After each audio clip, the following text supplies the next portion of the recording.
The combo will work. Yeah, Cloudflare is shitting the bed. You want to see how badly Cloudflare is shitting the bed? Cloudflare, you want to see? Here, take a look at this. Okay? I'm going to pop over to desktop mode. That's good.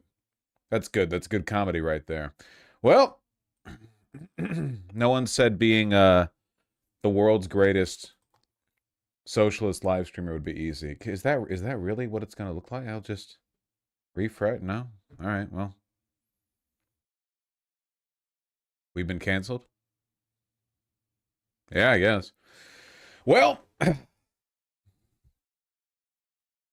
I don't have a visual accompaniment. I guess most of you people just listen to me anyway, so no real change for a lot of you. Just means you guys are going to be more annoying, so it's going to be harder to ping-pong stuff off chat, but, you know. Looks fucked up without chat. It does look fucked up without chat, yeah. Put XQC's chat by the side. Put just like a random, like YouTube Indian newscast with 26K views. Their chat on the side. See how many people never catch on. It's like me to your teacher at the grocery store. Put NL's chat there. Nah, his chat would put you guys to shame. Then you'd see the world through my eyes, from my perspective. It's like, oh shit. That's how well behaved the chat can be with their combos? We're worthless. They're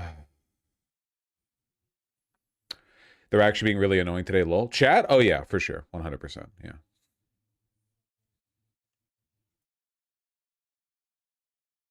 Hey, since there's nobody watching to like penalize you, you know, there's no independent oversight from YouTube now that VGG is a closed space. Mods, you have my permission to issue short mutes to people who are being annoying and attention seeking. You can the cameras are off, okay? The body cams are off. The police can act as they will. See, a lot of you are just really unfunny, you know? And no one's told you in your day-to-day life, and somebody has to tell you at some point. It's for your own betterment. On time, just barely. I'm surprised that I'm on time. You know, I have been killing myself lately with that goddamn birthday cake. I'm trying to have 2 slices a day because my partner can't handle like that heavy of a chocolate peanut butter cake, and you know, neither frankly can anyone in my life except for me, which is why it is the way it is. It's for me. So I'm tanking it, and it is killing me. I'm deteriorating.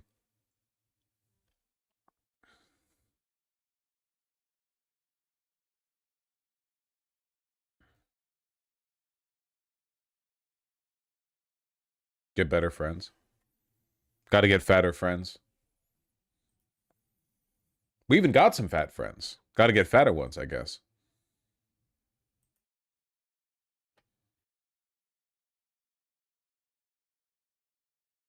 You see the trailer for Gun Nose? Yes. All right. Here, Jesse Jackson died? Oh, chat works here? Sure, whatever. Just flip the coin. Who cares? Why not? Pictured here back when men dress better. No shade.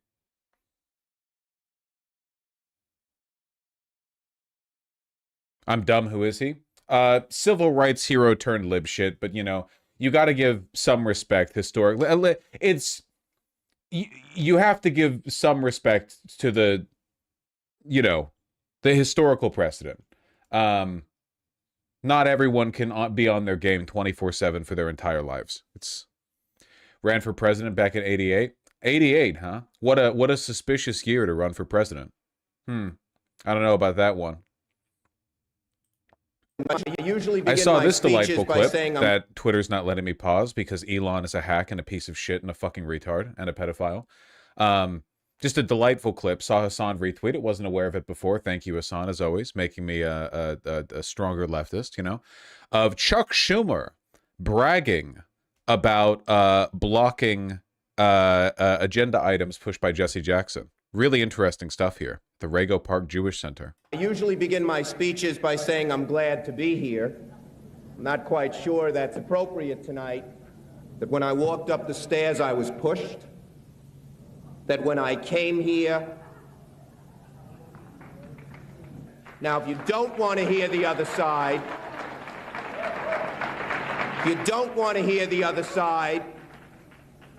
then don't stay in this room. Go wait for your candidate and listen to him and make yourself feel good. Okay? Boy's accent. This is actually what New Yorkers sounded like before the past 20 or so years.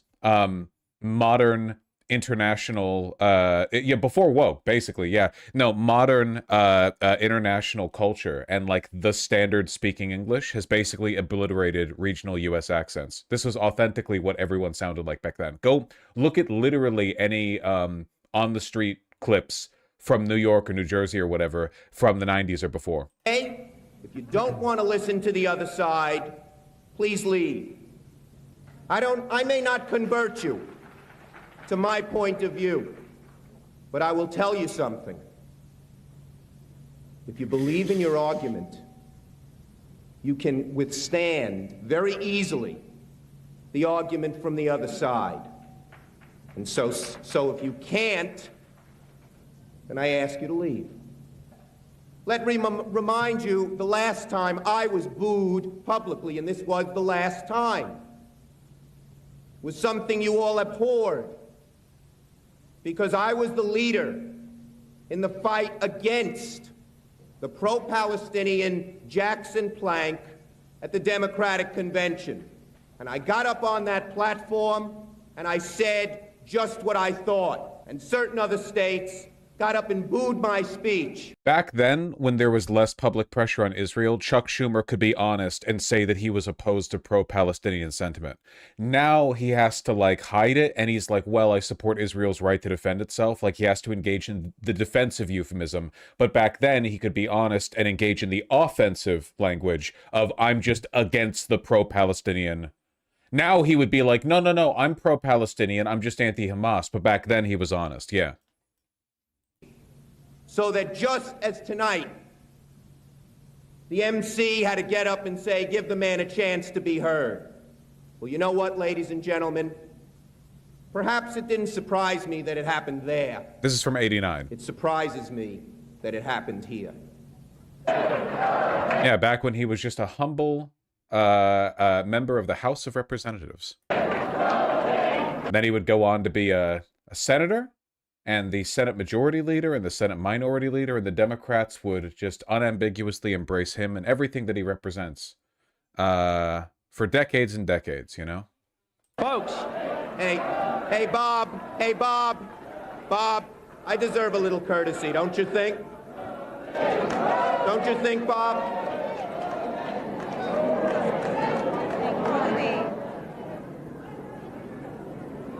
Anyway, this is about Jesse Jackson, not Chuck Schumer, but I do think it's very telling that, like, at this point in Chuck Schumer's career, when he was still very much a very, very grown man, he could say, yeah, I'm that guy who blocked the civil rights heroes pro-Palestinian agenda item. Yeah. Mm-hmm. Yeah. In conclusion, there's one man there who's clapping his hands and booing. It reminds me of the old Sid Caesar routine like this. Great. Wonderful. Bernie Sanders tribute? Oh, that's nice. Oh, no, this isn't a tribute. This is from 2024. I happen to believe that Jesse Jackson is one of the very most significant political leaders in this country in the last 100 years. And I think sometimes... See, men just don't dress the way they used to. I'm sorry, folks. You saw those older photos of him. We take for granted all that he has accomplished and the walls that he has broken down. Today, when people say, you know, black and white and Latino and Asian American and Native American and gay and straight have got to stand together, people were not talking like that 30 or 40 years ago. So I'm not going to... Well, the Black Panther Party was talking like that 60 years ago, but, you know. List for you... It is true that after the death of the civil rights movement in the 70s, basically, was when it... I mean, like, it was around the 60s, but, like, in the 70s, you know, it tapered off. You got Reaganism. Like, there was a big cultural backlash, and Jesse Jackson was part of the pushback against that. So yeah, I thought, do I think he's a lib shit? Yes. But do I think Charlie Kirk carried the flame to an extent? I do. Yeah, it's hard to, yeah, it's not an all or nothing thing. He's lived a very long time. He's had a very big life. You know, a lot of stuff happened. The achievements of Jesse Jackson, you know how often he has ended up in jail fighting against racism and segregation. You know how many countless, probably hundreds and hundreds of demonstrations he has led in every part of this country. You all know his work with Dr. King, his historic and enormously important work. I've heard of it. But Jesse's contribution to modern history is not just bringing us together, it is bringing us together around a progressive agenda. Reminding us of what he looked like back then. It's like, no. He wasn't always an old man. This is an L take. Jesse Jackson's always been a divisive scumbag. Okay, listen. Has Jesse Jackson done and engaged in some really unnecessary, like, race baity shit? Yeah, for sure. But that's not, like, his entire legacy. It's pretty... I think the problem is, I think, the big... How do I put this? The problem is that we had a really rough transition between modern day woke and the 1960s. Because in the 1960s, the progressive movement then, like in the context of civil rights, right, had a lot of people saying a lot of shit that today you really couldn't say. Back then, there were people, even some politicians, who were just openly saying shit like, the white man has trampled on the rights and the dignity and the labor of the black man for centuries, and today we are taking back, etc. Like, very, like, revolutionary language, right? And the problem is that, like, the guys saying that shit, for the most part, got COINTELPRO'd. A lot of the people who said that literally were just killed, you know, Malcolm X or Hampton or whatever. And a lot of the rest of them just got kind of like dissolved into the cultural, because the idea was like, after the Civil Rights Act passed, what's the point of the Black Panther Party? You know, you're equal now. And that you have this big like fake meritocratic pushback, right? This big wave of this sentiment of like, well, now you just sound hysterical. Like, okay, maybe your crazy civil rights talk was founded back when it was literally Jim Crow days, but now we're past that. So what are you going on about? And then you have Reagan, and you have this broader push, and for a while no one even talked about it. And the problem with people like Jesse Jackson is that you've lived in both worlds, right? You're alive today. Well, not today, but like yesterday. Jesse Jackson was alive yesterday. He's been alive for a while, you know, but you were also around the 60s. So how do you translate a lot of that sentiment back then into modern day, like, intersectional third wave progressive movement, you know? And I think the answer is like, you stumble a bit, you know? A lot of the shit Jesse Jackson has said, a lot of the stuff that he said that I disagree with, feels like a weird middle grounding between two axes of rhetoric, if that makes any sense. You know what I mean? I'm not saying that he's been perfect the whole time. I'm just saying, like, I think that explains a lot of the stuff that he said. Jesse Jackson's platform in 1988 was pretty radical for the time. Yeah, oh no, yeah, for sure. No, for sure. He was in many respects quite goated, yes. Is it that the black community became more conservative? The black community did become more conservative, like, by a lot. And the main reason for that is because the CIA and crack cocaine. Basically, kind of, entirely, yeah. So, back in the Jim Crow days, I'm speaking very, very generally, but back in the Jim Crow days, black people in the United States... See, I'm getting my mouth is getting COINTELPRO'd, like, as I speak. Back in those days, the the whole point of systemic oppression is that you maintain this axis of power directed against the underclass, right? So back then, the direction was it was maintained via like literal legal second class citizenship status. Black people were literally like less than white people in many respects legally. So like simple, right?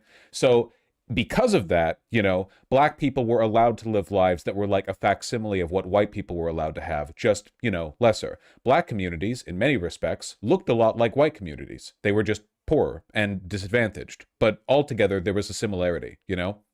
The problem was after the Civil Rights Act was passed, you have this new surge of like, well, okay, how the fuck do we oppress black people now? Like, we can't get away with doing a lot of this bad legal stuff. How do we oppress them now? And the axis that ended up getting settled on was urban decay, a process that had already begun in the 1960s, but became like exacerbated and weaponized. You have urban decay and you have white flight. So you have a lot of industrial jobs leaving like urban centers and white people leaving urban centers, taking their money into the suburbs that were built but not allowed to black people because they weren't allowed to benefit from the GI program. So white flight ended up pulling a fuck ton of money out of these city cores. So you get city cores that are predominantly immigrant and black and very poor with very few jobs. And then the CIA starts tossing crack everywhere. And what do you get? American gang epidemic. And the problem is a lot of these gangs are black. A lot of them run drugs because it's the only way to make money in these communities, you know, very, very bad, very self-cannibalizing. So a lot of older black people become more conservative because from their perspective, right, because the average person, black or otherwise, is not like crazy politically educated, you know, from their perspective, they had a good thing going in the 1960s. Black people won their legal rights by being dignified, which is true, right? Like whether you're talking about the Black Panther Party, Malcolm X, Martin Luther King Jr., black people were out there in the streets being very like respectable, very civility politics pilled, you know? Like, am I not a man? We're all out here wearing suits or whatever. But then a lot of these older black people, right? They get jobs and they have kids. They blink and it's the mid 80s. And now all of a sudden, the crime rate in New York City is like one person out of every one person. Black gangs are everywhere running drugs. And all these black youth, they're thugs. They've got the pants and the guns. And it's like, what the fuck happened? And a lot of older black people from this, they drew the conclusion that the younger black generation grew up entitled to equality, and they had abandoned the decency and civility that ended up winning black people their rights in the first place. Now, this is wrong, obviously. What happened to the black communities was like a very deliberate, directed effort to economically deprive them. But again, like the average black parent is just a person. They're not like a fucking, you know, sociology teacher or a poli-sci teacher or whatever. So they see like, okay, in my day, black people went outside wearing suits and we got our rights. And today, black people go outside wearing tank tops and like sagging pants and they have guns and now everything's bad again, you know? And so a lot of them ended up getting really, really, really red pilled by like the Joe Biden like crime bill, you know? The bit like super criminals. The idea like the only way for black people to get their rights back and for equality to be achieved now is to crack down on these like unruly youth, you know? That's the gist of it. So look, it's been a long road and a bunch of struggles. By the way, we're still in that era. Older black Democrats tend to vote conservative on law and order stuff for exactly this reason. A lot of them were just born around the civil rights era, and then they saw this massive urban decline, the rise of black gang warfare, you know, drug peddling, and they're like, holy shit, it was the sagging pants. Not literally, they're like, well, it was the lack of family values and morals and so on, but like it's like a respectability politics thing, you know? So that now they're very, and that's why there's a stereotype about how black parents tend to be like really, like especially boomer black parents, like 60s or older, tend to be like really fucking Hitlerite about civility, like literally like smack you around unless you dress properly or you need to carry yourself. You better not talk the wrong kind of black, because there's a kind of AAVE that's associated with like the civil rights era and a kind that's associated with like post civil rights like hip hop music, and they hate slang that comes from after like the 1970s and stuff. You understand what I'm talking about? But Jesse Jackson has been there through all of this, right? Like he literally from like day one to now, well, not right now, but yesterday, through this whole process. So like I do sympathize with how how difficult it must be to like adjust your rhetoric over time to this weird shifting landscape, you know? But they also seem to be more conservative economically too. Yeah, because the idea, the push for black equality was framed as this like American dream meritocracy. The idea that like the way for black people to succeed is to succeed in capitalism. So they view socialism as a kind of like a fool's errand, or they view it as like a false promise, like a government man telling you like, we'll give you lots and lots of welfare. Like even if it sounds nice, it's a ploy to make you weak and dependent.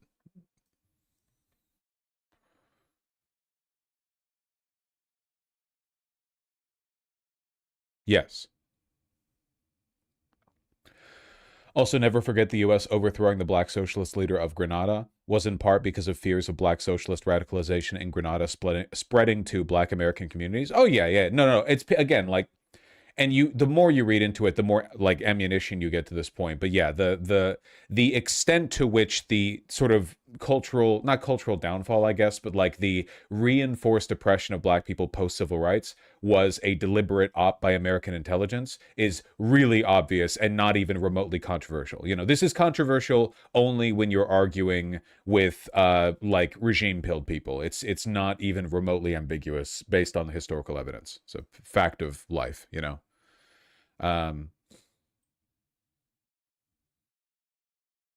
How's CNN covering it? Civil rights icon, the Reverend Jesse Jackson, whose towering presence and vision reshaped the Democratic Party and the country, has died at the age of 84.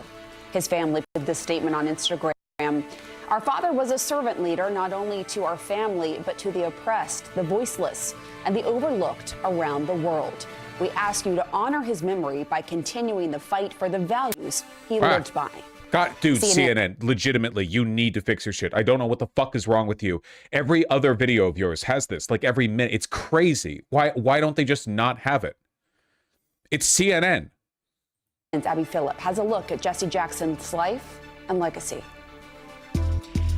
Jesse Jackson's life was defined by a relentless fight for justice and equality. I was born in Greenville, South Carolina, in rampant, radical racial segregation. I had to be taught to go to the back of the bus or be arrested. Those early experiences drove Jackson to join the civil rights movement. The fact is, against the odds, we knew there were great odds, we were winning. In 1965, he began working for Reverend Martin Luther King Jr. I learned so much from him, such a great source of inspiration. King named Jackson to lead Operation Breadbasket in Chicago, an economic justice campaign for black people. However, some say King was frustrated by Picture of Jesse Jackson meeting Fidel Castro. Yeah, it really is crazy how far we've fallen. Modern day progressive leaders would never. Well, I guess Hassan's going to Cuba. So maybe truly the Jesse Jackson of our time. Jackson's brashness and ambition. I'm sure he thought I needed more time. I was 24 years old.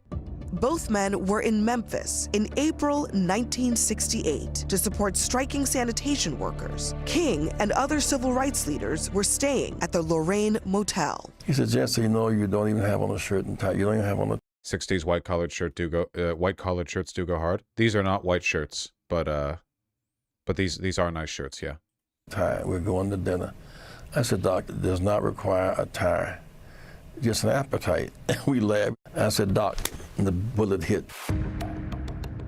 Everything changed at that moment. It was a defining moment in the history of our struggle. With King gone, his movement was adrift. Years later, Jackson formed Operation Push, pressuring businesses to open up to black workers and customers and adding more focus on black responsibility, championed in the 1972 concert Wattstacks. In Watts, we have shifted from burn, baby, burn to learn, baby, learn. And he expanded his own global reach too, helping to free U.S. Lieutenant Robert Goodman, who was held by Syria after being shot down, and later other Americans held in Cuba and Serbia. I learned how to negotiate as an African American growing up among white people. You have to negotiate every day. Why has no one been able to pick up the mantle like MLK, the deep state? Dude, the reason why they have so much easier of a time organizing than us is because they're all billionaires and they all go to the same country clubs and meet at the same golf courses. It's incredibly easy for them to get people to do what they want because they have enormous amounts of money and they control the airwaves. You're always fighting like really, really far uphill, you know? The Reverend set his sights on the White House in 1984. And they do touch children, yes. They're coming back to the inner cities. So I learned a lot during that period. First thought of as a marginal candidate, Jackson finished third in the primary race with 18% of the vote. That campaign almost went off the rails when Jackson used an ethnic slur to refer to New York Jews. Just mistakes and they hurt. He ran again in Well, wait, which one? Say it. 1988, this time doubling his vote count and finishing in second in the Democratic race. Keep hope alive on tomorrow night. At the time, it was the farthest any black candidate had gone in a presidential contest. But 20 years later, when President Barack ran, we were laying the groundwork for that season. In 2017, Jackson had a new battle to fight, Parkinson's disease. Rip. But that didn't stop him. If you hold on, if your cause is right and your grip is tight, you'll make it. Late in life, he was still fighting. He was arrested in Washington while demonstrating for voting rights. His silent presence at the trial of Ahmaud Arbery's killers prompted defense lawyers to ask that he leave the courtroom. Jackson stayed. I am somebody. I am somebody. From the Jim Crow South, through the turbulent 60s, and into the Black Lives Matter movement, Jesse Jackson was a constant, unyielding voice for justice. May his memory. I like how they had to throw in the anti-Semitic slur thing in there, you know? I feel like kind of tonally out of line with everything else here, but sure. Be a blessing. That was CNN's Abby Phillip reporting. She even wrote a the book Israel quota about Jesse Jackson. Reverend Jackson is survived by his wife, Jacqueline, their children, grandchildren, and extended family. Joining us today. He used the H slur. I'm going to be real with you. I genuinely do not know any slurs for Jewish people that begin with H. This is not your invitation to start typing them.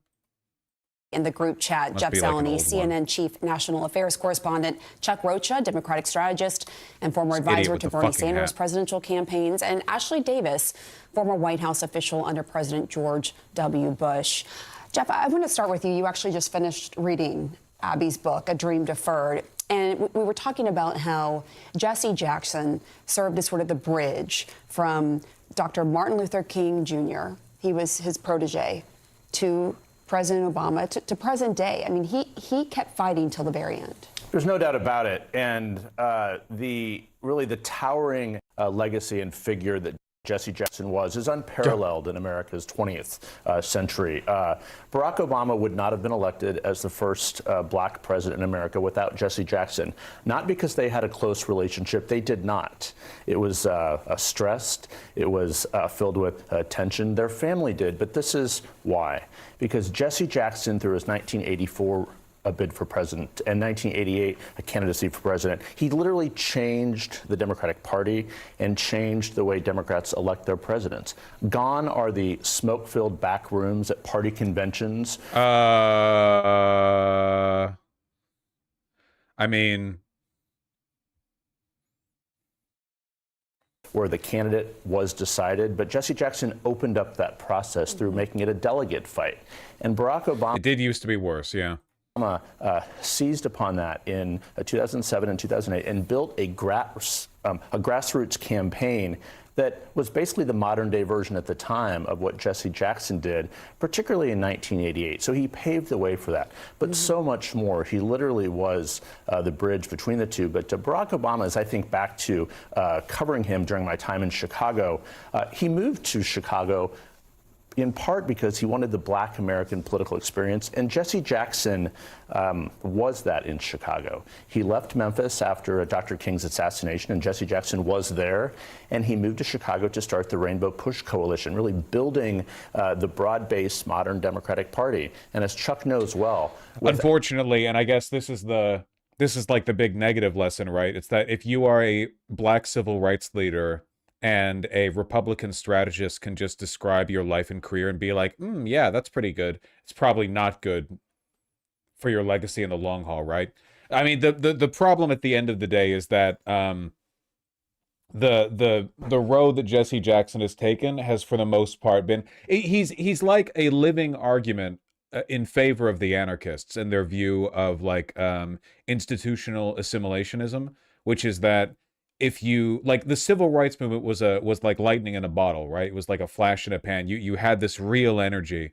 And it did, stuff was done, even if the feds did kill off, literally, some of the more effective parts of it. But since then, what do you get? I mean, you get like tweaking reformism. The Black Lives Matter movement, it did nothing. The Democratic Party does nothing. Nothing does anything. And a lot of the shit that they did back in the 1960s nowadays, God, can you imagine? Like just basic tactics. I'm not talking the marches or whatever. I'm talking like the bus boycotts or the sit-ins or whatever. You do that in an organized fashion nowadays, people would lose their mind. I mean, they did back then, so shows you how little has changed.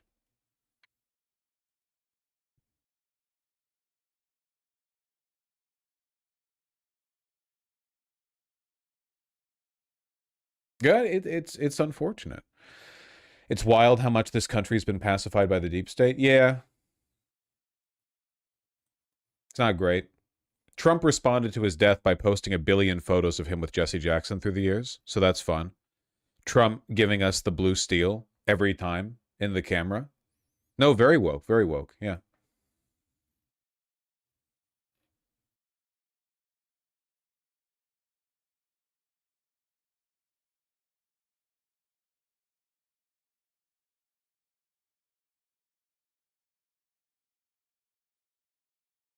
Because, like, a lot of photos. Jesus Christ.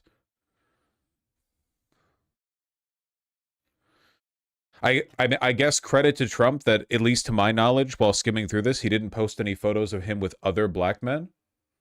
You know?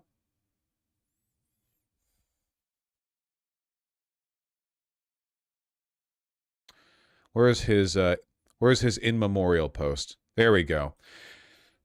The Reverend Jesse Jackson is dead at 84. I knew him well long before becoming president. He was a good man with lots of personality, grit, and street smarts. He was very articulate.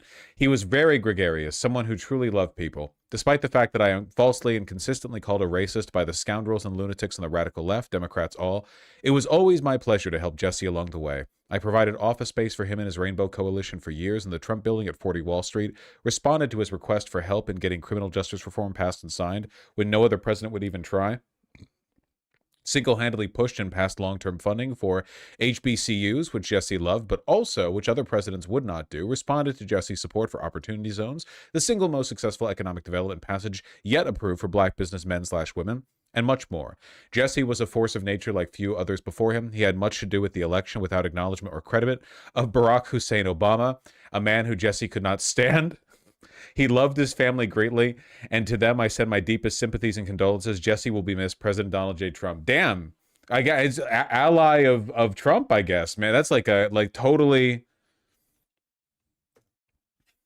unambiguous support.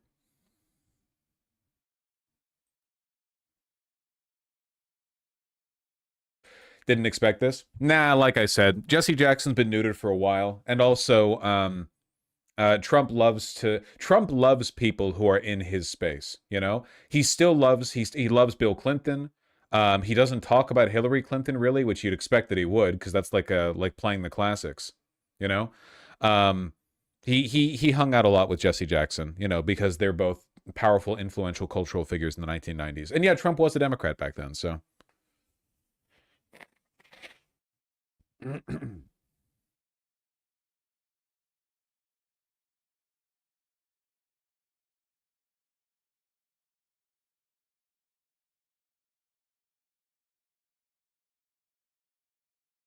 So funny looking, man.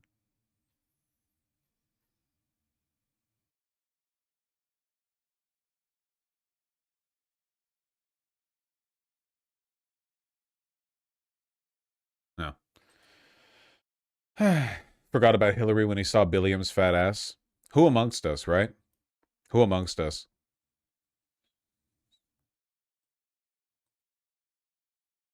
He is serving face a bit in those picks, you know? It does make you wonder that if he joined the epic Mogoth going down, you know, between Clavicular, the Australian Terra Chad, the ASU frat bro leader, it does make you wonder how he would stack up, if you think about it.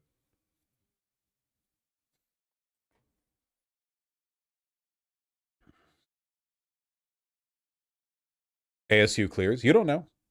You don't know. Those full-cut sack suits they wore back in the 90s, you have no idea. You have no idea what it's hiding. Yeah, that's right. Chat doesn't work. I can see people saying that Jesse Jackson is an example of power corrupt. It's not really... Jesse Jackson wasn't corrupted. That's not really what happened, though. The problem is more like the cultural windows for meaningful resistance closed after the 1960s. After that wave of energy, you know, the only opportunity... It's like you're trapped at the bottom of a well, and the walls are slick. And in the 60s, there was a great rainstorm that filled up the well, and the water level rose and rose and rose. And for a while, it looks like you might be able to reach the top and get your fingers over the top of the well and pull yourself out. But then the rain stops, and the water level drops and drops and drops and drops and drops. And the water is not coming back, and you're not getting that rainstorm again. So the most that you can do is start doing this like incremental chipping away at the wall. But it doesn't really work because you don't have anything. I don't know. This analogy is breaking down. I think that materially the opportunity to affect real change ended in the 60s, at least in that sense. And since then, he's just kind of had trouble adjusting to the world today.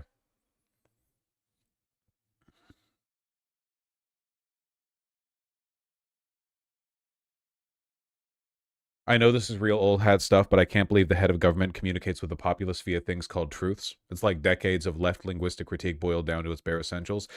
Yeah, but I think the left linguistic critics probably couldn't have anticipated just how unseriously everybody would take it when it actually happened. You know what I mean?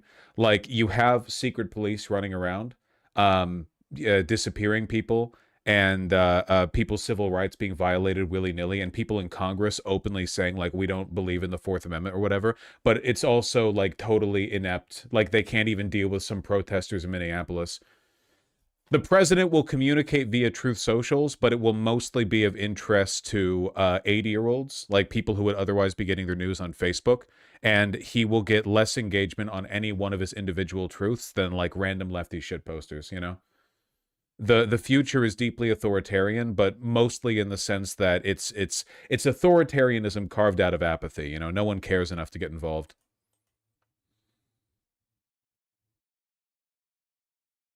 That's not good, pasta.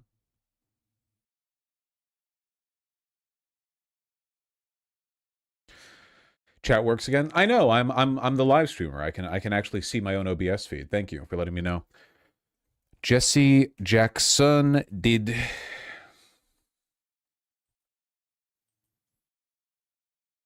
To be fair, I think we are apathetic. That's not to be fair. That doesn't make sense semantically. That's what I said. You know? I said people are apathetic, and then you said, well, to be fair, they're apathetic. I know. I agree with you. Or more accurately, you agree with me. Sort of like Zizek saying that you used to say desiring the authoritarian father because at least you can say no to him. The postmodern father doesn't let you say no because of the way he couches his commands as if they weren't commands. Dude, that's Silicon Valley. That's literally the unlimited paid time off phenomenon. You want the boss who says you get 2 weeks time off so you can argue with him, or like litigate the boundaries of your time off. But with unlimited time off, no one takes any time off because everyone knows they're competing to be the guy who doesn't get fired next quarter by taking the least time off, you know?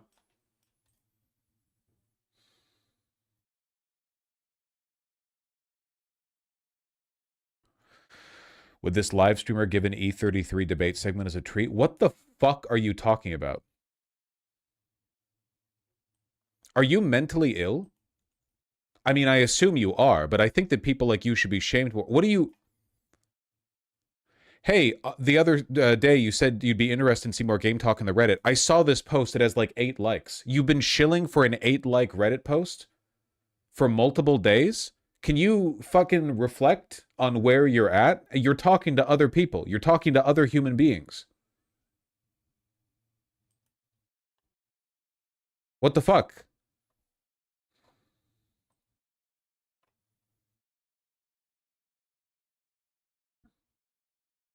No bots here, man. Everyone, I don't get the issue. You're cognitively impaired. Take a day.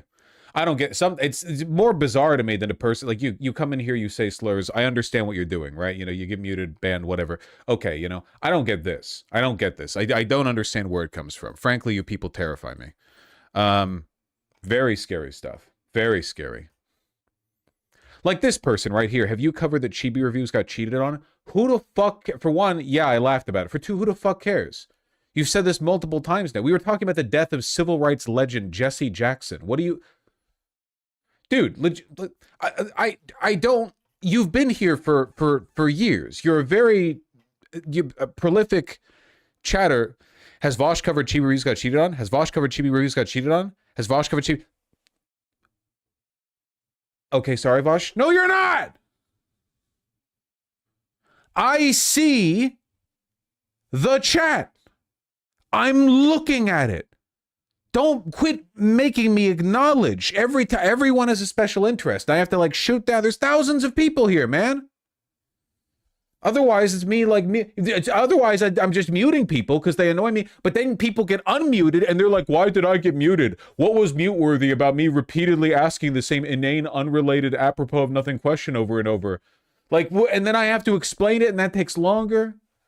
Listen, just take it. It's a lesson, okay? It's a lesson you're learning. We're always learning. You're never too old to learn, especially in your case. I sincerely doubt you're too old to learn.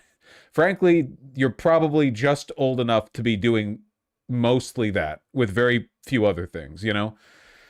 Ay, ay, ay.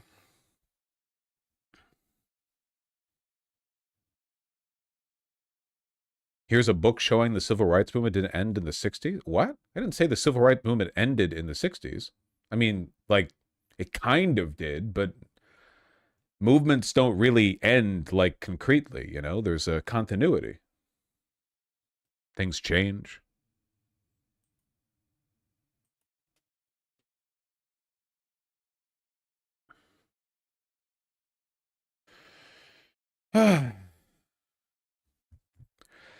Mamdani talking about the fiscal year 27. Listen, I love Mamdani, but I'm too self-interested to subject chat to a 55-minute fiscal year 2027 preliminary. But listen, I like Mamdani and everything, but even if I lived in New York City, I would not be doing this, okay?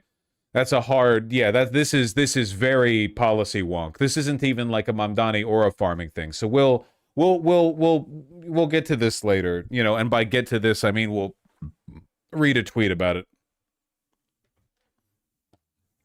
Yeah, some of the shit Mamdani has to do is boring.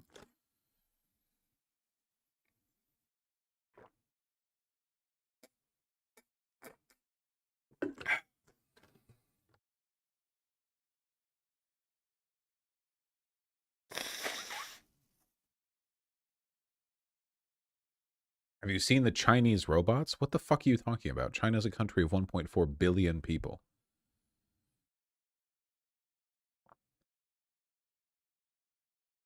Martial arts robots dazzle at 2026 Spring Festival Gala. Hashtag cool China. Is this scary? Isn't this just kind of neat?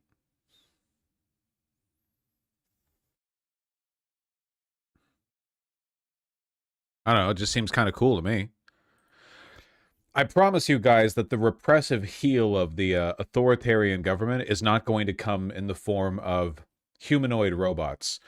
We have already developed drones that can do pinpoint precision missile strikes from thousands of miles away and hit your bedroom. You know, this is not how any of that shit's going to go down.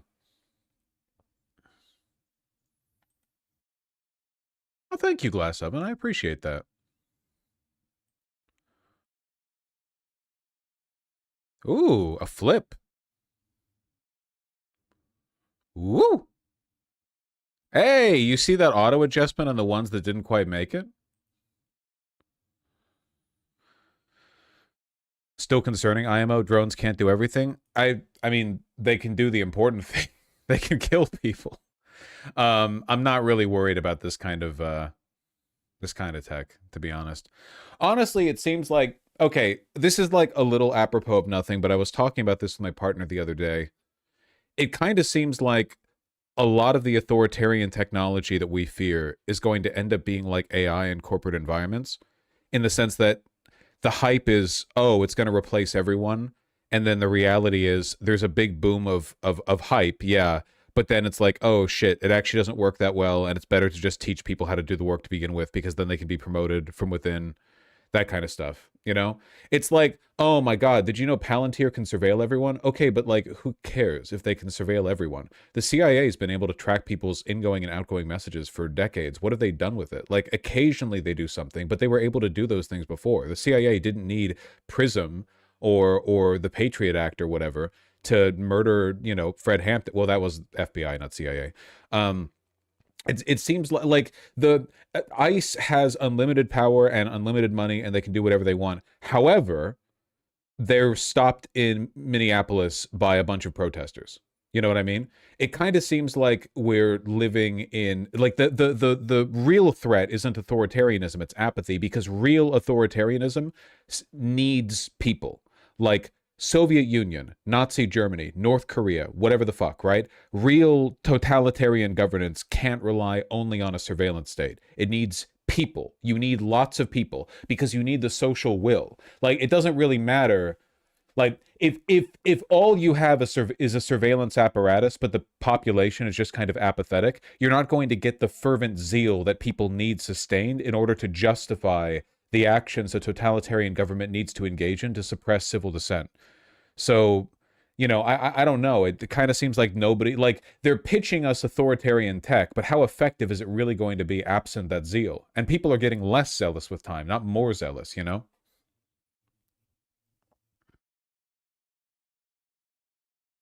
I don't know. Maybe there's no way to use tech to replace that social zeal. Maybe in the absence of that zeal, you're always just going to have like a gray sludge population. You can't really get the kind of authoritarianism they're looking for. Just because this is a solution being pitched by tech billionaires doesn't mean it's going to be an effective one, right? Like, we shouldn't assume that people running Palantir are competent. We know that they're not. Like, you know, we know for a fact that they're not. We should probably assume incompetence to a large extent. They're pitching solutions, you know, how do you control your unruly population? But like, they profit from pitching these things as solutions, so of course they're pitching them as solutions, you know? Haven't you said tech can't solve social problems? Wouldn't the opposite be true as well? The tech can't create social problems?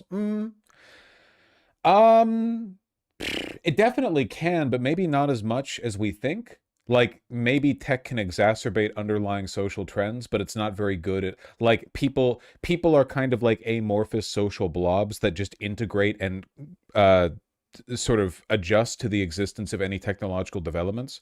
Like, it's been thousands and thousands of years of human technological progress, but we still basically engage with each other the same way we always have. I don't know. I don't know.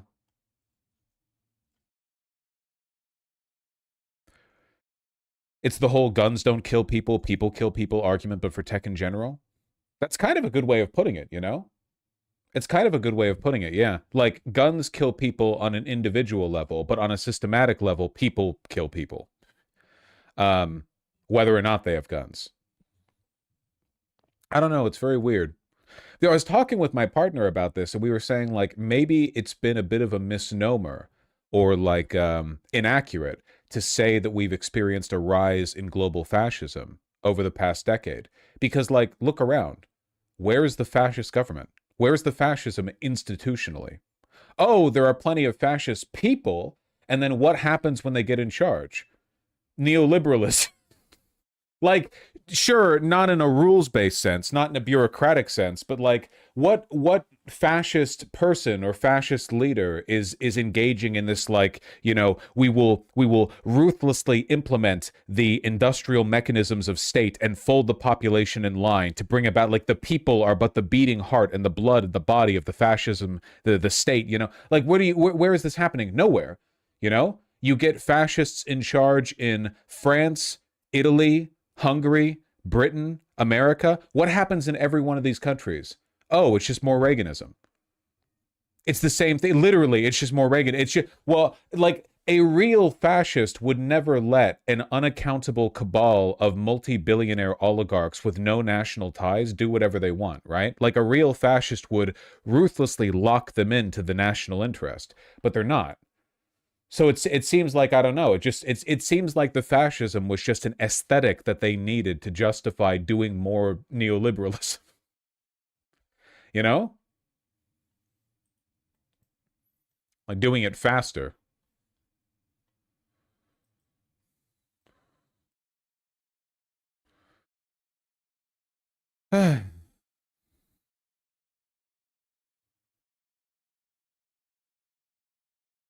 Maybe 1900s fascism was lightning in a bottle like the civil rights movement?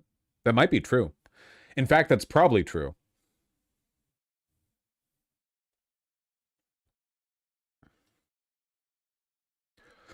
Why do you never use the term neo-fascist? I don't know, because I don't know what that means. I mean, do you understand what I mean, right? Fascism is like a rhetorical aesthetic that has been used to legitimize the means of power acquisition that were normalized through neoliberalism.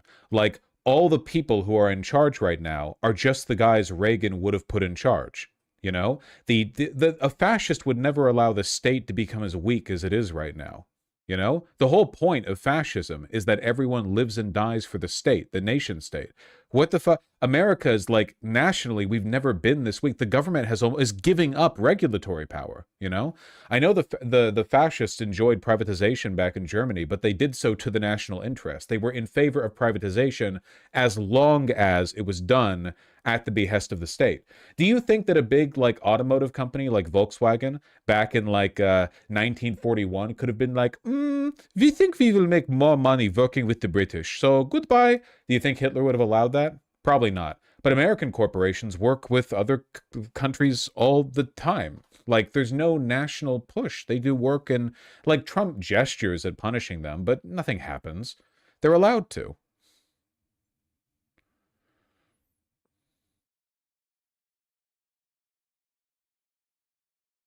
Anyway, I'm circling back. All of this, I'm coming back around how the great enemy is neoliberalism, not fascism, because there is no fascism, because no one can do fascism. Doing fascism now is like doing socialism now. There was a brief window of time where it might have been possible to get everyone together into something, something different, but we're so locked in on this course.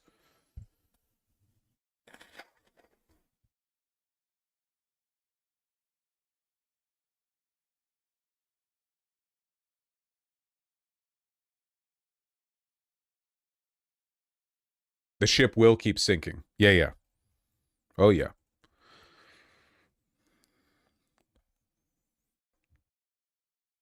So what's the best case scenario? Dengism? Well, Dengism also ended up being neoliberalism, unfortunately, so no. China's going down the same road.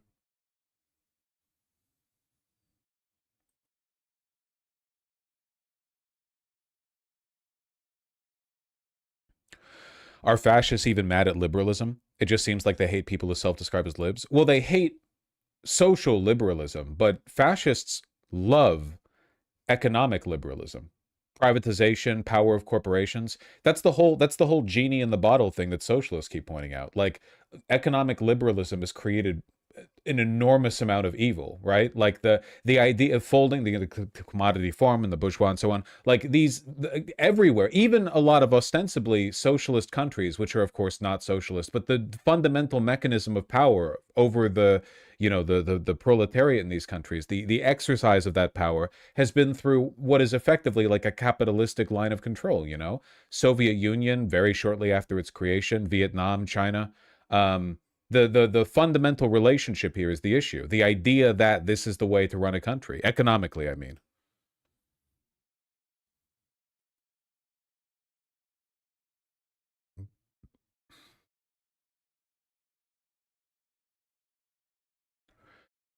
Not really. A lot of internet Nazis hate capitalism because they call it Jewish. They have, listen, they have no idea what they're talking about. They're just repeating shit they've seen online. They have no beliefs. They're just saying stuff. There's no meaningful ideological push from the right against capitalism. Absolutely none. Nowhere, nowhere. It's not happening anywhere. Nowhere in the world.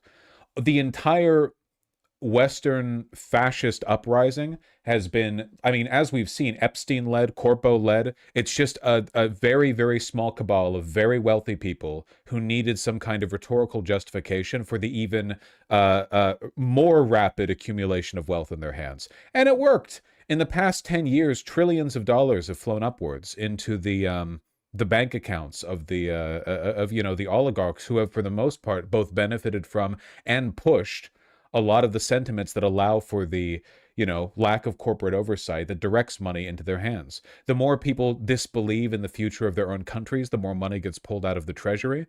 People are they're not willing to buy any more, treasury bonds or whatever. They invest it in the stock market. Treasury yields go up.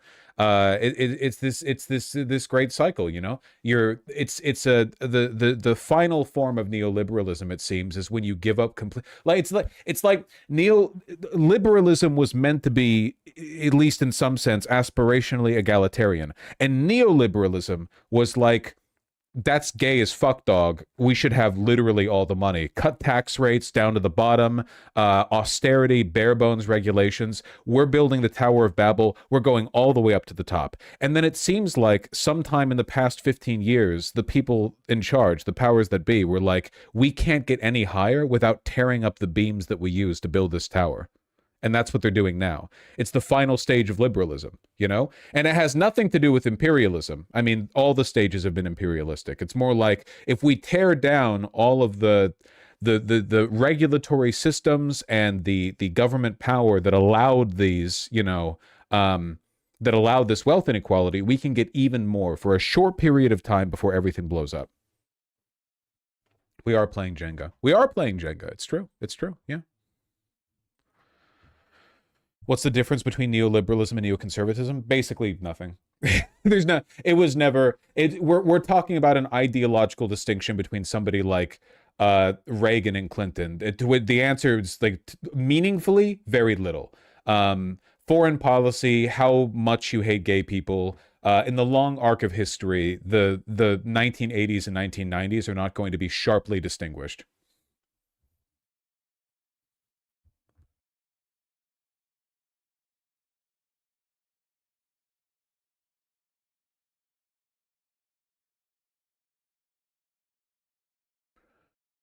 So are we at the start or the middle of a reactionary push? I don't know if you've been listening. This isn't about a reactionary push. It's about using a fascist mantle as a way of riling people up and allowing for the dismantling of the regulatory mechanisms that have prevented the wealthy from becoming even more wealthy than they were before, It's always been about liberalism.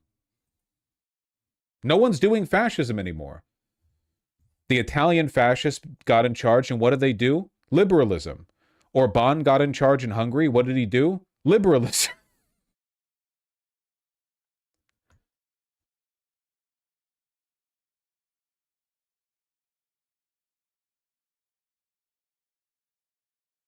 So we're in the pre-revolutionary times.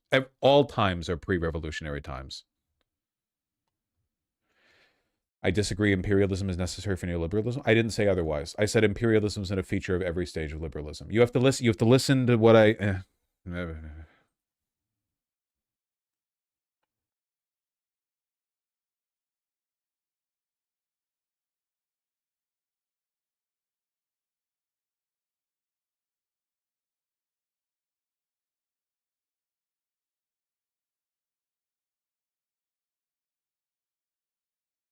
Yes.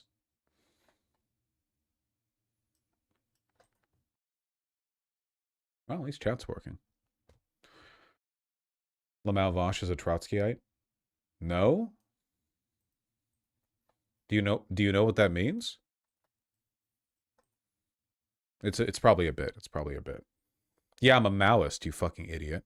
You dumbass. Piece of shit.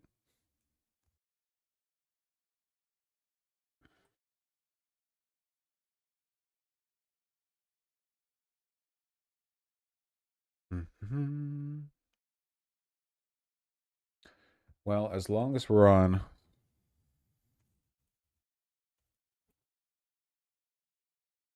the topic of fascism as a mask.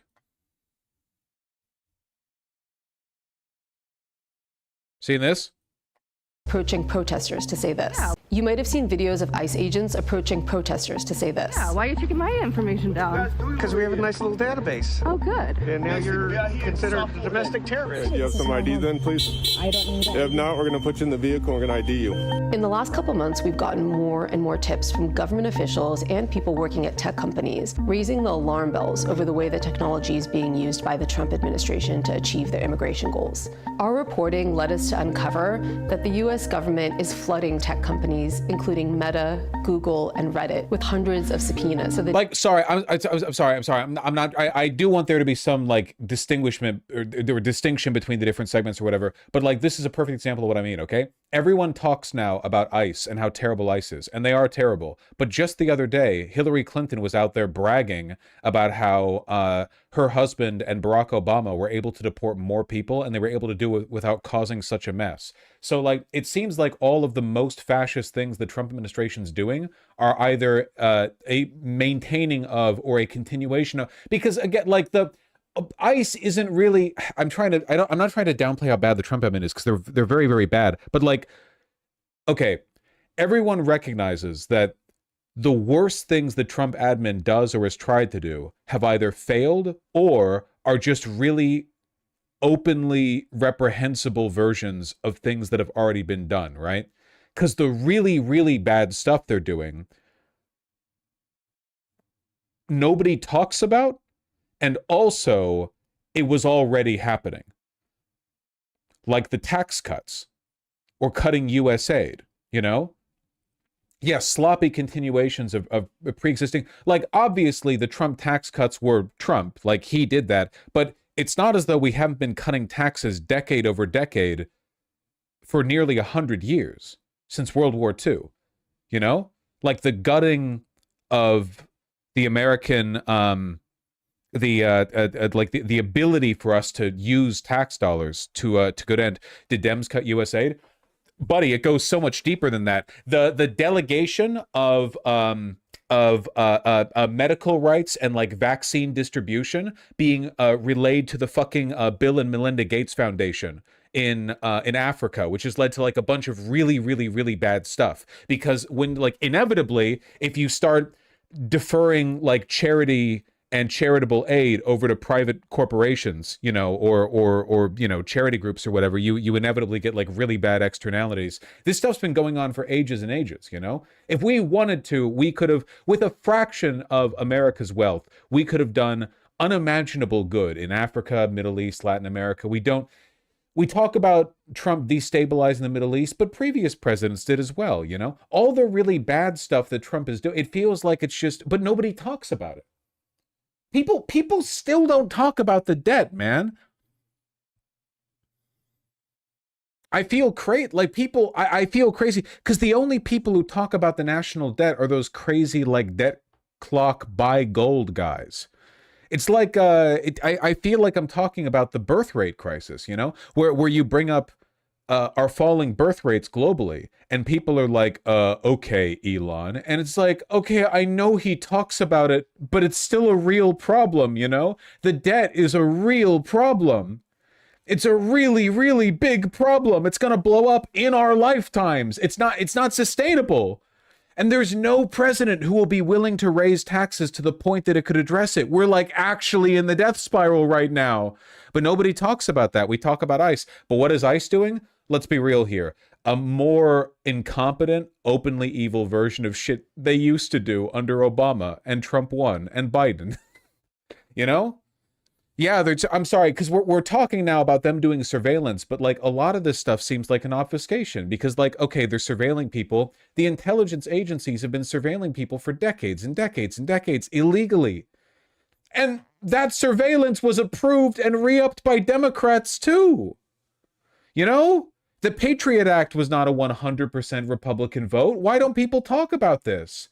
It's like all the stuff we freak out over with Trump. It's just like an echo of past problems, and the really like destructive stuff. I feel like a lot of people consider procedural bullshit because it's been normalized over decades. I'm sorry, I'm just rambling.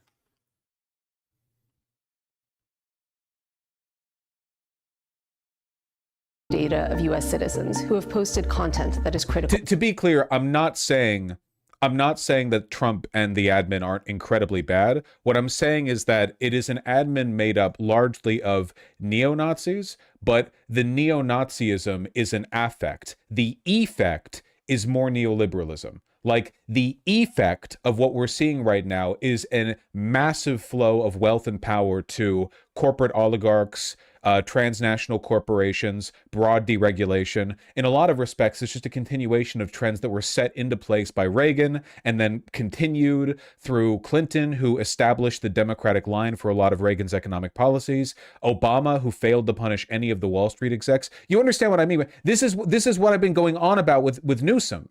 You know, like, Newsom's just another fucking guy. He's just another guy to get to, like, oh, he'll make ICE civil, you know?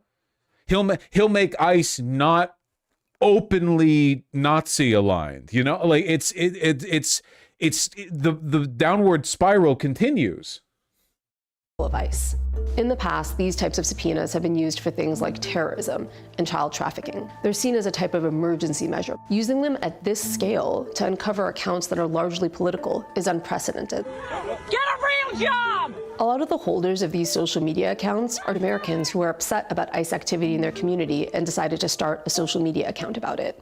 Some of the legal experts we spoke to raised questions about whether this is a challenge to people's First Amendment right of expression on the internet. The two administrative subpoenas that we were able to read through are for social media accounts like Facebook and Instagram. This is the Montco Community Watch account. It's a small account dedicated to Montgomery County in Pennsylvania, largely posting alerts to their community about the presence of ICE. The Department of Homeland Security has asked for people's address, their email address, their phone number, their IP information, any identifying information. The companies say they try to alert people if their data has been requested by the government. The alerts that they get will often say that people have 10 to 14 days to challenge the administrative subpoena in court. Those alerts aren't being handed out consistently or always reaching people in time. In some of the interviews we did, we discovered that people had those alerts sent to their spam folders. Like, right now, my personal belief is that they're just doing this because ICE is bored. ICE failed in Minneapolis, so they were like, why do we fail? Because people were recording us. What are we going to do about it? Let's just subpoena their info. Like, what are they going to fucking do about it? Take them to court? They would instantly win any court. What the fuck would a court case against these people look like from ICE? They get charged with what? Filming ICE agents? They go to court. The judge would like beat the fucking DOJ attorney with a stick. There's like what are you doing with this? They're just threatening people. It's all threats, you know? Added to a database, what comes out of it? Nothing. They can't do any. ICE can't do anything. If they nab you and you're a citizen, you get let out eventually. Maybe they shoot a couple of people. They disappear a bunch of undocumented people and like legal immigrants. But institutionally, they can't do a thing. You know, the Gestapo did not just randomly murder and kidnap people. They were instrumental in changing the entire landscape of Nazi Germany. You know, they reshifted the entire legal and social framework.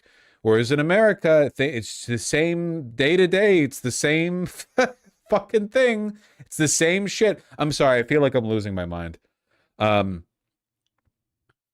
Shit's gonna get a lot more unhinged over here, I feel. Fuck. I feel like so many of the people who do the both sides, like Trump and, you know, Biden, or the Democrats, the Republicans, they're the same side or the same people or whatever. It's the bell curve, right? The low IQ position is that Democrats and Republicans are the same. And then the midwit position is, nah, dog, there's actually like huge differences. And then the super informed position is, well, in the meaningful sense, they are the same, but not entirely. But they are. They're completely the same, but not entirely. It's very, I don't know. The context does matter, yeah. There are low and high IQ ways of expressing the The fundamental point there. Yeah, for sure. 100%. Anyway, like this is very, very bad, by the way. Like just insane. ICE like randomly subpoenaing social media companies, going through people's like subpoenaing Discord logs or whatever else to find the identities of people who have filmed them. Super, super insane. But take some heart in knowing that, again, what the fuck is ICE going to do? Charge you? The DOJ is not going to charge you with anything involved. If you did commit a crime, sure, but that's not what they're looking for here. They're just trying to fucking... Please don't be so whatever about people getting disappeared. I'm sorry, you're right. It is really bad that they can do that. It's just I'm trying to not be the actual Joker about this, but the cut to US aid, just a couple billion cut from US aid, has already killed nearly 1 million people and is estimated to go on to kill many millions more. We shut down food warehouses that were full to the brim with food and water purification tablets. So, but nobody talks about it. Like, nobody talks about cutting USA. You go on CNN, MSNBC, NBC, CBS, whatever. Nobody fucking talks. Millions of people, the population of multiple US states vanished. Nothing. There will never be op-eds on these people. Millions of people. So, in the context of that, again, I reflect now on like the meaning of social murder. We basically did a Holocaust in, I guess, sort of collectively, like impoverished areas in Africa, I guess the most affected regions. Does that mean it's not bad when ICE disappears people? No. Does it mean our attention is directed in the wrong place? Probably. This is what I'm thinking about, I guess. It's like a lot of attention gets directed to this very flashy violation of people's civil rights by ICE. But the underlying evil, the real evil, is like banal policy shit. It's the debt clock. It's cutting US aid. It's tax policy. You know, it's like boring. It's because it's always been like this too, right? Like the flashy stuff is like a guy gets shot by the cops. Is that bad? Yeah. Should we talk about it? Yeah, we should. But like underlying that, decisions made, you have bills that pass through Congress that were written by lobbyists and staffers who are paid by corporations, and they get signed without the Congress people ever reading it, and then invisibly, in ways that no one cares or no one talks about, hundreds of thousands of people die from a lack of medical coverage, or from pollution, or from a million other just like tiny inconsequential like elements of social murder that accumulate to vast numbers of dead that rival in many cases entire genocides, but we don't talk about it, you know? I guess I'm trying to focus. I'm trying to be a good like socialist. I'm trying to think like long term here. Is the ICE stuff really bad? Yeah, it is. But isn't the ICE stuff just like the flashy part? You know? You know what I mean? I'm not saying it's not bad. And I'm not saying the Democrats would do with ICE what Republicans are doing with ICE, but the Democrats were doing like a pretty big part of it, you know? A lot of people were getting deported in previous administrations, but it wasn't flashy. The fascists make some evil flashy while a lot of other evil stays invisible, and I'm really worried about that other evil. You know?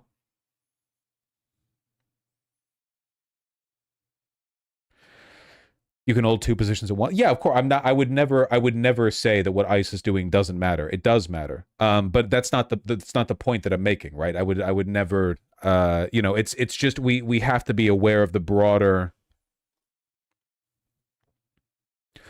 the problem of having this bit is that you say no one's talking about this, but I read about these things all the time. Metaphysics Bob, that's because you're an internet lefty policy wonk. I guarantee you that easily, and I'm lowballing it, 90% of Americans, no, 98% of Americans could not pass a multiple choice question on how many have died or will die because of the US aid cut.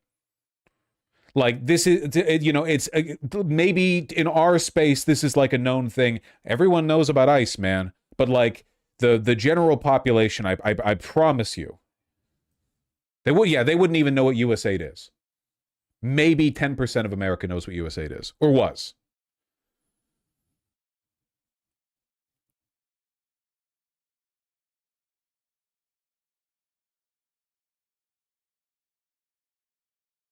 I don't know what US aid is, Vosh. Well, there you go.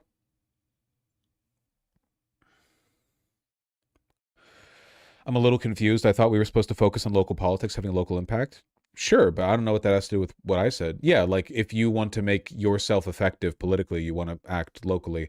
But what I'm talking about isn't what you can do. What I'm talking about is stepping back and understanding like where the trends are. Because right now, the way I'm feeling, and I still have to think about this a lot, like I'm not done thinking about it, it kind of feels like the fascism bit was all fake. Like it kind of feels like it was completely made up. There are a lot of fascist people. There are a lot of fascist politicians. There are no fascist governments. And few fascist policies, even. Occasionally there are, but a lot of them flub, you know? The big shift, the big play that we're seeing has just been more austerity, corporate deregulation, lowering of taxes, and wealth transfer. The big four, and all of those are Reagan, baby. All of those are Reagan. All of those are neoliberalism. It's just the big things that have been happening, the big drivers of death and suffering, the big shifts. Think about like our support of Israel. It's not fascism that's driving that. Even the most banal milquetoast centrist Democrats are throating Israel every chance they get and have been for decades. It's not about fascism. It's always just been about the big four, the corporate power, the regulatory capture, and so on.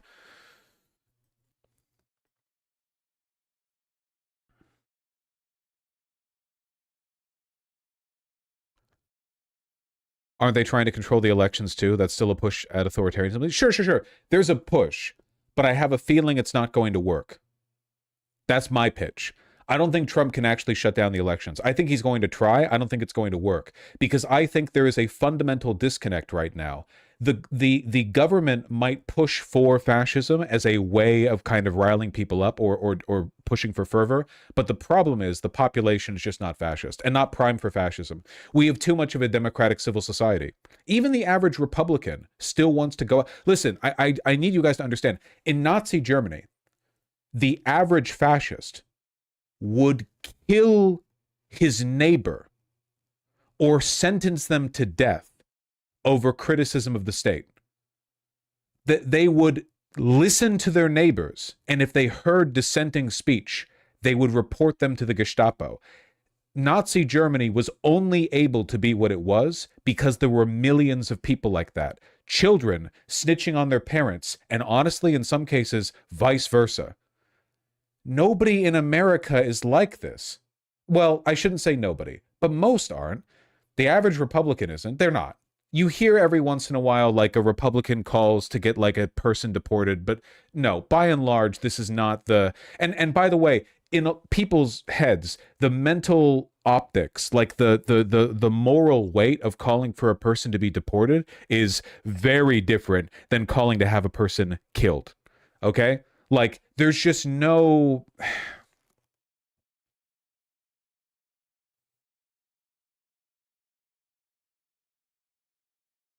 People in Israel are like that? Yeah, maybe. I guess what I'm saying is that the government might push for fascism, but the people aren't responsive to it, which is why they keep failing. You do like a big on the ground wave in Minnesota. It doesn't work. It does nothing. It does nothing at all. The only thing that works is the neoliberalism bit. You know, that's the only shit that actually works. Everything the Trump admin does that's fascist, it's like a hilarious flop. The DOJ gets laughed out of court every single time they bring a case against somebody. Grand juries are refusing to prosecute people for assaulting federal police. It's insane out there. The DOJ can't do anything. The only things that are happening that are leading to anything are the same things that were happening in previous... Sorry, I keep losing my dang mind. In this particular case, a lawyer from the ACLU filed a motion to stop the subpoena in court. Before a judge could issue a ruling, the Department of Homeland Security withdrew that subpoena. The tech companies we reached out to, including Meta, Google, and Reddit, all declined to comment. When we sent the Department of Homeland Security a list of questions, they responded saying that they had broad administrative subpoena authority. Lawyers The Kirk shooter got snitched on. I'm sorry, I looked at YouTube chat, which was a mistake. I don't want to argue with every single one of you. If you genuinely think the level of fervor for snitching today is like what it was in Nazi Germany, you need to get the fuck offline and go to any bar in your city and just talk to people. You need to get the fuck offline, okay? You do not understand how different the world is today. The past is a different, it's not just a different country. The past is a different reality. There are fundamental differences in the way people socially organize today than how they did back then. Very, very, very big differences. Nowadays, everybody, left, right, center, acts as though they will live forever and nothing happening in Washington affects their lives. Very common sentiment in America today. We've been so comfortable for so long, like people just live their days. Nobody's acting like anything's ending. Even the people who say everything is ending go on their day to day. You're not acting like it. The number of people who live their lives as though things are actually falling apart, very few. I talk about it. I live my life as though everything's going on normally. I come on here and I speak honestly. I talk about how I feel, but like day to day, I guess I don't wake up and think like I need to like sandbag my walls or whatever, you know? It's just not a very common sentiment culturally. Maybe it should be more common. I don't know. But people don't live like that anymore, you know? It's not the way that it used to be. And that's because we have a strong democratic civil society. People have gotten used to the way things are. Even the people who claim they want, you know, big upheavals often don't. Think of all of the internet socialists you've seen who act as though they would be the first to run out there on the street with their Kalashnikov, you know, shooting at cops or whatever. Do they live their lives as though they're willing to do that? No, they don't. Not one of them. Zero of them do. They talk like I would be the front lines of the revolution. Are they? No, they're not. Like, that's not happening, you know? They're not living their lives as though that is what they are ready to do. Because if they were, they would be acting differently right now. So, yeah. Just very different environment. We have to acknowledge that. We have to acknowledge that.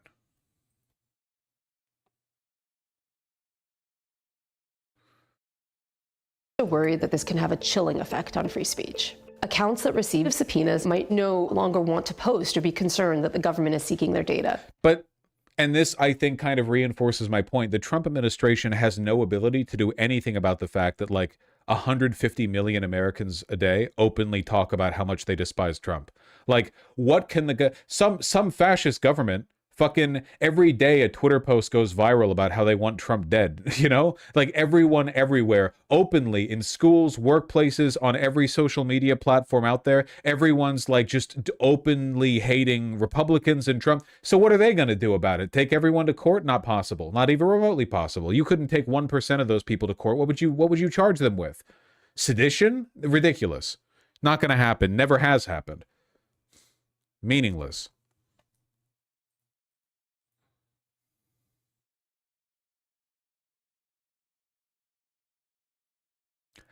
Beaming this brain damage directly into your brain that proves your argument. I love it when brain damage proves my argument. Really like a 2-in-1 deal. Kansas mayor who voted for Trump as non-citizen faces felony charges. Ha! That's fucking funny. Joe Caballos has the support of his small town where he has lived since he was a teenager. Oh my god. That's fucking funny. Median voter.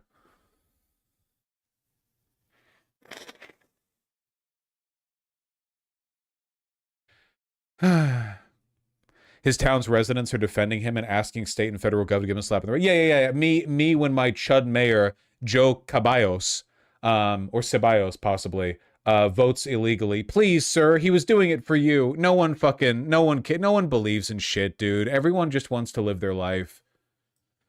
Everyone acts as though the federal government is invisible and immaterial and nothing that it does has any effect in their lives. People engage with politics almost entirely as a form of like signaling, you know? Nobody wants any meaningful change. Republicans say they want a great white ethno-state. No, they fucking don't. They don't. They don't. They just say shit, dog. They just say shit.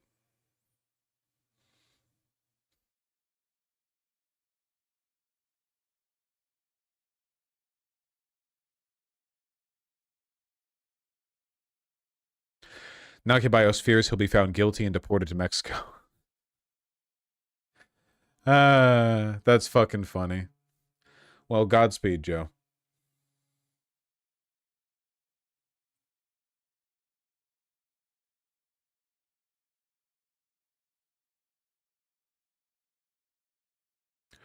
Get that doom straight in my veins. I don't think it's doom, man. I just think that, like, we have to be aware of what the real enemy is going forward. It's the reason why I've made the argument that a very low turnout, low enthusiasm race where JD Vance wins might be preferable to one where Gavin Newsom ends, because the neoliberal accumulation of wealth is going to continue in either case and might as well be pinned on a Republican, you know? How's he going to title this segment? ICE is looking up your social media info to stop you from criticizing them. Too long for a title, but that's the sentiment. Are we nihilism maxing today? No! Idiot! We're acknowledging that nihilism is the spirit of the age, and we're responding to it.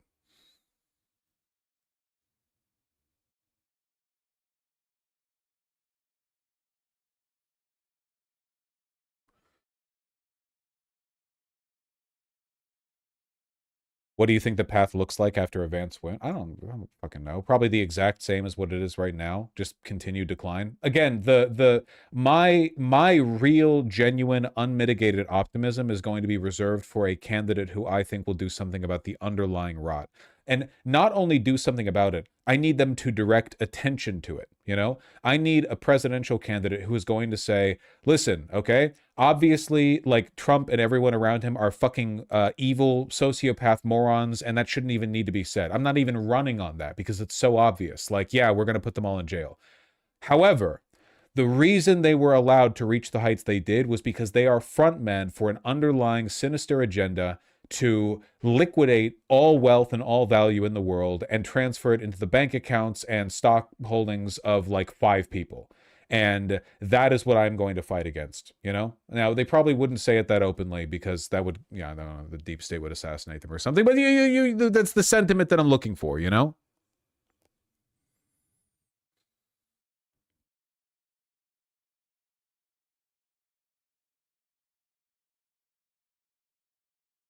And all 5 of them are pedophiles. Goes without saying. Goes without saying. AOC's been doing a decent job at Munich. How can I trust AOC to take on the entire deep state if she can't even criticize Schumer or Jeffries? That's my problem, man. Oh, wow, you put on a good, you know, speech about wealth inequality. That's so good of you, you know? Can you show me that you have the stones?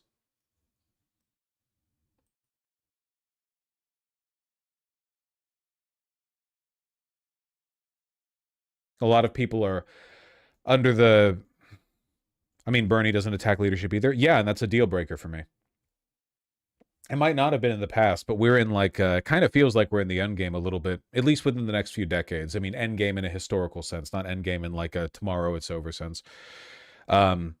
We really need someone to speak on this.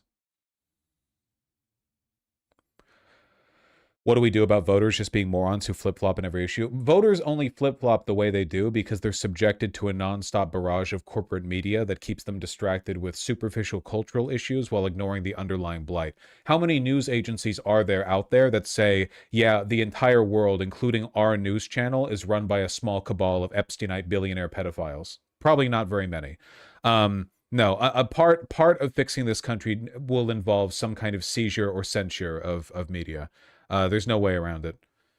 Probably gonna have to ban radio altogether for how fucking conservative that shit tends to lean.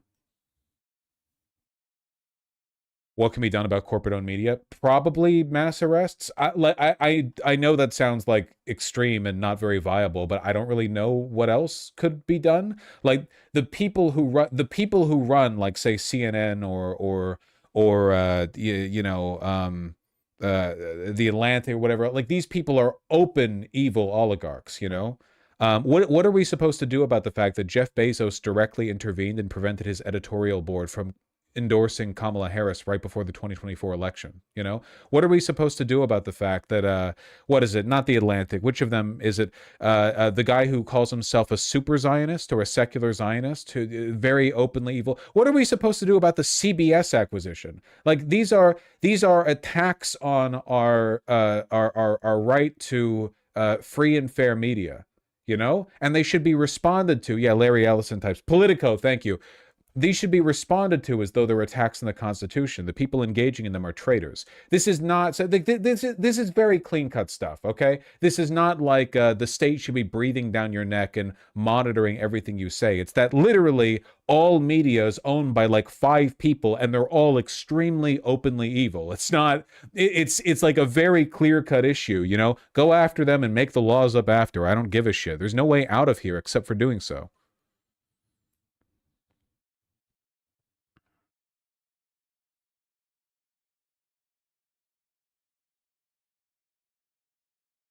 At what point do the ends justify the means in this issue?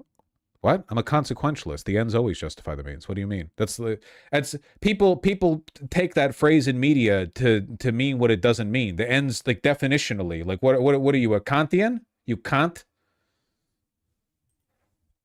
Fair enough, my bad.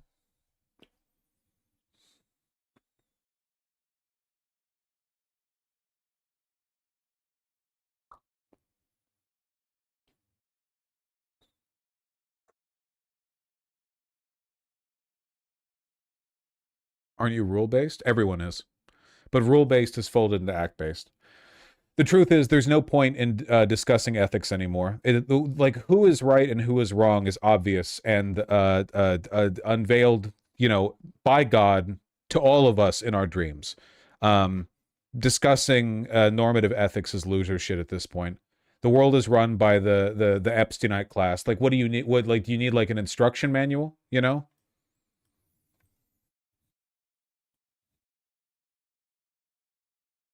More Perfect Union video.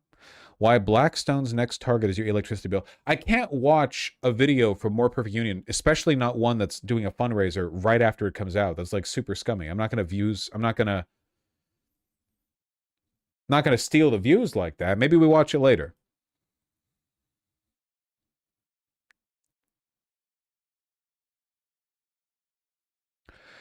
TBH, I used to be super pro free speech, and I still am to a large extent, but seeing how many people over the past decade just blatantly fell for Trump's lies. Yeah, but there never has been free speech. Free speech as a concept, like philosophically, is based on the idea that everyone is out there in the forum and they have the ability to speak and to be heard and to hear others, you know? That's literally not how the world works. In reality, super wealthy people just control everything, and they can decide, they can pay other people to say what they want. Is it really free speech when you're up against a multi-billion-dollar media network where everyone on that side of the field is paid to repeat propaganda that will then be reaffirmed through radio channels and private influencers and so on, who have all been paid to say the same thing? There was never any free speech to begin with. Free speech, as we understood it, was just like an open playground with very, very tall fence walls, you know, fencing us in, where we were allowed to waste our time debating meaningless issues while the Overton window shrank to avoid discussing the important ones. It's not. It does all come down to Citizens United, fundamentally. But even beyond that, right, corporate media would still be an issue without Citizens United. You know, fundamental reform is required. Fundamental reform. Did you see Sam Cedar saying Hassan is right about Newsom? No, I didn't.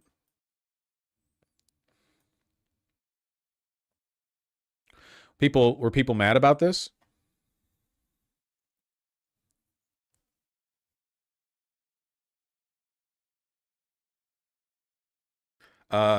Noise is supposed to be coming out. I don't know why the fuck this was muted. I thought... Science is political. Hassan is right. Newsom would just create a slow decline to fascism. Also, all the liberals wanting to start the vote blue no matter who before the primary, before the midterms, they were really quiet about Zoran. This is in reference to Hassan Piker was on with Jennifer Welch on... It was I've Had It, right? No, it was a third-person show. I'm not as familiar with. Okay, well, nevertheless, he was asked, Gavin Newsom and J.D. Vance, who would you vote for? Hassan, being in California, is A, both very familiar with Gavin Newsom, and B, in California. And he said he would vote third party. Now, I assume people are not upset about how he's going to vote personally because it's California. And as I've said many times, like, you know, the issue in a safe state, who you're going to vote for is sort of secondary. But also, and I am someone who votes for the lesser of two evils. But the idea JD Vance, that you would espouse the voting of the lesser of two evils in a primary, because that's where we are. Let's be clear. There is no nominee for the Democratic primary, and there is no nominee for the Republican, I should say, there's no Democratic nominee for the presidency, and there's no Republican nominee for the presidency. The idea that you would even remotely perturbed during essentially what we're in is the pre-primary or the primary for 2028 as to what people are saying. I mean, I would imagine it is very telling that a lot of the people who were getting mad at Hassan were either career shit libs or people who are literally like paid to be Democratic shills.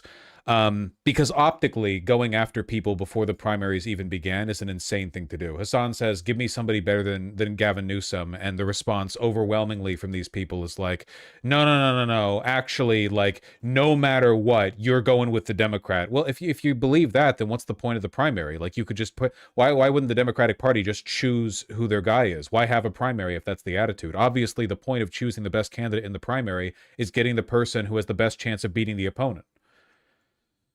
I like, it's what basically what I'm saying is like this rhetoric is so optically bad that it makes me feel like it's motivated by spite against leftists rather than by a desire to maximize votes for Democrats. You know what I mean? Like, there is a difference between being vote blue no matter who in like a, come on guys, like this is the best outcome sort of way. Like, you're really trying to gin people up for the Democratic vote versus this like spiteful, saliva dripping down your mouth, vengeful, like, well, we don't need the left anyway. We'll do what we want without you. And it's like, okay, you're not trying to win vote. You're just trying to argue online. You're just trying to argue online, you know? I think it's very silly. It's very silly. And you're obviously depreciating your own votes. Like, we know for a fact that a big part of why Kamala Harris lost was because of not only her like conciliatory behavior towards Republicans, but also because of her positioning on Gaza, which became increasingly unpopular throughout Biden's presidency, and she adopted it and then refused to clarify anything about it, you know? But Democrats don't want to talk about that. They don't even want to understand the extent to which it fucked them over because they didn't take data on people's opinions on it, and they didn't release the, you know, biopsy because it probably would have made them look really bad and really stupid. So if Democrats are so unconcerned with winning elections, how concerned should I be? You know what I mean? Like, if the like I think it's a little bit unfair of you to hold disaffected leftists to a higher standard of winning Democrats elections than the Democrats that are actually running in those elections, you know? Autopsy, not biopsy. Thank you. Related concepts, sure, but yeah, autopsy. Very silly, very silly, very silly, I think. It doesn't get anyone elected. I wish there were more liberal Democratic voters with a can-do spirit, you know what I mean? I want them to wake up and be like, I want better than Newsom too. You should want better than Newsom, dog. Well, fucking, you kidding? The guy who was slurping off Steve Bannon in the podcast, he chose to invite him onto? What do you, like, what? You should want better. Don't you have any standards? You don't want to admit you have no standards. If you have no standards, then why? I don't get it. Like, it's not even a matter of like, you know, good election optics. I guess it's also like, personally, don't you want an advocate for your ideals? I don't get it. Just people want to argue with leftists online. No, I agree, Masaiku. Just keep in mind that like it's not just like the shit libs on Twitter. It's also going to be the Democratic Party. Okay, the Democratic Party is going to run with this line. You're delusional if you think they won't. The Democratic Party, come the primaries, is going to adopt this like, it is never the right time to criticize a Democrat. You are going to run with whoever we choose in the primary, and that's that attitude, which of course will be toxic and bad for their own optics and chance at winning, but they're going to be really fucking, they're going to be like this sneering, condescending, and so on. And I'm just saying, like, don't fucking do that then, you know? Don't expect me to be more conscientious in my election optics for the Democrats than the Democrats are being for themselves. That's unreasonable. They don't pay me, that as far as you guys are aware. I'm not funded by Chorus. To my knowledge, I check my emails somewhat frequently. I haven't gotten any updates from them. Joke's on you, the Dem voter is not supposed to have any ideas or hope or aspirations. It does kind of feel like that, doesn't it? Like Republican voters get to believe in things, stupid things, very dumb, hateful things, but they get to believe in things, and Republican politicians have to be like, yeah, yeah, yeah. But Democratic voters, it's like, Jesus, Benjamin. All right, hold it. But, you know, Democratic voters have to just be like voids. You know what I mean? They just have to be loyal and obedient. And Dem politicians are like, yep, that's it. You'll expect nothing, and maybe I'll exceed that expectation. We'll find out. God damn, Benjamin. All right, well, hold on. I want to watch more about Sam. I want to see Sam, like, engage with this, you know? When we were in 2020, saying something to the effect of, like, I can't even imagine voting for Joe Biden. It is stupid. And what it does to me when people do that, I mean, obviously, yes, there's the hypocrisy about Chuck Schumer not voting for Zoran and Jeffries, like, you know, endorsing so late. Keep in mind, there were more 2016 Hillary voters that shifted to Trump in 2020 than there were Bernie Sanders voters that did the same. The idea that disaffected leftists are more of a threat on moving over to the right than like centrist Dems who are on the fence is laughable and not backed by data. You know, we were not the problem, man. I mean, all of that, it just goes to show, like, they don't even believe that stuff. Yeah. But in fact, I probably believe it more than they do. Probably Hassan does. But the idea that you would chastise somebody during a primary for such a thing gives away the game to me. Like, I am very late to the awareness of people being, and obviously now we have stories about how people are being paid online, influencers and stuff like that. I mean, I started doing this at a time where the idea of that was absurd. There was no even mechanism for anything like that. And did you ever watch that Cal Penn interview where he described? Give me what you're talking about with the timestamp. I'd love to take a look at that. So it never really occurs to me, but like I am just shocked that there is supposedly this many people motivated about who you're going to vote for in the 2028 presidential election. Like we're not even in the primary yet. It's a very weird. We're only just now entering the primary for the midterms. We are about exactly 2 years out from the primary for the presidential. Action. Especially in the context of the previous election and what happened, say, in Michigan. Yes, and I will also say, like, what's clearly going on right now. Oh, I'm sorry. I don't think I can watch anything from Hassan Minhaj's program. I think this might be YouTube content ID'd. Sorry. To the extent that there is any competition for the Democratic establishment and the narrative about which politics work better for the country, it is quite clear who is winning, at least relative to this competition in the past. And there was a poll that's listening to Destiny talk with Ryan Getty about the big principles of liberalism and it basically amounting to the status quo is radicalizing them out. It is very upsetting that in the modern day liberalism has come to represent both ideologically in people's minds, but also like the party that's meant to champion it. Liberalism represents the status quo when liberals used to believe in stuff. Like liberals were revolutionaries in the 18th century. In the 18th and 19th centuries, liberalism wasn't the default. It was a radical departure departure from thousands of years of hereditary monarchy having been normalized across like much of the world, basically.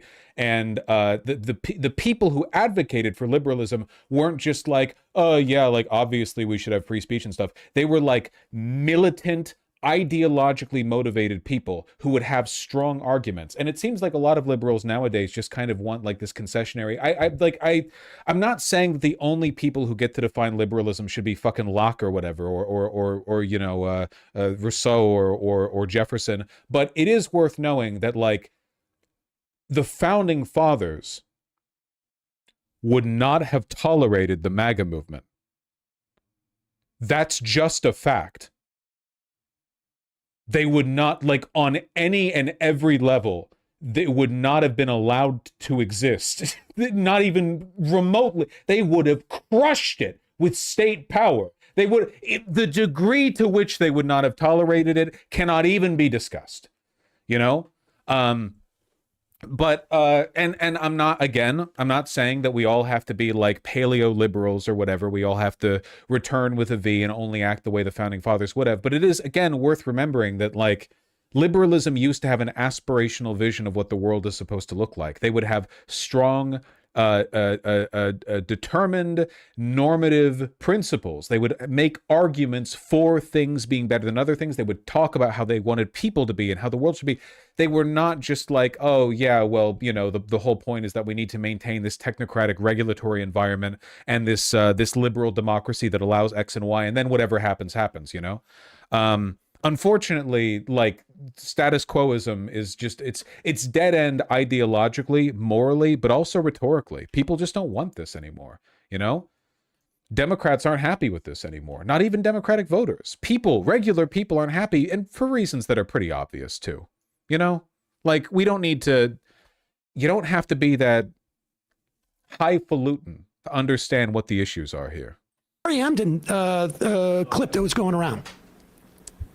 The number of voters who have said that the Democratic Party is too liberal is 10% higher now than it was, I think, like, I don't know, 2024 or in the past 2 years. I saw that poll, though it's kind of difficult to know what they mean because too liberal kind of has like divergent meanings. Something. Now, in my mind, yeah, but I scroll through to where it was.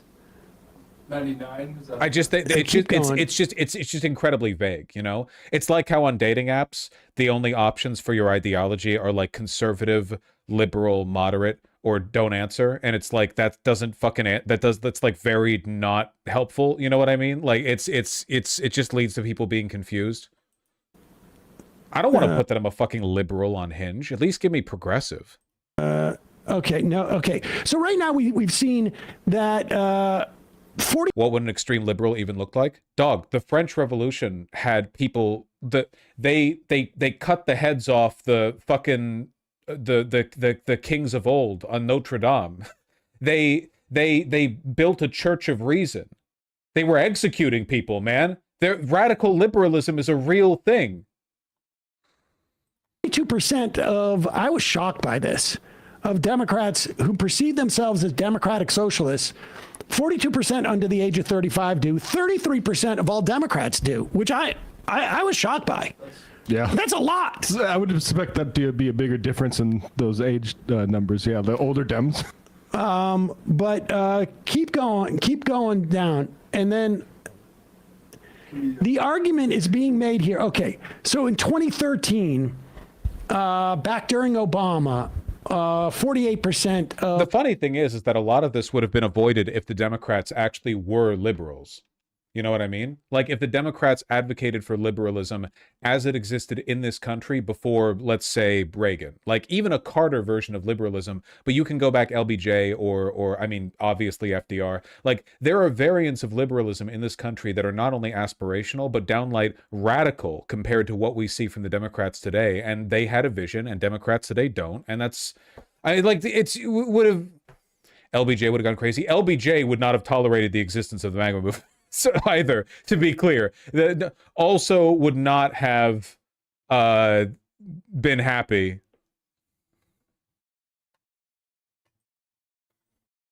We've come a long way. And I like in a bad way, parentheses negative. You know, we've come a long way, parentheses negative. It's crazy how bad it's gotten. Anyway, as far as I'm concerned, anybody who's saying that there is not a problem of this nature within the Democratic Party is either a paid operative or willfully delusional or doing it because it's part of like a big sports ball game online.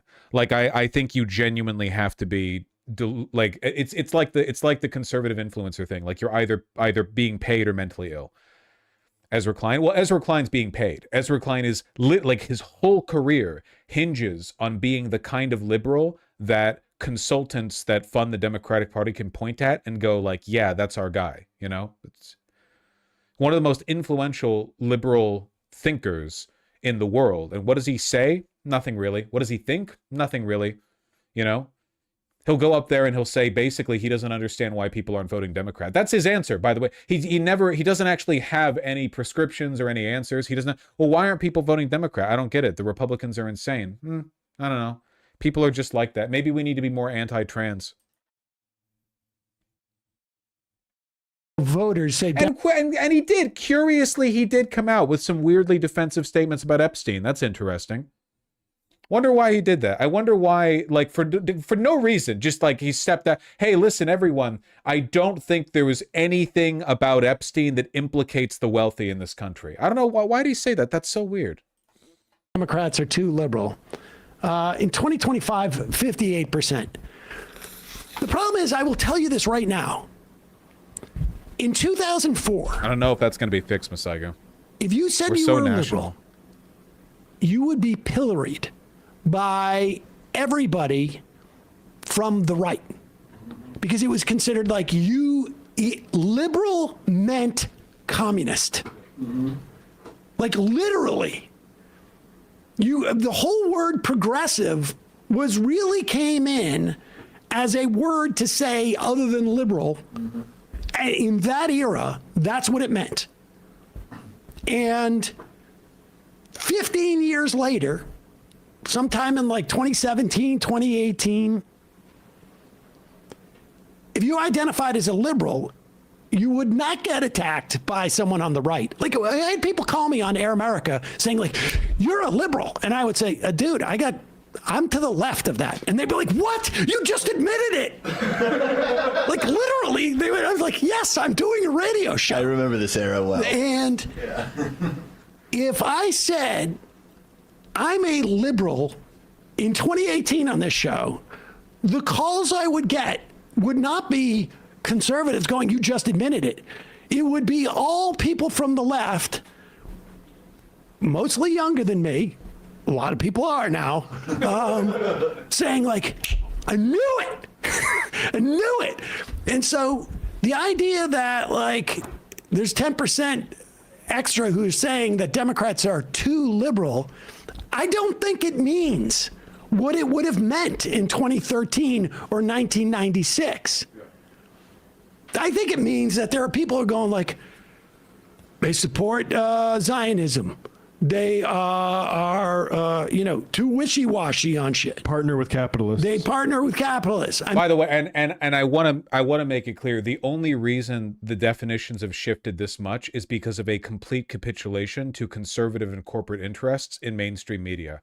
Like the flippancy of liberal as a definition, the fact that it's gone all over, up and about the place, just even within my lifetime, in a way that is not the case on the other side. Conservative has always, I'm not saying there hasn't been a shift, but it's always referred more or less to like the right of center spectrum in America. It has never been considered a like demon word. It has always been like, yeah, well, that just generally describes them. Whereas liberal gets pilloried, or like now it's a slur, now it's the moderate word, whatever.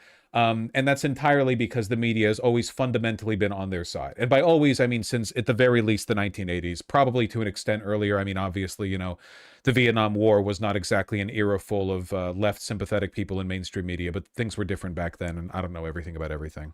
I'd love to, but I don't. Pillory is a fun word. Sorry. Anyway, I know we're talking this up a lot, but like I need this to be establish now, because I'm not having a fucking community schism in 2 years, assuming, God willing, assuming I'm still around doing this beautiful quote unquote job I have, you know, in 2 years, I'm not fucking doing this, okay? My position is clear. My feet are planted in the ground. The point of a primary is to find people who the most people will vote for, who represents the best positions. I've made my positions clear. So, you know, you get the right candidate that appeals to me, or you don't. If you pick a candidate who doesn't appeal to me, that was a choice you made. I'll be casting a vote in the primary. I'll be putting my vote in, my voice. Presumably many of you will as well.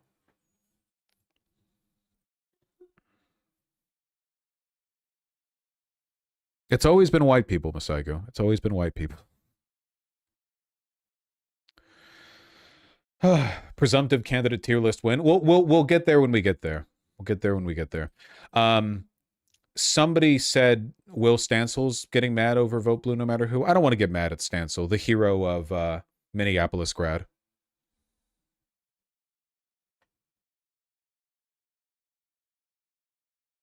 Yeah, fortunately, this guy is in my city of Seattle, so it won't matter. Uh-oh.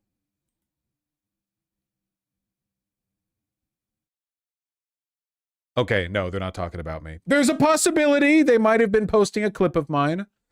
I don't know.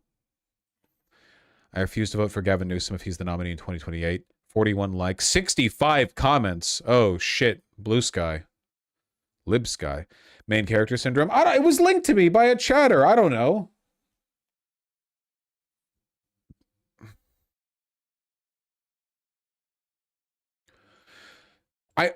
Look, I don't think Will Stansel's a dumb guy or anything, though he has said some dumb stuff in the past. I just hope that he understands.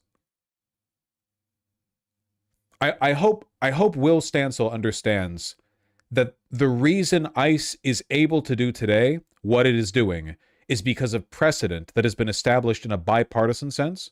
And if you want to prevent this stuff from happening long term, not just like a 4-year reprieve, but long term, we need to really look at what is being normalized in the bipartisan back and forth. Because ICE was getting funded and getting their funded increased long before this. Are they getting funded way the fuck more now? Yes, they are. And yet, in spite of that, basically every Democrat refuses to meaningfully condemn this. Like the Democrats pretend that ICE already has the ability to conduct house searches with administrative warrants. They refuse to say that they'll defund or destroy ICE. Like, this didn't happen out of nowhere, you know? Abolish. Thank you, abolish, not destroy. Vosh forgot a word.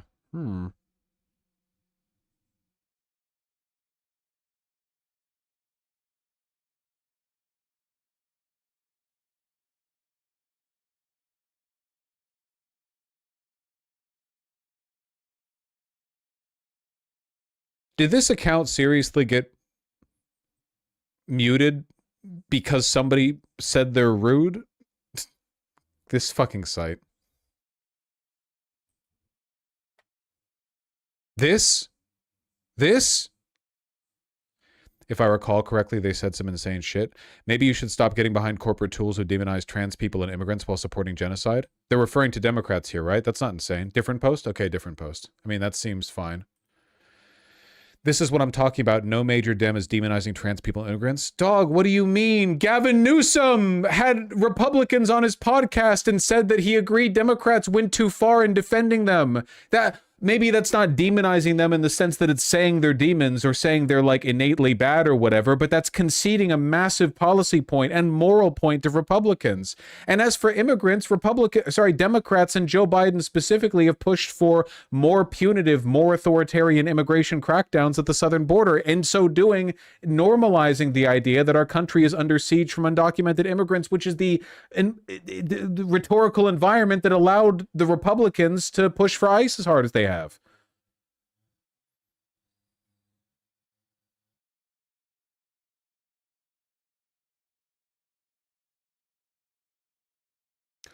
Will Stansel's an institutionalist at the core. He believes there's nothing fishy with the whole Epstein business. Man.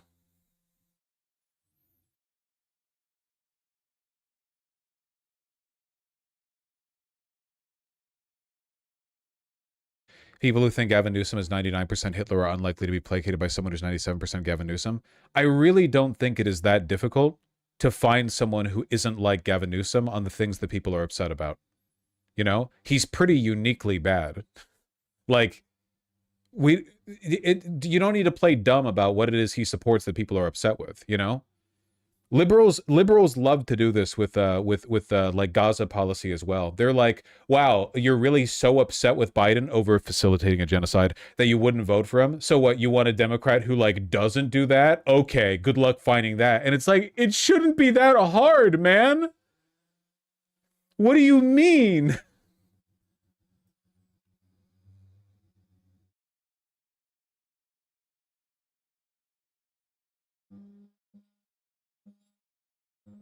Dude, I think someone has punitively hired a gardener to trim the grass directly against my windows. Is this, did my landlord do this? They're like rubbing the fucking hedge trimmer up against the glass right now. Holy shit, that's so loud in here. I have the windows closed. My bad, that was me. That's fucked up of you, Masaigu, my landlord. I can hear it. I know you can hear it. Think of how it feels for me. Hey.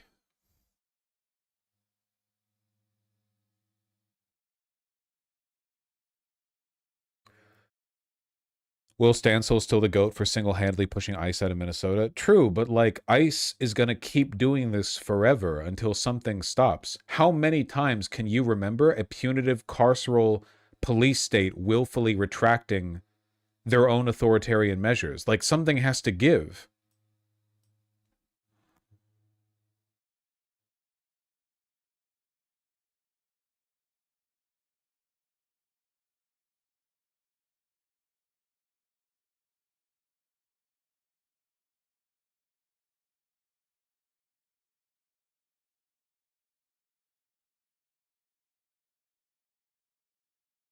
Not to belabor this, but this is a citywide elected Minneapolis refusing to say whether or not voters should vote for the Democratic presidential candidate in 2028, calling it an unfair litmus test, and suggesting abstaining is okay because Minnesota always votes for Dems. Obviously, I strongly disagree with this mindset, and I think the issue we have actual electeds espousing it shows that online brain rot is an issue in the real world too. Man, this is so low IQ. It's not online brain rot. Sometimes, like, there are larger issues at play here than the very literal factual, is J.D. Vance or Gavin Newsom immediately better in the 4-year window that they will run as president. There are, like, larger things. What is this indignancy that a local official might share this opinion? Oh, it's online brain rot. The funny thing is that this kind of terminal, like, fealty to the Democratic Party is its own kind of brain rot. People act like lefties are the brain rotted ones. Oh, you get your opinions from Twitter, but like fucking 40% of young people now are saying they're dem soaks apparently. Like, okay, they all got that from Twitter. Okay, well, there are more people saying they're dem soaks in the Democratic Party than there are fucking now supporting Chuck Schumer. So who's got the brain rot then?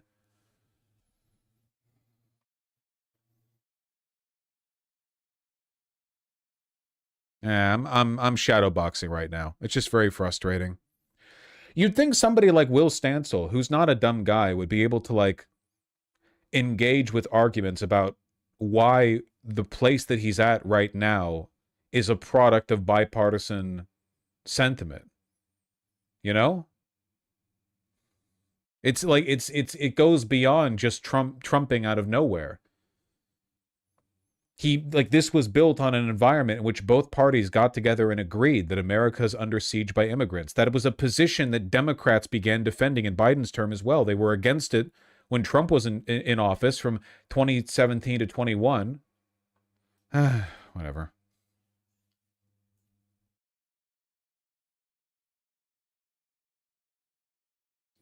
I'm not vetting your fucking posts.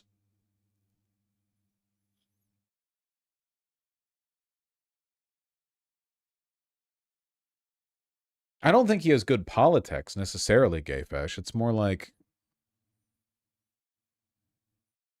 you have to understand, you have to be a little bit You have to understand where this comes from. Yeah.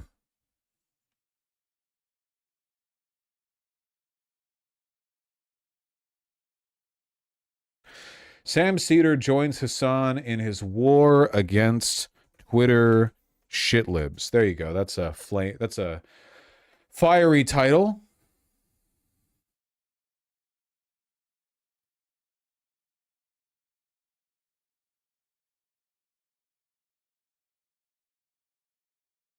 It shouldn't be that hard to say you must vote for the Democrat against the Republican whether or not you love them. A message that applies equally to the left and center, by the way, but many people seem to want to avoid that truth. Do they not realize how bad this makes them look? That, like, when you're not even making a moral argument, you're making an argument of fealty, you know? You're not like, this doesn't improve the voter turnout for Democrats. It's really, really ineffective. Yeah, you did this with Biden. It didn't work. Biden got his numbers because of fear over COVID, not because, you know, like, look how did it turn out with Kamala, huh?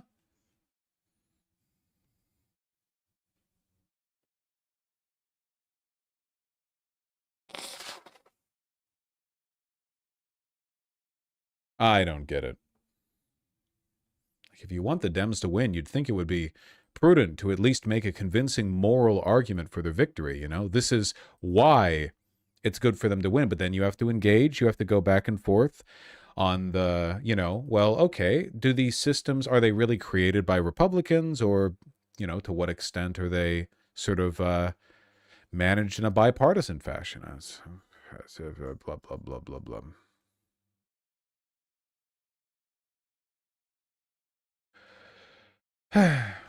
Another reason the autopsy should have been released? Oh, yeah, for sure. But you know why they wouldn't. Trump is recruiting thousands of local officers to aid immigration efforts. Some states are saying no.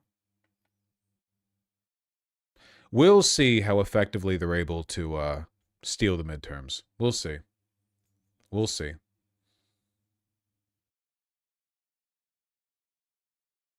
We'll see.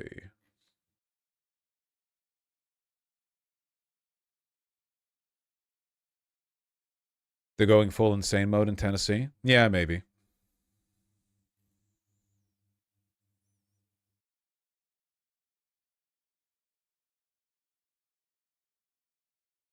ICE agreements rise tenfold under Trump. After taking office last year, Trump revived a decades-old program that trains local law officers to interrogate and detain people suspected of being in the U.S. illegally.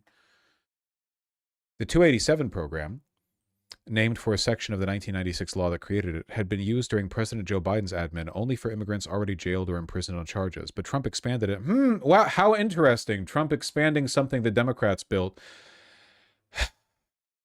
Passed under Clinton, used by Biden. Oh, it turns out that, like, it can be expanded by people with a more, like, authoritarian sentiment. That's interesting. I wonder if there was something fundamentally wrong with training local law enforcement to interrogate people in service of national immigration law.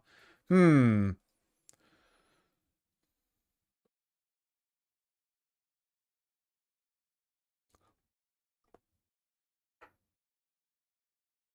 Democrats are evil and they hate you. It's not just about Democrats being evil. It's like, dude, a country that allows Trump to win was already sick. Win twice and barely lose in 2020. Like, the problem here is clearly not Trump. This is just the symptoms versus the underlying cause. Like, obviously, what you think, if you get rid of Trump, this is all going to be fine, or that the most you can ever strive for in politics is an unending war with the symptoms, where occasionally the symptoms win. Well, like that's just where we're at. We just have to deal with all of this now. The fucking every city gives a third of their budget to police. Pentagon budget expands every year. Nonstop warmongering and imperialism, genocide in Gaza. You know, worsening local education, austerity policies, increasing wealth inequality. You know, all of that. That's just the way things are. But God forbid that produce a fucking retard far right populist president, you know? Of fucking course it does, you idiot. Oh my God. You have to, like, you can't just keep floating on top. You can't keep just getting angry when something bubbles up from the surface. You have to dive underwater.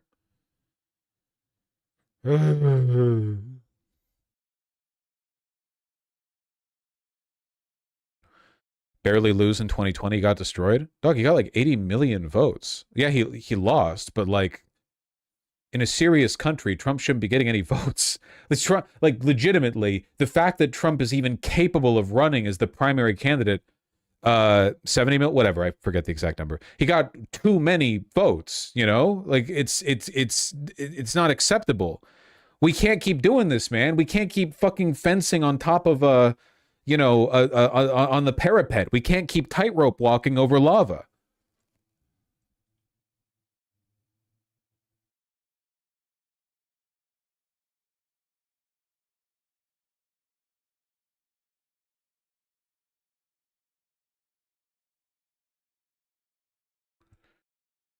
Read recently a lot of establishment moderate people prefer a more modest midterm win because if a big wave happens with tons of new freshman reps, there's a big risk the new Dems might lose control of the House caucus. Or in other words, moderate Democrats want to deliberately give Republicans power so they don't cede power within the Democratic Party to more populist progressives. What is that not but treason? Genuinely, not in the legal sense, I guess you could call it treachery, whatever. What is that not but a betrayal of the base? Worse than anything progressives are doing. Like you're mad at progressives for not being wooed by a Gavin Newsom win. Meanwhile, moderate Dems are like, we should deliberately give Republicans dozens of House seats. Well, off the premise of your article, you know, just engaging with your premise.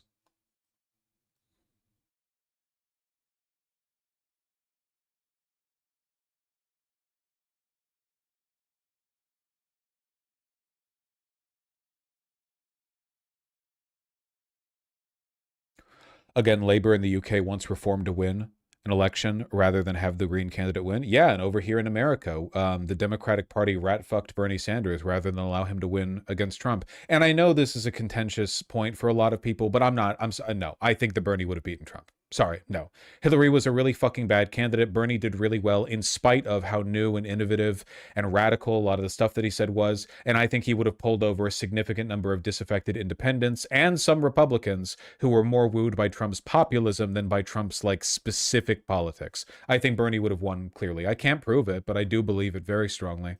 And I think the Democrats rat-fucked him and they cost us the election. They tried to rat fuck Zohran Mamdani. Absolutely. They did. If you ever wonder whether or not, like, did they do that to Bernie? Well, they did it to Mamdani. They just lost. We all watched as the bipartisan establishment attempted to undermine Mamdani at every stage. And then finally, at the last hurdle, they refused to endorse him against the Trump-backed Cuomo in the general election. You all watched it happen.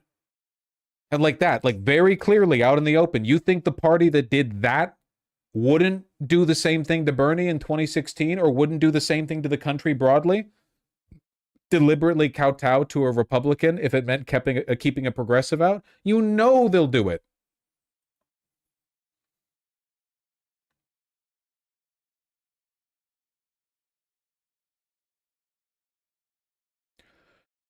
Why are we letting liberals posture as the new Dems? They're not even liberals. As we've said, they're not ideologically liberal.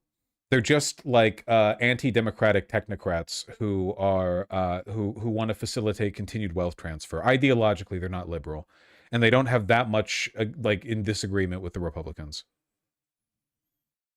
Liberal means too many goddamn things.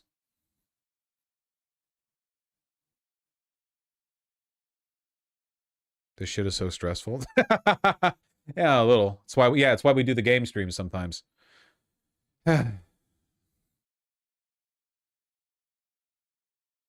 Hopefully, Masaiku. Hopefully. But if AOC wants to be a leader to the progressive Dems, she needs to start shit-talking the new Dems that are responsible for so much evil. Yeah.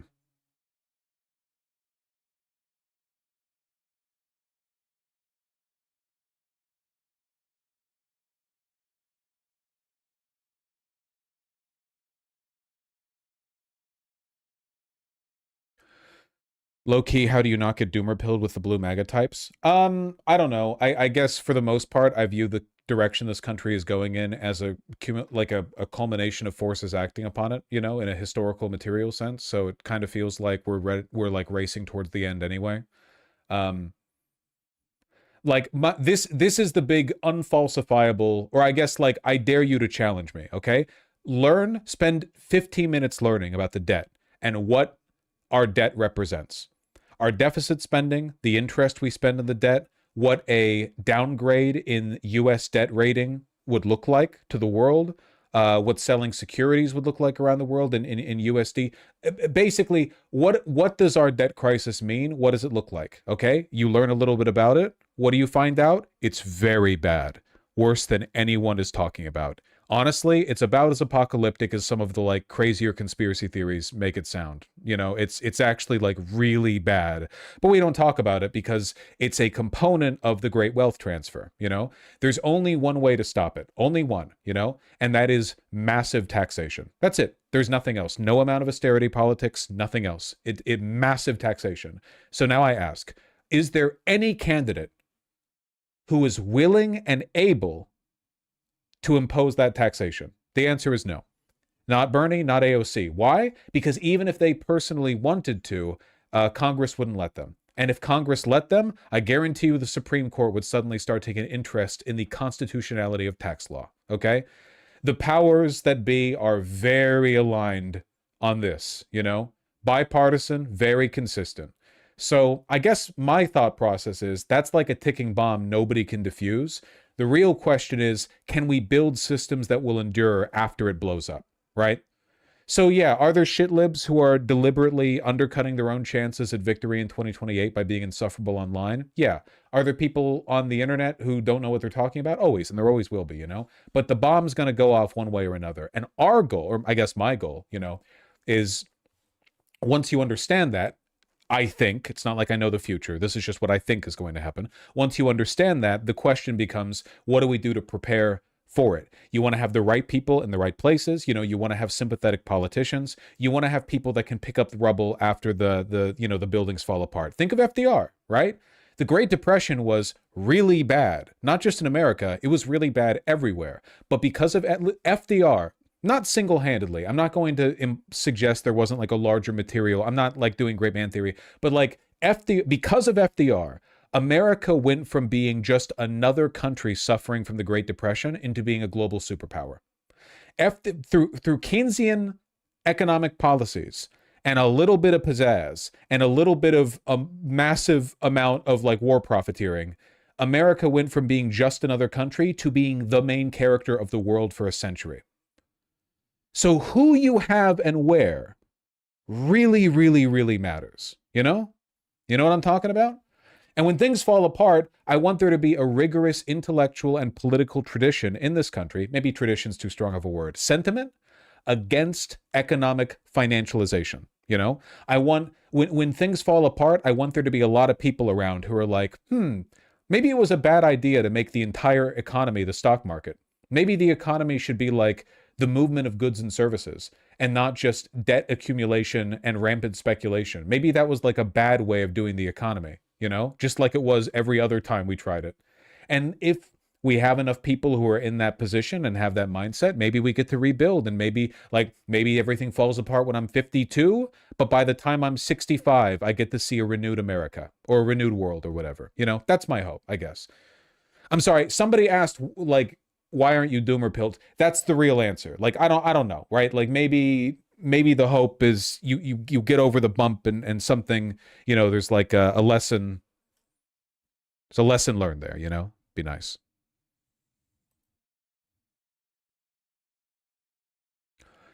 But FDR didn't do enough, did he? Well, no, but no one ever does. You're not doing enough, you know? Like that's, yeah, I mean, sure, but that could be said of anything and anyone, you know?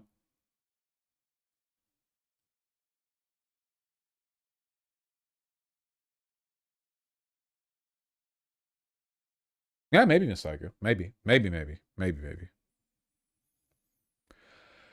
Just hearing your takes on the debt have changed me. Been a socialist for years. It's always been in favor of wealth tax, but the consequences of not implementing it really aren't talked about enough. You know, no, for sure, yeah. People really do frame like tax, like even among Democrats, people don't like taxes. Look, nobody likes being I don't like being I probably get taxed more than the average person watching this, okay? I don't like having a portion of my money go to the fucking, knowing it'll all go to Israel and ICE right now especially, but like, you know, in general. But we have no positive narrative about taxes, and that's because right-wing corporate media has spent literally like nearly 100 years nonstop making taxes a dirty word in people's head.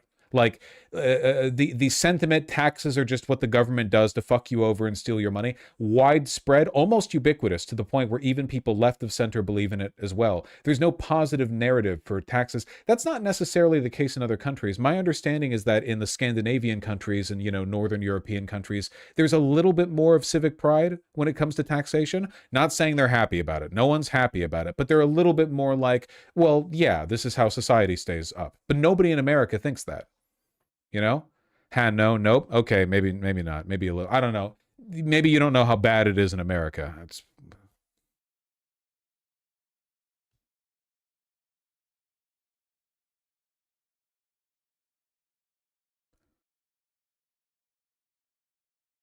I like FDR too, but you give him too much credit. Government spending during World War II got us out of the Depression. But that's Keynesian economics. And the New Deal was government spending.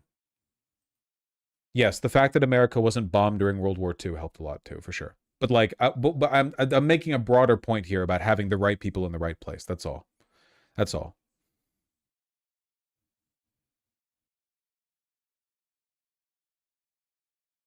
Land value tax? Sure, whatever. You're not. It's not the point.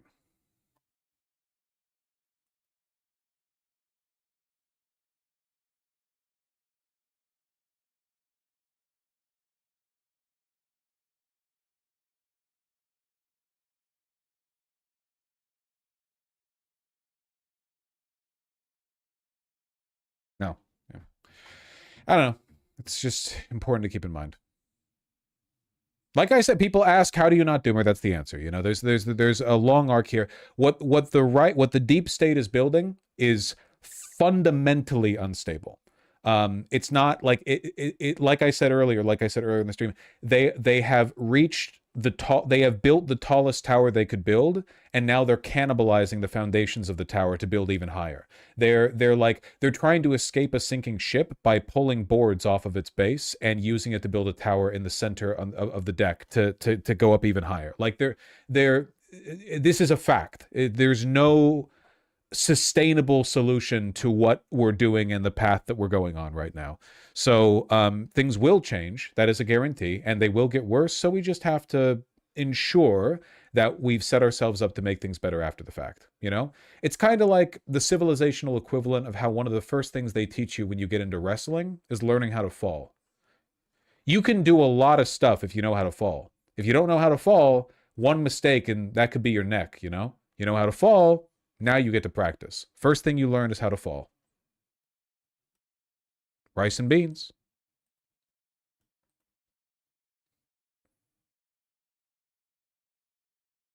Did you wrestle? Yeah.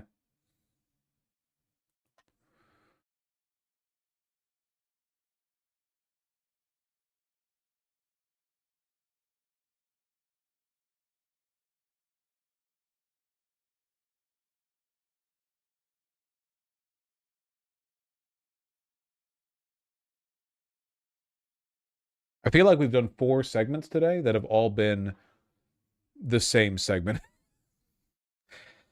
How do you fall? The first step in falling is make your body as rigid as possible. You want to lock out your knees, your elbows, and then what you want to do is extend your arms, so the first thing that makes contact with the ground is the base of your wrist with your elbow locked like this, okay? You want to kind of like drive, like try to rotate to drive as much force right there. Yeah, like a board. You want to hit the ground like something strong and durable, like a ceramic pot, you know, or like a vase. Yeah. I always fall neck first. That's also a really good technique, yeah. You know? You want when falling, you need to attempt to absorb the impact of your collision with the ground by softening it with the edge of a table. Like if you could sort of cushion the fall by hitting the edge of a table with your neck, there's less inertia when you hit the ground. Yeah. They call it the Kirk crumble. For legal reasons, I have to advise people to not everything I just said was a joke. I don't want to get an email from a grieving parent, okay?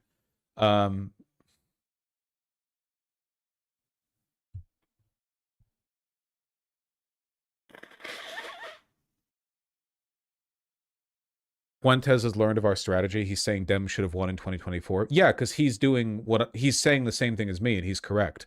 He's saying that Trump, by virtue of being like a terrible, abysmally unpopular candidate here, is dampening the chance of the Republican Party doing anything meaningful in the future. He's essentially saying like, you know, Trump is embarrassing the movement, and therefore it like hurts us in the long term, which is what I'm saying about Gavin Newsom in 28. To an extent. And there is a synchronicity there, you know?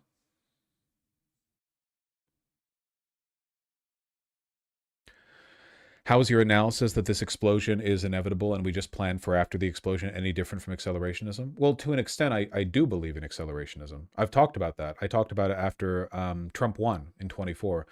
So there's that. But also, a lot of people put a lot of fuss into bringing about the collapse without putting a lot of thought into where they are and what they're doing during the collapse, you know? It's not just about, hey, bring about the end. If the end happens like right now, you think anything afterwards is going to be better? Don't be stupid. It's going to be worse, right? You have to prepare for it. You have to be aware of it. And that is not innately accelerationist. That's just that's good self-care. Just good self-care.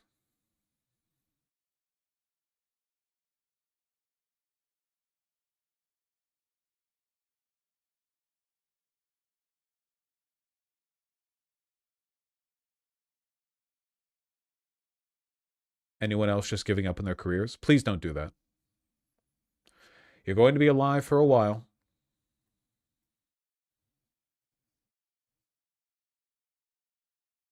To be fair, the stance isn't really unheard of. The Dems did this leading up to FDR for every attempt to campaign on opposing the bad economic policies of the GOP failed electorally, and they just decided to let Republicans nuke the economy and they would clean up after. Yeah, that makes sense. I think I saw somebody on Twitter who was drawing this analogy before. Like, there are examples where people well understand that you don't want to overcommit when you don't have a winning hand because you're going to make things worse for yourself in the long run. But I don't remember exactly what that context was. I wish that I wish I remember what it was.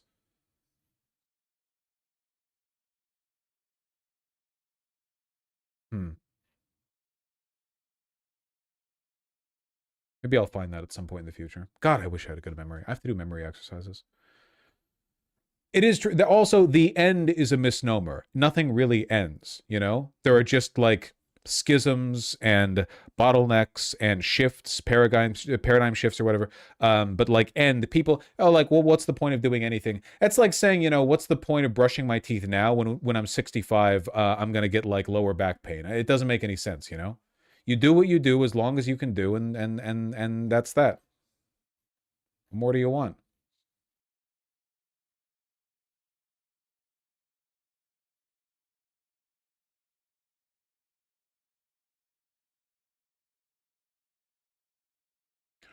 He's also saying people shouldn't vote in the midterms. Fuentes, I mean, that's the he.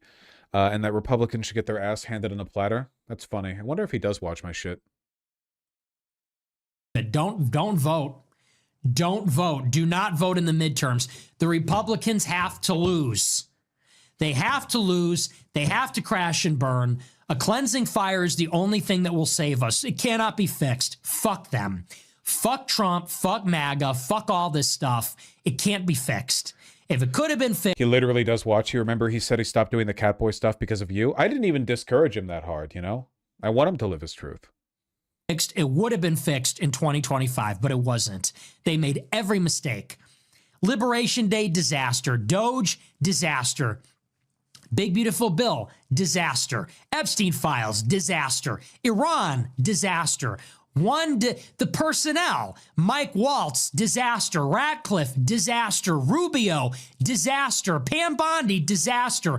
All self-inflicted.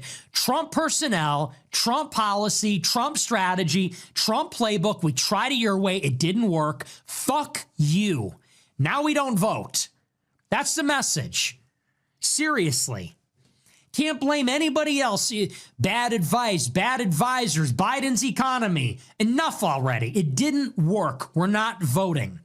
I'm staying home. The problem is he thinks Trump was too left. Well, no, because as has been established, Nick Fuentes doesn't really care that much about the Nazism thing, right? Politically. What he cares about is being an influencer and having funny, edgy positions.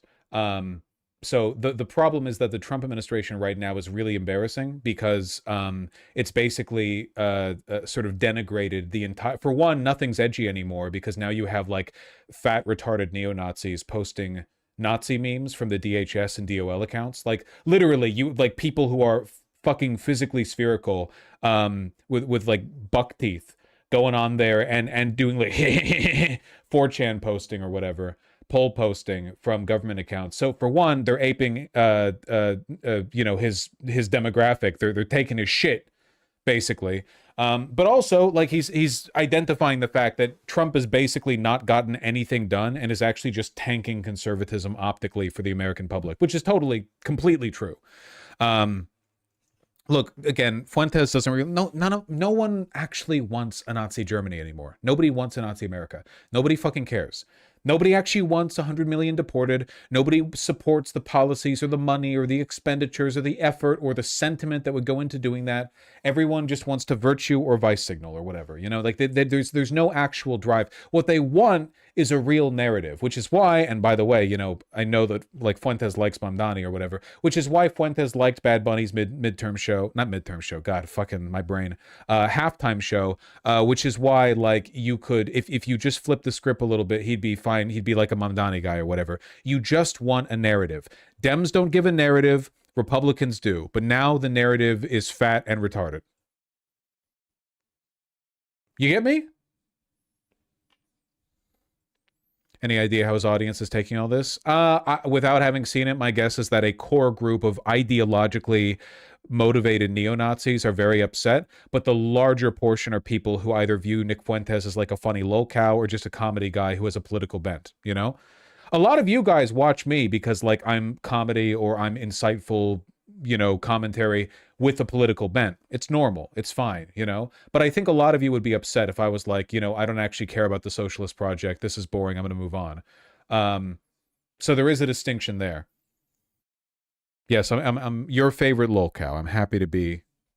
And you know what? I hope loved. the Democrats impeach him. I hope the Democrats impeach all of them. I hope they indict everybody. I hope they depose and compel the release of documents. And I hope they find all the criminal behavior. And I hope it destroys the GOP. I hope it creates a crisis for the GOP so severe that they never recover. And then I hope we get a fucking Nazi to run in 28. And I mean that metaphorically. I don't mean that literally. I hope we get a fucking fascist to run in 28 to burn the GOP down as a dark horse and win the presidency as a right-wing radical. That is my... See, the problem here again is that we're already living in a presidency where all of the power is coming from those people. The single most powerful person in the Trump admin is Stephen Miller, who is literally a neo-Nazi. Trump might be a senile, like, boomer fucking, you know, narcissist or whatever, but the people making the policy decisions are, like, the people running the DHS, the people running the DOJ, the people running the information apparatus. These are, like, actual Nazis. And it's embarrassing, and it always will be embarrassing. What he's referring to is, like, an imaginal... He's basically doing, like, what some... people accuse lefties of doing with the, well, that wasn't real socialism, except in this case, these people are actual Nazis, you know? This isn't what it looks like. This is gay and retarded. My version of Nazism won't be gay and retarded, but you always allude to the future because when it arrives in the present, it's gay and retarded. So in the future, you have to believe in the heterosexual intelligent fascism. Unfortunately, reality will continue to disappoint, you know? That is my hope. That is my playbook.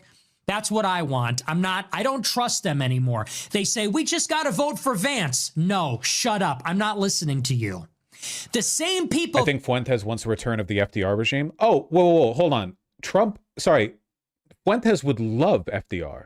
He would love, there's nothing Fuentes, he would love it in two directions. For one, he would love the narrative. He wants like power in government. His favorite authoritarian leader is Stalin. He's not motivated by the Nazi stuff. He would like FDR on one hand, that makes him an outsider. Yeah, but on the other hand, like FDR was a big power guy.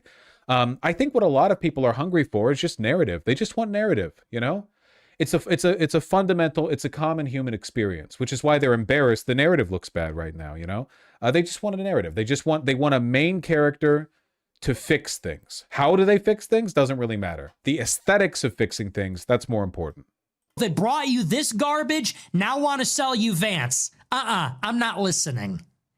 You fucking people told me that Trump was going to deliver a golden age and mass deportations and $2 trillion in cuts and charter cities and all this crap. You lied. It didn't happen. Now you're selling us on Vance. And Hitler promised a 1,000-year Reich, and what happened? That's just how your ideology works, dog. It's always going to be that way, man. I don't think so. I'm not even listening anymore. I'm not voting. And they could say whatever they want. Say whatever you want. Try and squirm and struggle and flail around. I am not listening anymore. I am not. All right, he's right. He goes on for a while, I assume, just like this. Anyway, no, I mean, I think that to an extent there is a parallel here in the sense that he wants to distance himself from the administration because it's embarrassing for him. The difference being, of course, that like he's not ideologically motivated. I am. Even if I could get all the aura points in the world, like this is my credibility. Okay, I kneeled before the cross that is the Democratic establishment. I advocated for people to vote for both Biden and Kamala Harris. I did not win any aura points with that. A lot of you might not remember, but the very first wave of big backlash that I got as a content creator was in 2020 advocating people vote for Biden. That was like a serious, like months and months of continued video essays and harassment and people hate posting about me and so on and so on. None of that was to my benefit. That did not advance my fucking career or my clout or anything. I just believed what I believed, you know? And now my beliefs are shifting because I think the world is shifting and my perceptions of the world have to shift with it, you know? So it's not really about distancing myself from the Democrats to maintain a rhetorical distance so I can continue to be an outsider. It's the, you know, you got to do better than Gavin Newsom. I'm sorry. And you were wrong back then? Well, again, with the benefit of hindsight, I think that it would have been better if Trump won in 2020, but I don't think there's any way I could have predicted that back then. I don't think anybody back in 2020 would have assumed, like, not only will Biden be a do-nothing Democrat, but they won't do anything about Trump, and then Trump will win again, and the Democrats will just let him do whatever. Like, maybe some people were saying that, but I feel like that was a prediction born more out of cynicism than informed. Like, sometimes people are right because they're lucky, is what I'm saying. So you can say that's cope if you want. I'll take that. I'll fall on that sword. But I feel like we're in a worse timeline than a lot of people could have predicted fairly based on the evidence that was available in 2020. Eesh.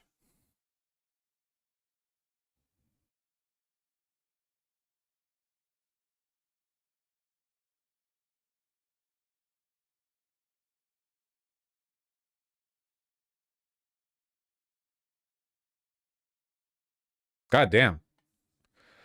But Biden was more progressive than you expected. Sure, but it didn't do anything. Like, Biden was more pro-LGBT than I expected, but support for LGBT rights went down during his presidency. You know? Biden was more pro-labor than I expected, but right now, in terms of like corporate deregulation and so on, we're in a worse position than we were at the end of the Trump era. So it's not like, sure, like he ended up being better, but what about, you know, yeah, not to mention Gaza. Hold on just 1 second. Could you please turn that down?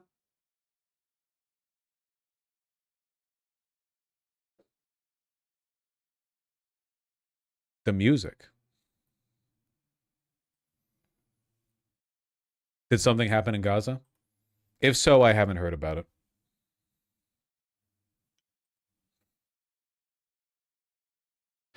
Fuentes advocates for total Republican death. Hysterical, really. Libs are still making the Dems should be anti-trans argument. Yeah, of course. They're always going to make this argument because the alternative would be to acknowledge that the reason the Democrats underperform is because they're too far to the right. Okay, so why'd you support him if you expected him to be worse? What? Biden? Because Biden was much, much, much better than Trump. But at the time, I didn't think it reasonable to believe that Biden would do such a bad job responding to Republicans that he would end up making them stronger than they were at the middle or beginning of Trump's first presidency. So I guess, if anything, I was too, optimistic about the Dems. I can't see the future. I'm only taking guesses here. I try my best to keep you guys updated on my thoughts, but I mean, I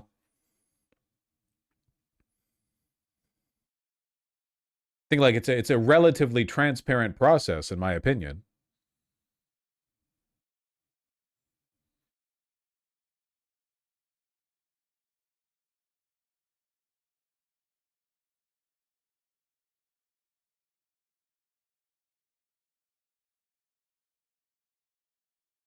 Well, here we are, Wizardry. Okay, well, we got to talk about Talarico at some point, huh? Hold on. Let me get through these clips real quick.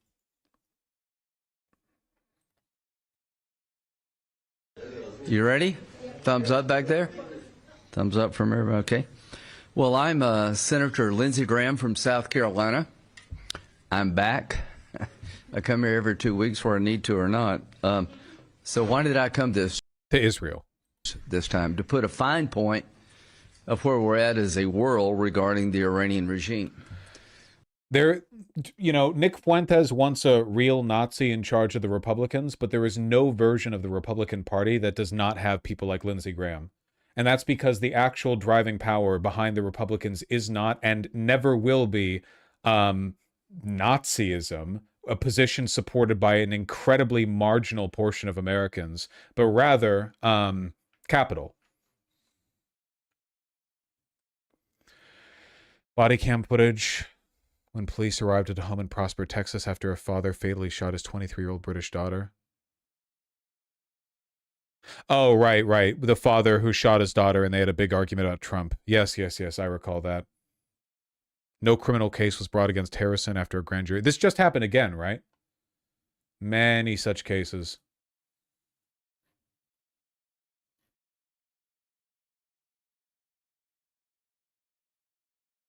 Okay. This is a little portion of Mamdani talking about the budget of the city of New York, which I am interested in looking at because I said I would look at a summary of it and not the entire 57 minutes of policy and budget discussion. And I'm going to do that. And then we're going to talk about Talarico. But I want to be clear. $5.4 billion is still a very steep mountain to climb. And there are two paths that we can walk.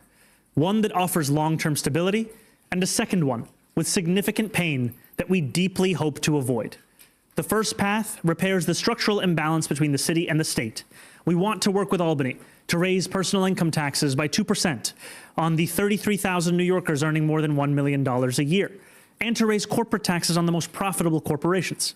And we know that for far too long, New Yorkers have given far more to the state than what we have received in return.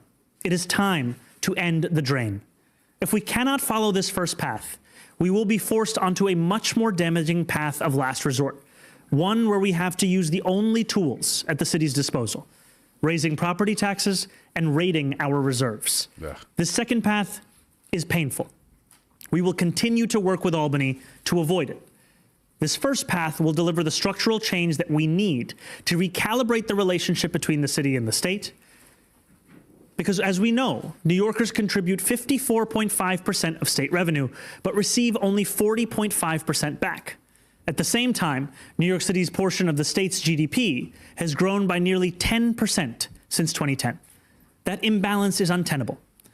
Once again, I'm calling for Albany to end the drain. There is no third option of failing to balance the budget. By law, ever since the fiscal crisis of the 1970s, which placed the city on the brink of bankruptcy, New York City has been legally required to balance its budget. We will do so.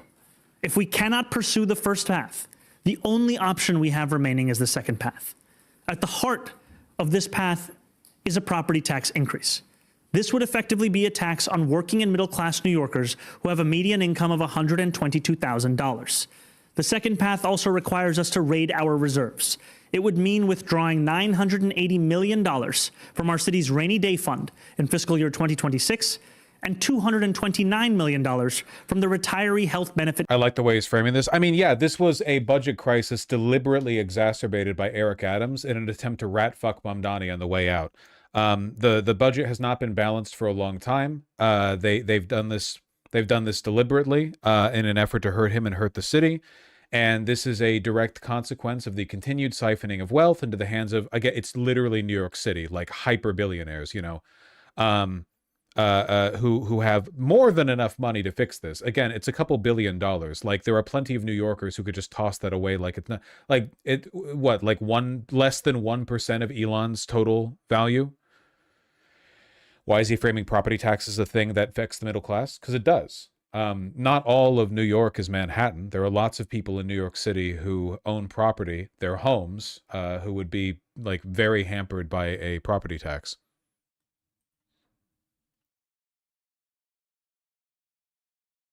Trust in fiscal year 2027. These are steps that have been taken before, but only in moments of extraordinary external crisis. Mayor Bloomberg's response to the 2008 financial collapse, and Mayor de Blasio's response to the enormous revenue shortfall caused by the pandemic. We do not want to have to turn to such drastic measures to balance our budget. I really, really, really, really hope that Hochul is willing to play ball here and enable those taxes from Albany, but I have no idea if she will.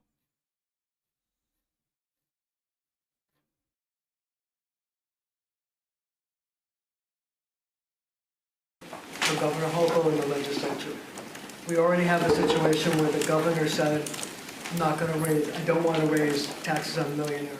And this morning she said she doesn't support property tax hikes. I wonder if we have a situation where this is a clash between ideology and reality, and if faced with the fact that you won't get those taxes from Albany, would you really, really, really raise property taxes here in New York City?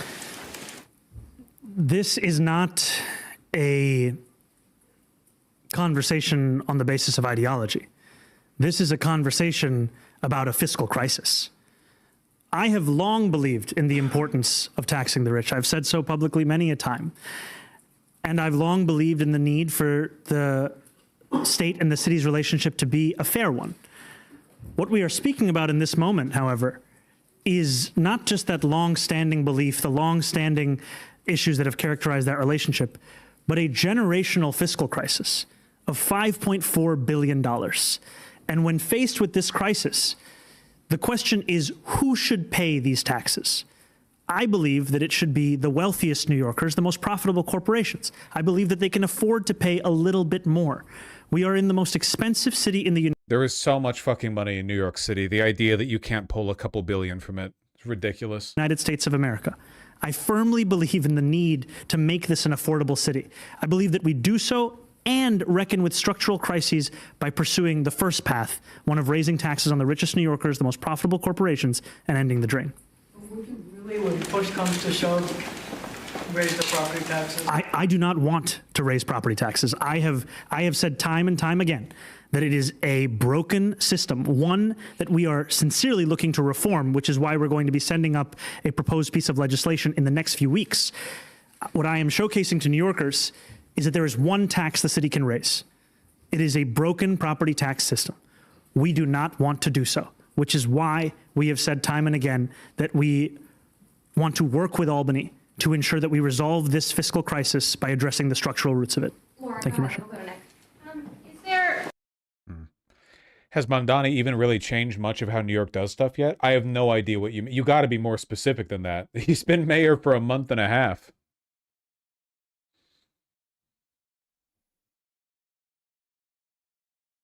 He has not in a month and a half managed to single-handedly restructure the main city of Earth. But he's done some big moves. Big moves, big moves. Like this shortfall would still be here if Cuomo was here, right? Yes. Yeah. Oh, yeah. This budget shortfall has nothing to do with Mamdani. It was created by previous administrations and worsened by Adams at the end deliberately to fuck him over. It was not it's in no way, shape, or form is this because of him.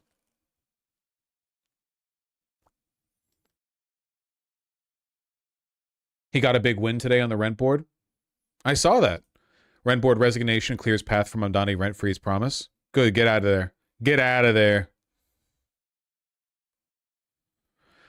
Alex Armlovic, a member of the board who was appointed by Mayor Eric Adams to a 4-year term that runs through 2026, resigned Tuesday. He's the third member to resign or signal intent to leave the board this month. Very good, very good. Armlovic said he did not resign for political reasons, but because he'd be taking on a new full-time job working on housing supply issues as a program officer at the philanthropy group Coefficient Giving.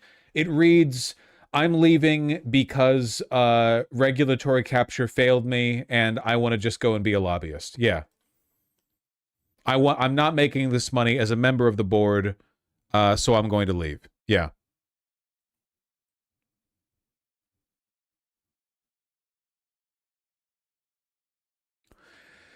City Council Speaker Julie Menon and Council Finance Chair Linda Lee slammed Mamdani's last resort proposals to increase NYC property taxes and dip into rating funds, saying those ideas should not be on the table whatsoever. Sure, but like, what's the alternative? Like, he does need to balance the budget, right?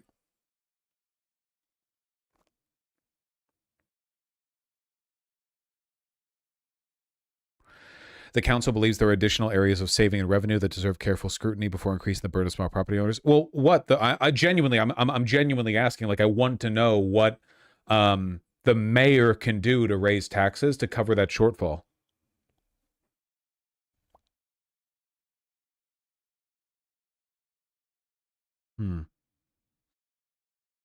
I guess we'll see. Bake sale?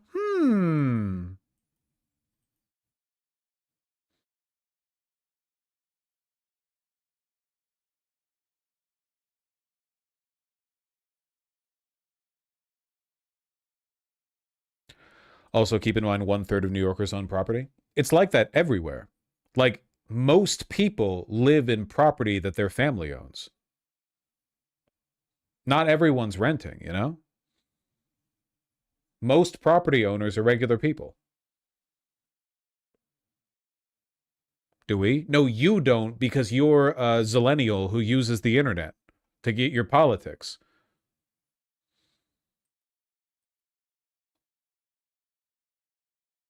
Look at how these snakes and reputable journals are covering this so disingenuously. Yeah, of course. Mamdani plans to hike NYC property tax to fill budget hole. Yeah, total, like, from Bloomberg, yeah, total dishonesty. But there's your corporate Democrat wing, you know? Not saying the budget hole isn't from him, saying that he wants to hike NYC property taxes as opposed to it being a last resort if nothing else does, or if nothing else is done.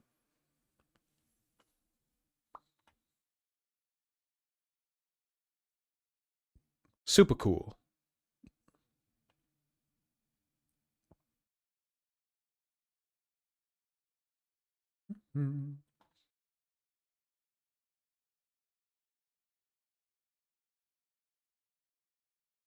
Has he covered Talarico? No, but he's about to. Let me piss first. I have to pee real bad, and then we'll cover Talarico, and then I'll read donos or something. That'll be fun.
Okay.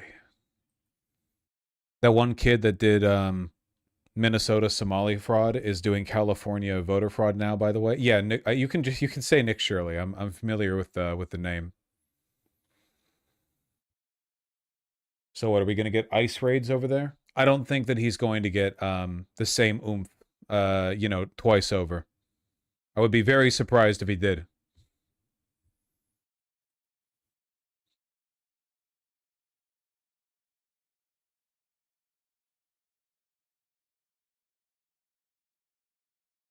Mm-hmm. Talarico is an op.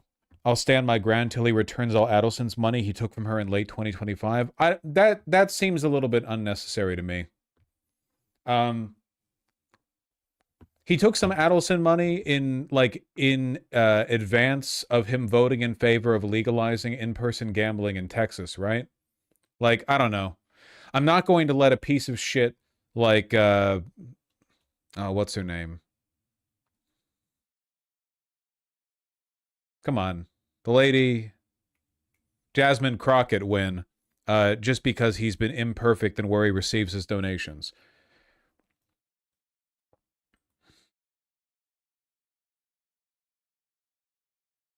The source is ChatGPT, FYI. I think this is public knowledge. Also, I source all the information on stream from ChatGPT. Thank you. No, let's see.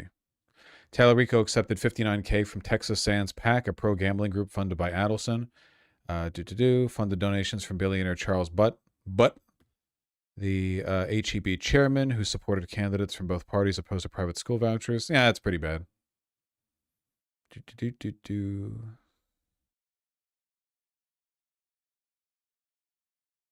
Opposing private school vouchers.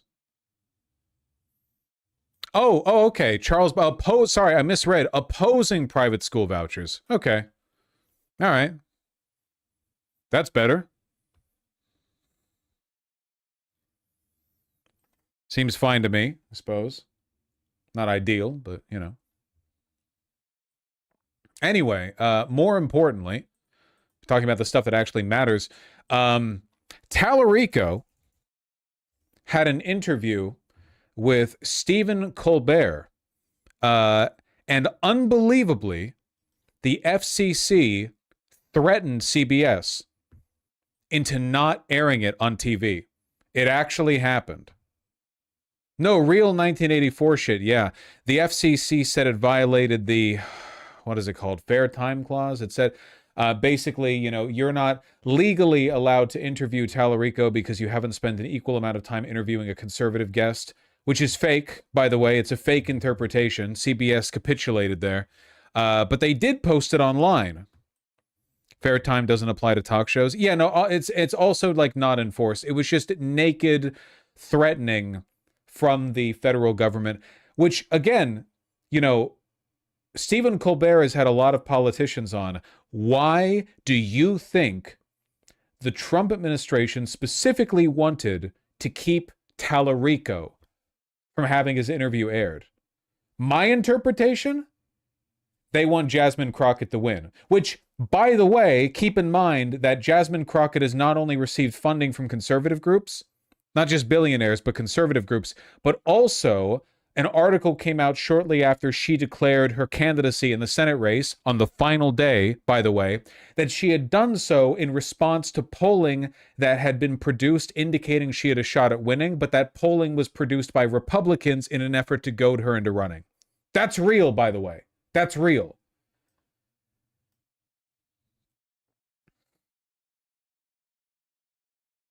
That's real. We looked at it on stream. It sounds insane. It sounds like it's completely fake, but it's not. Unfortunately, even though it didn't air on TV, I cannot play a Stephen Colbert interview on stream. I'm sorry. 1 second of this, the whole video's down. You know, that's just how it is. Really, as always, Talarico should be wearing a tie. I know. Crockett is legit one of the worst campaigners I've seen, and she's terrible at giving speeches. Yeah, but, you know, there are powers that support her. Not in the form of endorsements, but I guarantee you she's going to get plenty of money.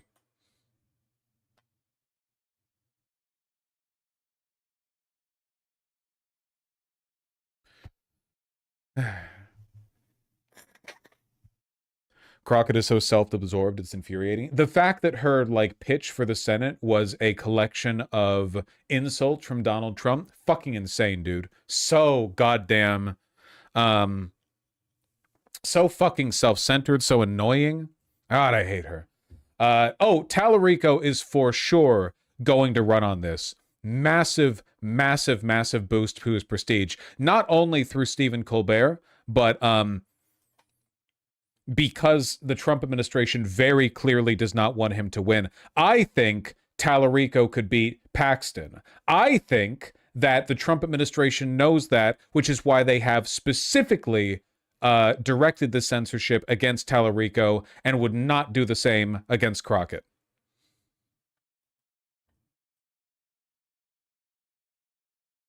What is your stance on Israel and AIPAC? Well, I've never taken money from AIPAC, and I'm not taking money from AIPAC in this campaign. Seeing what's happening in Gaza makes me sick to my stomach as a teacher, as a Christian, as a human being. And our country's role in that slaughter makes me feel complicit in it. I think all Americans should feel that. Yeah. There was a theologian who said, I screamed at God for the starving children until I realized the starving children was God screaming at me. I think God is screaming at us in Gaza right now, screaming at all of us. And so I've said, if I am elected to the U.S. Senate... Yeah, deeply, deeply anti-Semitic, for sure, for sure. 100%. Has this just drawing more attention to him? Yeah, of course. Look at this. Pretty big bump right there, I'd say. More of a bump than the beginning of the Senate race. Talarico's already campaigning on it. James Talarico. I can't play this. I can't play that. That's from the Colbert Show. Nice try. I can't play that. But I'm glad he's campaigning on it. James Talarico, Texas. That's loud? Yeah, it's loud. It was loud to me too. But I didn't just hear the audio. I also heard the, you know, whatever the noise of an email saying you have been demonetized sounds like. No, so far the interview is at 2.5 mil on the Stephen Colbert YouTube channel. We need Talarico to win. I am ride or die for Talarico. Nothing is shifting me off of this. Man, even here on the MSNBC thumbnail, look at this. The stoic frame maxing Talarico versus the, you know, slack-jawed, idiotic buffoon Crockett. Right now, 2 Democrats vying to become the Senate nominee in Texas are making their case to voters on the first day of early voting. And their final pictures are pretty clear. Jasmine Crockett says, we need a warrior, while James Talarico argues we need a nominee who knows how to win tough races. Let's bring in Julian Castro, who served as HUD secretary and was a 2020 Democratic presidential candidate. He is now an MS Now political analyst. Mr. Secretary, thanks for being here with us. You know Texas politics just as well as anyone. What is your sense of this race? Oh, Laura, this is it's fair to say, I think that this is the most competitive, most animated and spirited Democratic primary that we've seen for a statewide office in at least 25 years. Because you have 2 great candidates, both of them able to articulate a vision for the future, both of them able to raise money, both of them very energetic and really rising stars in their own right. So, you know, Texans, the Democrats in Texas for the first time in quite a while at this level have a choice to make about which candidate do they think is better able to win in November and would better represent the people of Texas if they. Y'all are so cucked to this guy already. Love his rhetoric, but this is surprising for my level-headed tuber. He's not Mamdani. You're a little bit internet pilled, and I mean that in a negative way. Cucked to is a unbefitting language here. I like him more than I like Crockett. You know, is everything cucked? Is it cucking when my friend says they would rather stay in and recover from a cold than go out drinking with me? Is it cucking when I'm washing the dishes and the sponge is so ragged because I haven't replaced it in a while because I keep forgetting when I go to the grocery store? It just feels ragged against my what isn't cucking? He's better than Crockett. I think he's pretty good too. He's not Mamdani. There's only one Mamdani, but I think he's pretty good. You know? Win. Well, who do you think is the candidate that can win this race? Is it Jasmine Crockett, who says that Democrats just need to be fighting as hard as possible? Or is it James Tallarico, who says that Democrats need to be a little bit strategic and vote for someone that they think can win in the general election? Who do you? This is a misframing. Tallarico is both capable of winning in the general and also willing to fight as hard as possible. Like, Crockett is not fighting against the Crockett is like and I sound like a boomer when I say this, but literally, like, her whole pitch is that she's foul-mouthed. That's it. Like, she says insults, but like, the insults are great, lady. I need that to be substantiated with some kind of like principled progressive policy or broader advocacy. But no, I mean, there's nothing behind it. It's just slinging insults. You know, she says fuck. She said Marjorie Taylor Greene is ugly. You know, it's not enough. I think it is. Yeah, I mean, these are dueling theories, right? Jasmine Crockett's that you need to amp up the base, get people off the sidelines that don't normally vote in a midterm election. James Tallarico, that look, Texas is still basically has voted as a red state, and you need to be able to convince enough independents and Republicans to go your way at a time when, you know, that might have more sway. People might be listening because they're dissatisfied with Trump and the Republicans. I think the truth is that you need both of those things. You need somebody. That being said, you're not wrong. It probably does benefit Tallarico quite a bit that the framing here suggests that he's like a good old homeboy moderate, as opposed to Crockett being like the radical Dem, because that's going to play so much better in Texas, you know? Like independents or moderate Republicans who don't like Paxton or whatever. And you're like, okay, well, he's not crazy to the left, like you know, like fucking Crockett is, a person who is to his right. God, people are dumb. That can convince people with a compelling vision that speaks to their By the way, I was looking at her Twitter account, and Crockett did the exact same thing that Trump did. Jesse Jackson died, and she posted a picture of him just disinterestedly sitting next to her. I'm not saying that you're automatically a narcissist if your response to a celebrity dying is to post a pic with them. I think it's like fairly normal. It's just funny that she did it too, and they don't even look like they're taking the photo together, you know? It is funny. Needs to get off the sidelines, and you also need to be able to convince people that are open to listening to a Democrat this time that you're the kind of Democrat that they can vote for. And you know, both of them are making their pitches. It's hard because they both are fantastic candidates, and I think the sentiment that I hear from a lot of Democrats these days is, wow, I wish that these two candidates were not going up against each other, because it would have been great if they had both been part of a slate running in different races. But I think it's a precursor of what we're going to see as the Democratic nomination in statewide races becomes more meaningful in the years to come, when Democrats can win in Texas. I noticed you didn't answer the question when I asked which person would you place your bet on that you. I'll say who I think has the edge right now. The polling has been mixed. You have seen some polls for Crockett and some for Tallarico. I think that right now Tallarico has the momentum in Texas. And if I had to guess who's going to win, I would say probably that he's going to win this race, but I wouldn't be surprised. Extremely bullish if even dickless centrist analysis still follows, or is followed by like an acknowledgement that he has the better shot. If it goes the other way, because the polls have been all over the place. I just saw a poll today that had Jasmine Crockett ahead. There was a poll last week that had her ahead. There have been several that also have him ahead. But if I had to say, being here in Texas, who I think the momentum is with right now, I'd say it's probably with Tallarico. And I know that Tallarico would really like to face Texas Attorney General Ken Paxton, who also is a candidate in the Republican primary for this Senate seat. He has launched what he calls an illegal voting tip line to stop unlawful voting activity ahead of the primary. What are you hearing about this? Are Texans nervous that Paxton could use that to try to suppress the vote?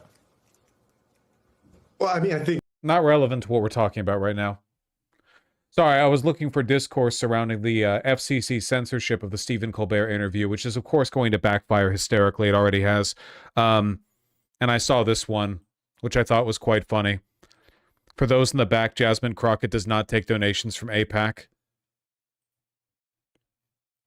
The ethics disclosure for Jasmine Crockett's trip to Tel Aviv, where she appeared in the photo op for the Iron Dome, lists as sponsor AIPAC subsidiary AIEF, and is in fact signed by AIPAC executive Arne Christensen. So here she is advertising with the Iron Dome. Where is she in the crowd?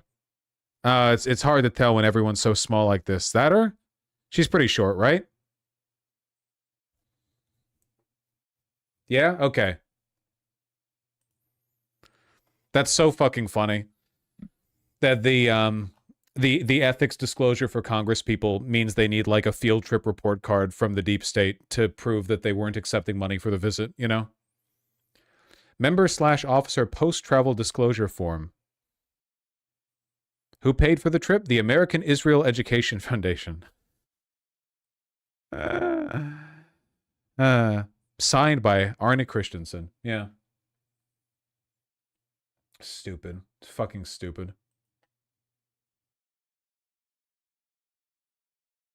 To be fair, Talarico doesn't have a strong record on this because he never served in Congress. That is true. However, Talarico saying essentially the screaming children in Gaza is God's message to us to stop it.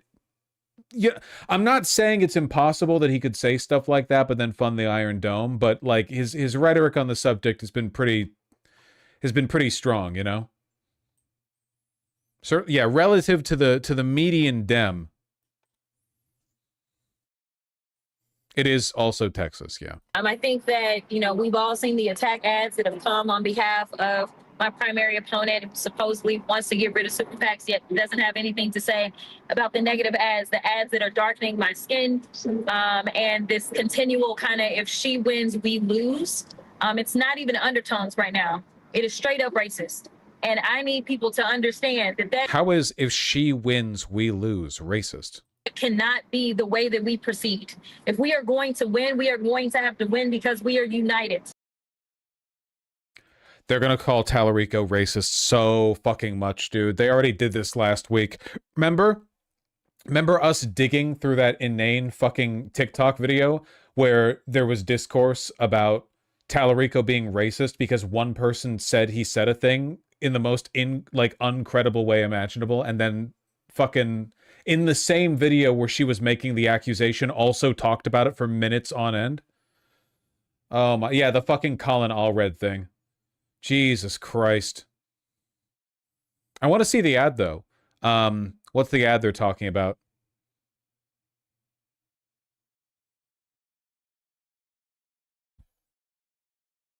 Crockett Talarico ad. No. I don't see it online. Like, just off a quick YouTube search. Maybe Twitter would be better?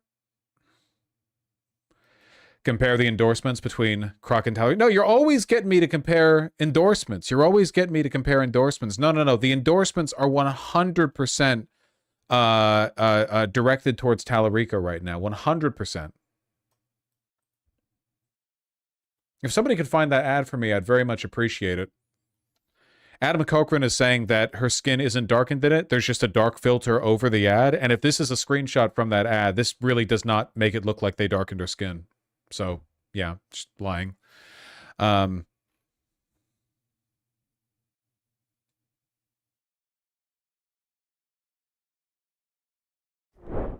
Representative Talarico, as you know, we're about a week away from early voting, and the latest poll from the University of Houston shows you behind by 8 percentage points. What are you doing to try to reverse that in time for the start of voting next week? Well, I've said from the very first day of this campaign that we are the underdogs. We're going up against some of the biggest names in Texas politics. We're going up against billionaire mega donors. We're going up against the establishment. In Somebody donated. Genuine question, why does the left prefer Talarico to Crockett? Is it just Israel? Israel is a part of it, but also just flatly, Talarico seems like a principled progressive. He makes arguments from a Christian perspective, which is not the angle that I take, but, If I'm going to have to work with Christians, I'd rather them be Christians who believe the shit Christ said rather than people who act like the Antichrist. Just my personal opinion.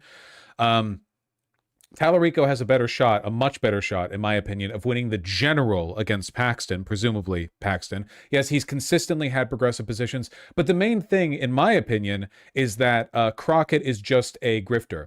She seems like a ruthlessly self-interested narcissist who will take advantage of every media blip she can.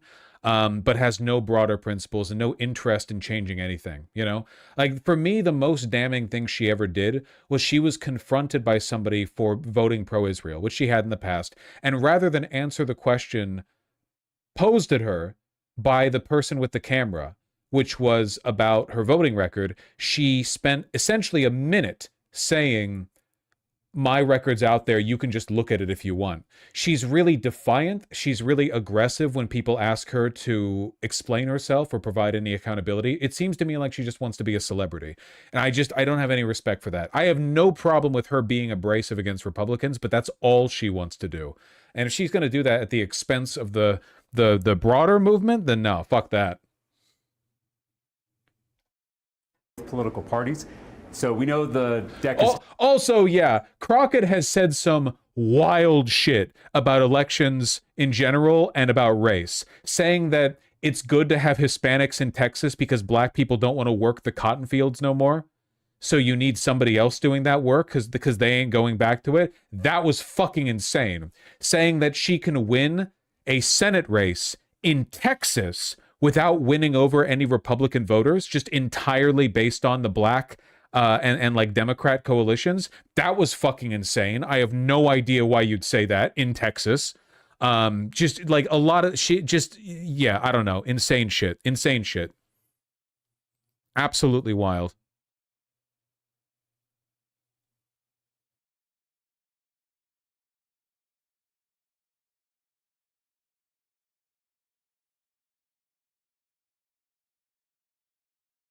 Not that he is one. In the future, would you welcome some old school style Christian socialism in a big tent? People are getting more and more atheist over time. I don't know. It seems like that works when 99.9% of people are Christian, but nowadays I feel like it would just be unnecessarily divisive. But like for religious people, sure, you know, whatever. I'm not going to exclude a good person from a broader political coalition because they're religious. I mean, that seems really dumb.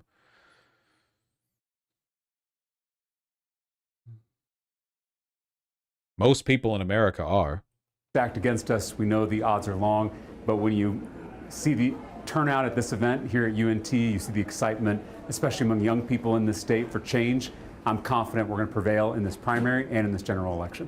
What are you doing exactly to make sure to get your supporters out to the polls? Well, we have 13,000 volunteers who have signed up to join this people-powered movement. They are doing organizing work in every community across the state to win in March and win in November. So they're out there. They're knocking doors, they're making calls, they're reaching out to their networks, they are building a people-powered movement. We have not only 13,000 volunteers, we have shattered grassroots fundraising records, all without taking a dime of corporate PAC money. And that's exactly the kind of people-powered movement we need to change this broken, corrupt political system. You spoke about Bad Bunny today and his Super Bowl. That's right. Is this going to be a permanent message on your campaign? How does this relate to your campaign? Well, I think the message of Bad Bunny's Super Bowl halftime show was that joy and unity and love are so much more powerful than hate and fear and division. And that's exactly the message of our campaign. Obviously, I'm not Bad Bunny, and this is not a Super Bowl halftime show. But the message is the same. We are bringing people together across all these manufactured divisions to change this country on behalf of working people. That said, there still are obviously tensions and frictions within the Democratic Party and the campaign. And I'm wondering... I hope you all are used to this, by the way, because up until the primary election for the Texas Senate race, which offhand I actually don't know when that is, somebody could tell me, this is like a big topic for us to cover. Big. March 3rd? Man, March 3rd. Oh, fuck, it's so close. It's so close. Oh, my God. Yeah, this is like the big one to focus on is huge, bigly. You know, you gotta get the fuck out there. Holy shit. This is a special election? No, it's a primary. You know, do you acknowledge that? And especially since this super early PAC voting started that today. I know your campaign is not involved in, but Super PAC still nonetheless came out with a negative ad against Congresswoman Crockett. So that seemed to rub some people the wrong way. Well, and I know that tensions are high. Can I in this see that primary, ad? as is the case with many primaries. And I know that there's been negativity, you know, across this state when it comes to this election. My hope is that we can stay focused on what unites us, and that's ending one-party rule after 30 years in this state. And so we have to remember we're on the same team. I am running a positive campaign. I've said that from the beginning. That's going to be true all the way to Election Day. And I hope my supporters follow. The negative ad was from a GOP PAC. You'd think the GOP would be supporting Crockett over Talarico. I want to see it. I think it was this one. I think it's this one, yeah. No, this is from February 5th. Okay, older one. Two Democrats running for Senate in Texas. Jasmine Crockett is the only one being backed by Republicans. They spent money to lift her up and push her into this race. Here's why. She is their favored candidate because they think that they can beat her. So with all that's at stake and absolutely everything on the line, remember this. If she wins, it is a gift to Republicans. We lose. Lone Star Rising PAC is responsible for the content of this ad. Well, I mean, I agree with that. I don't know why a Republican PAC would be interested in that. The Lone Star Rising PAC. I don't know why Republicans would be interested in the content of this attack ad. Also, pretty mild attack ad, you know, all things considered. Like, I have seen the median Republican attack ad is much nastier than that. My lead, and I hope that we can run a campaign based on our ideas, based on our track record, based on our experiences and our vision for the future, rather than tearing each other down. You are running against this political system. Yes. So if you win and you get up to D.C., you're still going to have to deal with Chuck Schumer or other senators, whether they're Republican or Democrat, who've been there a long time, and they're not changing. So how do you know... Okay, yeah, I don't think this is a Republican PAC, because the Texas Democrats website has a donation link for Lone Star Rising. So yeah, I think this is a Democrat-affiliated PAC, not a Republican-affiliated PAC. How do you, as one person who's new... No, but it has a Republican treasurer? Oh, okay. I mean, sure. But it makes more sense that a Democrat would run that ad. A Republican would want Crockett to win. Make a difference and change it. The same way I did at the state capitol in Austin. I brought people together, Republicans and Democrats alike, to pass major legislation to transform the system. Even as a Democrat in a Republican-dominated legislature, I was able to pass major bills to lower the cost of prescription drugs like insulin, lower the cost of housing, lower the cost of childcare. I took on special interests. I took on big pharma. I battled lobbyists so that I could actually make change for working people in a difficult environment. So if I can do it in the trenches of the Texas legislature, I'm confident that I and the millions of Texans behind us can do it in the halls of the United States Senate. I did have one other question. I was speaking to some people beforehand, and a lot of the people that I spoke with haven't made up their minds yet. Yeah. They're struggling. Yeah. And so I'm wondering, what is your message to them that would help them make up their minds as to why they should vote for you over Congresswoman Crockett? Well, you know, I think Congresswoman Crockett and I are going to make our cases over the next 3 weeks as to why we should be the Democratic nominee. And I think I bring something unique to this race. He's so I bring nice. a track record of winning tough races, of building big coalitions, of flipping seats like this. As you know, I got elected to the State House by flipping a Trump district in a county that was so red it hadn't voted for a Democrat for president since Jimmy Carter. And I did that by growing the tent, by extending an open hand rather than a closed fist to people who aren't with us yet. And that's exactly the kind of campaign we need if we're going to win this seat in November. And we have a moral imperative to win in November. So the way I'm running this campaign, without corporate PAC money, by building a big tent. That's what I've done in the past. That's what I'm doing now. And I think that Democrats should look at that track record when they go and select a nominee in this primary. Thank you. Perfect. We're all set. Thank you, guys. Thank you all. Nice meme, Thana. This is such an awkward interview format. CBS Texas. Why are you so... Why is he just standing here? You know?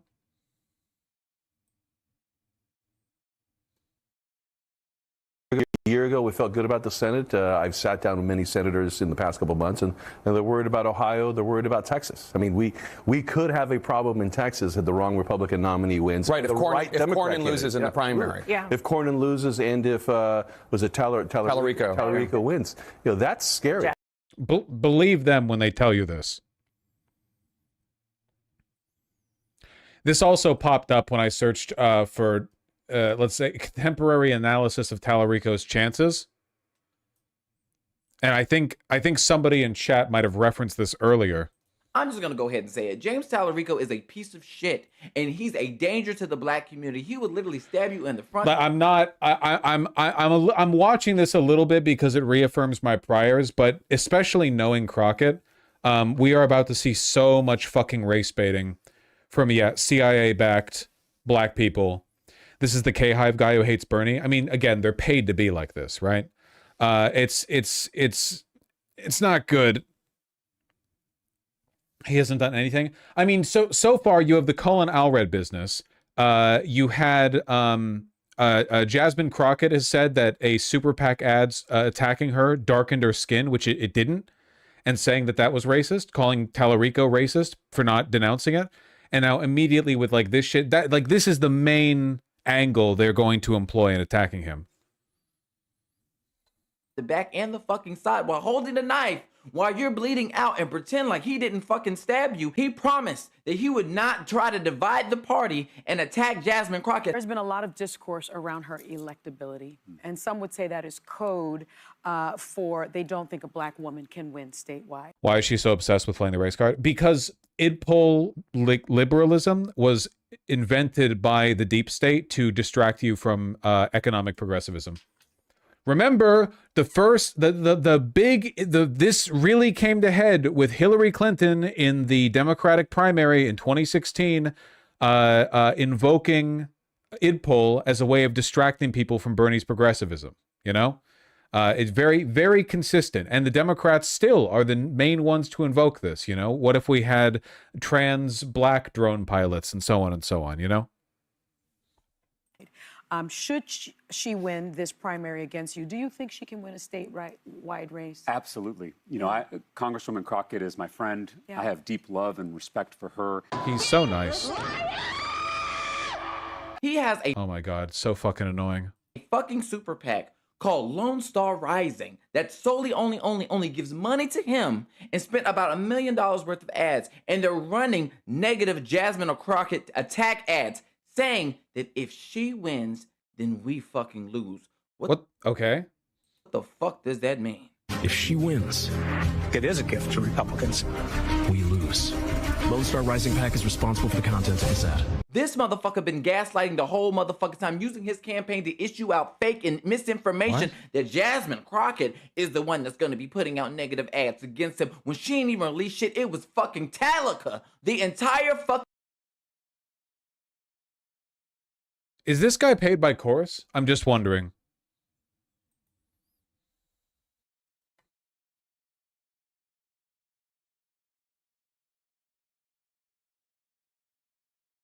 Jesus Christ.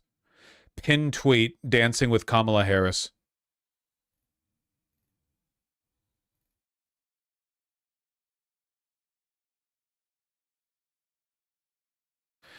Which Jesse Jackson remembrance post does he retweet? The one from Kamala Harris with 13K likes. Entirely posting about Jasmine Crockett and Talarico. Hassan, I don't give a fuck what black people care about. Based, red-pilled. Wait, that's actually the only thing this person tweets about. Holy shit.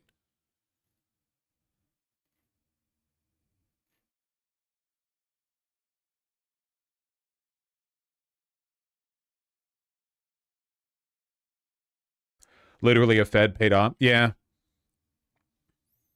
You know, it's not as much of an issue these days, but back when I first started streaming, there still was a very strong woke one idpol streak in the online left. And I mean left, not just liberal, where people actually would hold water for positions like, well, they're black, so hear them out.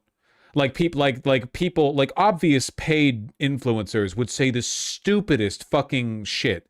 But if they were a woman or black or whatever, then it was like, well, hold on, you know, don't speak over. And I think for the most part, people have kind of wisened up to this a little bit, because I did not see anywhere near as much of it in 2024 as I used to. I think that people are a lot more cynical about that kind of thing, though. I mean, obviously there are still some people who do this, you know. We might see like the death rattle of that election strategy here with Talarico and Crockett.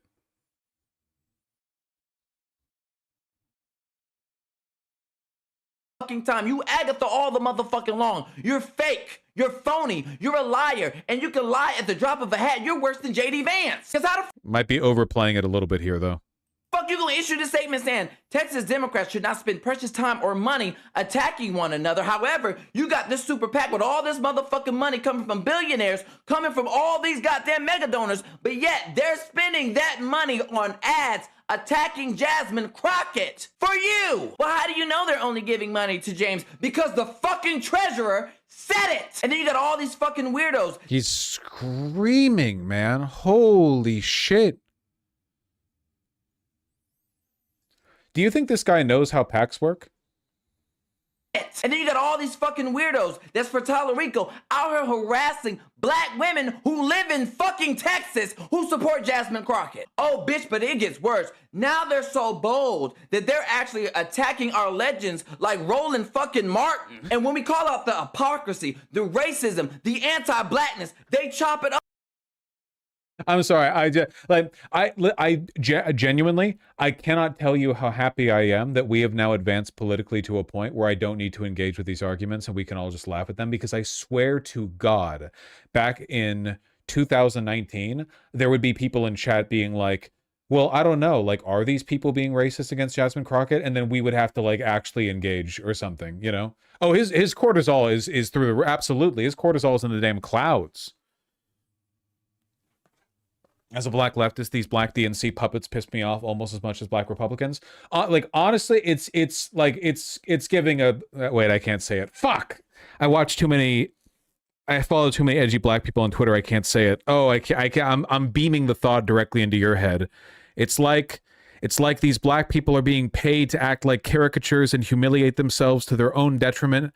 It's like they're receiving money to put on a pantomime, like a performance to an audience mostly of white people. I'm trying to think. Oh, I'm beaming thoughts directly into your head. Oh, you're thinking, whoa, you can't say it. You can't say it. Well, we'll just assume if you said it, you're black. Up to identity politics. Now let me go ahead and turn the camera to my motherfucking people real quick, because I know them coon ass Talarico tap dance. Okay, come on. This is minstrelry, okay? Holy shit, dude. Are you fucking kidding me? Oh my God, the projection. Jesus Christ.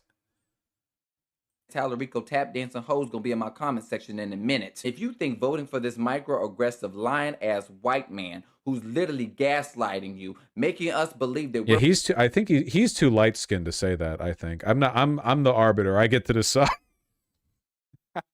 Sorry, I don't want to be the subject of a fucking what's his name? God, my memory. fucking crazy, and that we're just chopping shit up to identity politics. If you FD think signifier video. Thank you for knowing enough about me and what I was thinking to know what I meant to say. that for one motherfucking minute, if you give him a seat at the motherfucking table, he's gonna advocate for you. Motherfucker, he ain't gonna hand you a motherfucking crumb. And when your ass is assed out and wondering why the fuck you've been left out, because you are so fucking scared and feckless to where you won't even believe in yourself or your own fucking people, because you believe that white people are your fucking savior. You still on the fucking plantation. And it's so... Well, it actually is like Candace Owens shit. That's crazy. Fucking... He's so mad. Like people like that. I mean, now they are, but for years I was like, guys, these people are unironically like race war, black grievance culture types that do what they do to distract white people from voting for policies in favor of black people, you know? Like, they had people out there acting like this for Hillary Rodham Clinton, as though she wasn't like a she's like a waspy, wealthy socialite from day one who will only continue to advance the policies that worsen racial income inequality, you know? Jesus Christ. Devastating to see this shit come from my people during Black History Month. My people.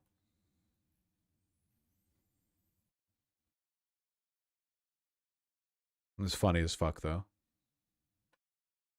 Like it or not, black people care about the border. Man, shut the fuck up. Black people. Holy shit. This YouTube short has so few likes and dislikes, it's not even showing up. I don't even know. And he pulled the... He retweeted... I'm sorry. It's... Care about the border. I don't give a fuck what black people care about. The Democratic Party literally is going to fucking lose. Even if they don't lose, move the country to a significantly more right-wing position. Oh, black people care about this. Black people care about that. Like, shut the fuck up. That's not how politics works. I hate that. I hate this, like, shield, okay? I hate this fucking idiotic shield, okay? Oh, well, Hassan, how dare you? Like it or not, black people care about this issue. It's like, it's such a fucking stupid stance, okay? It's such a... Wait, there's not... Wait, this video doesn't include a debunk? You're just posting him being right? That's crazy. To every black leftist defending Hassan Piker, defend this. Defend this. I feel like they'd have a pretty easy time. The argument's like, we should be racist because black people say so.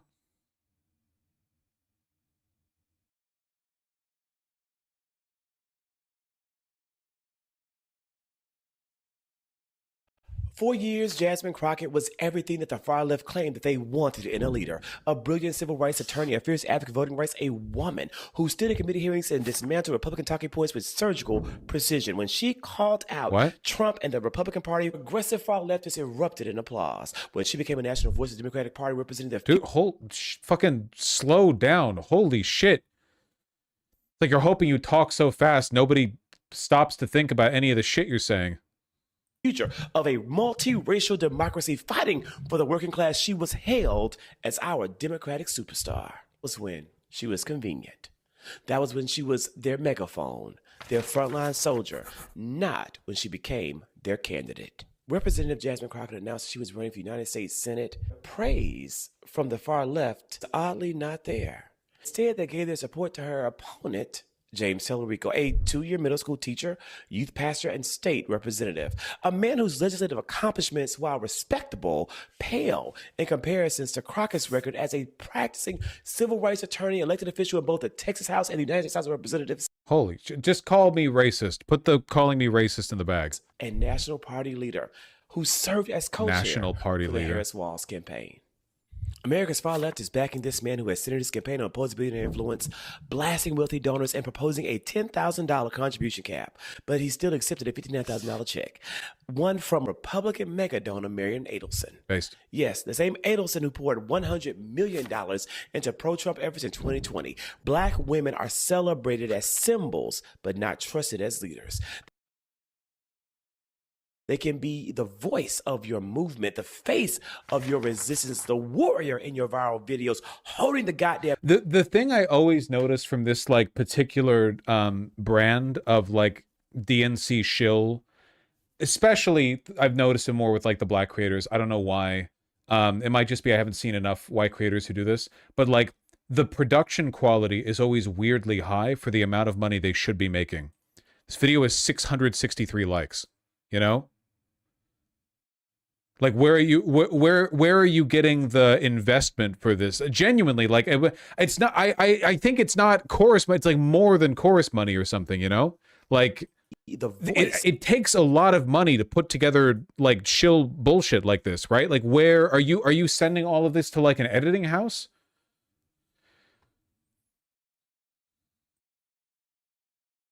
This guy's chorus. Wait, is this guy actually chorus? Hold on.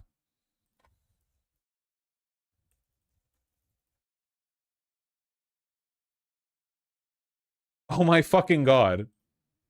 Okay, well. You know. What is chorus? Don't worry about it, kitten.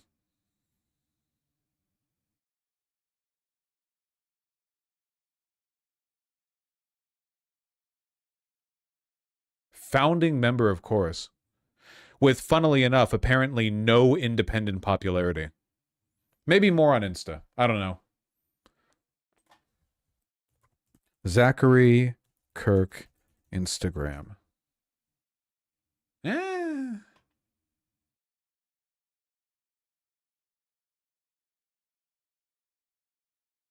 mean, I guess, yeah. A little more.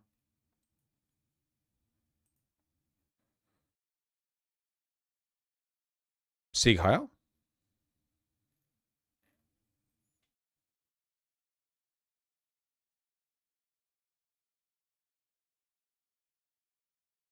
Oh my fucking God, he got replied to by Jasmine Crockett.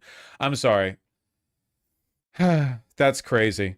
You know, I've made a lot of videos that have gotten a lot more reach than this one, endorsing or supporting candidates, and I have never had one of those candidates drop in and be like, that's on fleek, period, or whatever. Jesus Christ.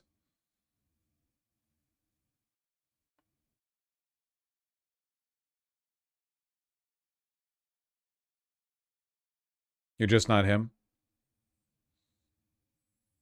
I'm just not him.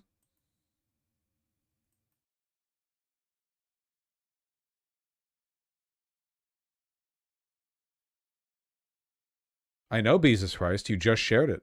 You posted it like 2 seconds ago. All right.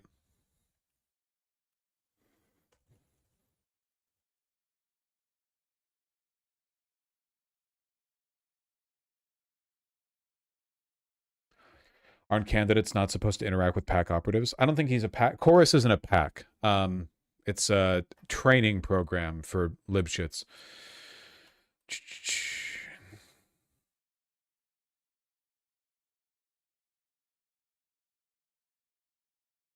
Also, Chorus affiliates are backing both candidates. It's really funny. All right. I actually meant to end stream early, and it looks like I'm not going to get to, but I do have to read donos now, okay? It's time to read donos. We have to. We have to. Sake, thank you for the 10 tier 1 subs. Yacht Club bet the farm on this. What? I hope it does well. What the fuck are you linking me?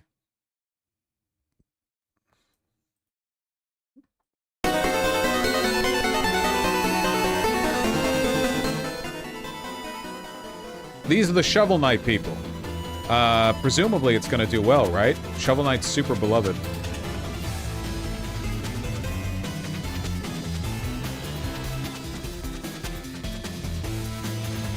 Yeah.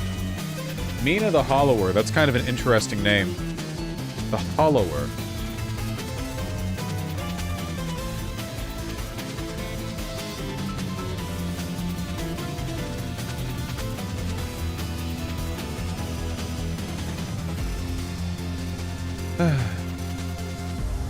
That guy's literally on the chorus front page.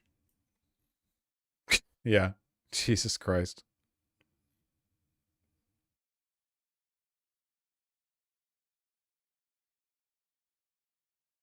That's a good-ass question, Nuts. Hope it does well. Sake, thank you for the 5 tier 1 subs. AI is unironically the kid that never did any of the homework, getting to the final exam, then running to the bathroom to find the answers from 4chan. Yeah, no, genuinely. TJ Gamer 97, thank you for the 10 bucks. Curious what you might, when you might get around to your video covering your thoughts on Newsom the last few years, mapping out your thoughts, Paul's ego. That's a lot of shit.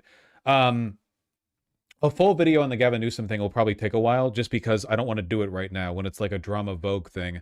But I'll probably revisit the Paul's ego debate at some point, if for no other reason than because it'd be kind of funny, you know?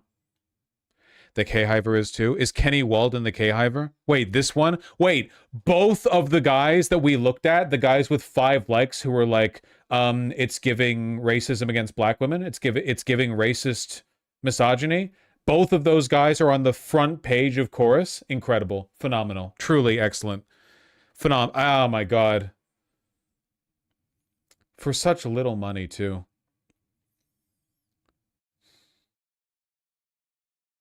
Christ alive. Dysfunctional Daisy, thank you for the tier 1 sub. Really appreciate that. Congratulations as your promotion at the grow house that you work at, you know? I'm not pro weed, but I am pro getting that bag. Presidential Chuffs, thank you for the tier 1 sub. Bullshit Brick, thank you for the tier 2 sub. Really appreciate that. Happy to be your comfort channel. Rhaegar99, thank you for the $5. Happy to hear your cholesterol is still down. Doing well. Wonder how much medication Trump is on. Love you, but you don't have to defend us on literally every stream. What the fuck? What? You don't have to defend Hassan every stream? You're... How do I put this? Okay, first of all... oh, wait, hold on. You're targeted now. You've done this. Love you, but you don't have to defend Hassan on literally every stream. Not all your viewers like Hassan. First of all, the idea that my statements or positions are in any way, shape, or form motivated by what you like is insulting to me. I couldn't give less of a shit about what you like. I constantly say shit that agitates my audience. I've argued with chat almost every single stream for thousands of streams. The idea that I would kowtow to your preferences because you personally disagree with what I'm saying is genuinely insane. For two, the idea that you wouldn't disagree with a specific sentiment that I offered. What Hassan said in that clip that we just looked at is something that I have basically said word for word before. Should I disagree with Hassan performatively? Nick fucking Fuentes could have said that, and I would have said, well, I agree with what he said. The words out of his mouth there were correct. You want me to disagree because it's what, a guy you don't like? I don't understand what the sentiment is there. Like I should have manufactured a reason to disagree with what he said. Also, defend Hassan literally every stream. I agree with him with regard to the Gavin Newsom JD Vance business, but even then, I have expressed disagreement with how he phrases it because my answer to this has nothing to do with like him living in California or whatever else. So I've disagreed with the way in which I don't like the way he downplays his influence in elections. Like he and I are both, obviously more so him, but he and I are both very influential people. We've probably affected the votes of thousands or tens of thousands or possibly in the long run, hundreds of thousands of elections. Sorry. Across many elections, in total, hundreds of thousands of votes, you know, like multiple elections, multiple people, etc. Do the math.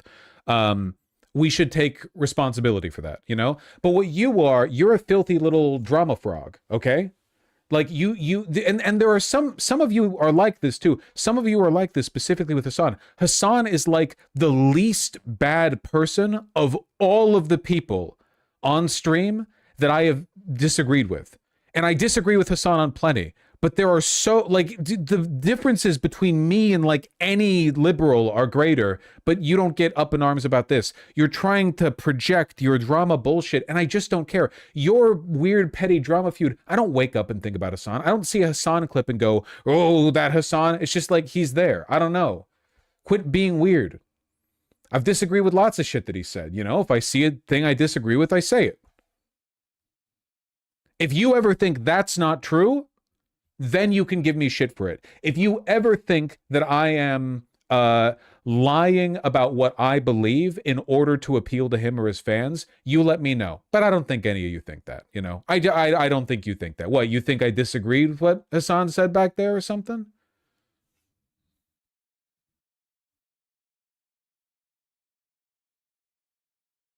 There's just a particular sentiment here, and I always see it. It's a minority of people in chat, but I always see it. Like I don't even act that way with Destiny. Like we saw a couple of clips from some fucking retarded Destiny in-person debate thing or whatever. I'm not sitting here going like, Destiny, ooh, this guy I hate. By the way, I hope you all know I don't exactly like the guy. Don't exactly like Steven, you know?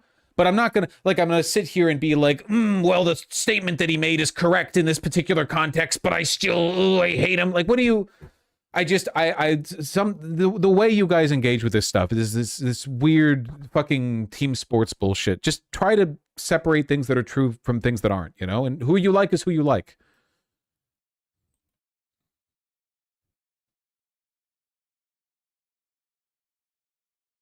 All right.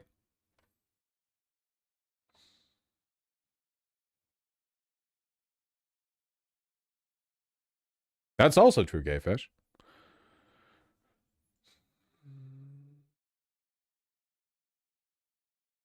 See, people are piling on this chatter for having an opinion. This is the kind of negative cycle. Whoa. Negative cycle? Huh? Kind of negative cycle I'm talking about? Wait, hold on. What was your prior donation? Let me engage. I don't have time to be doing this, but I have to do it now because I've hold on. What was the name of the person who just donated that? Atul Prasad?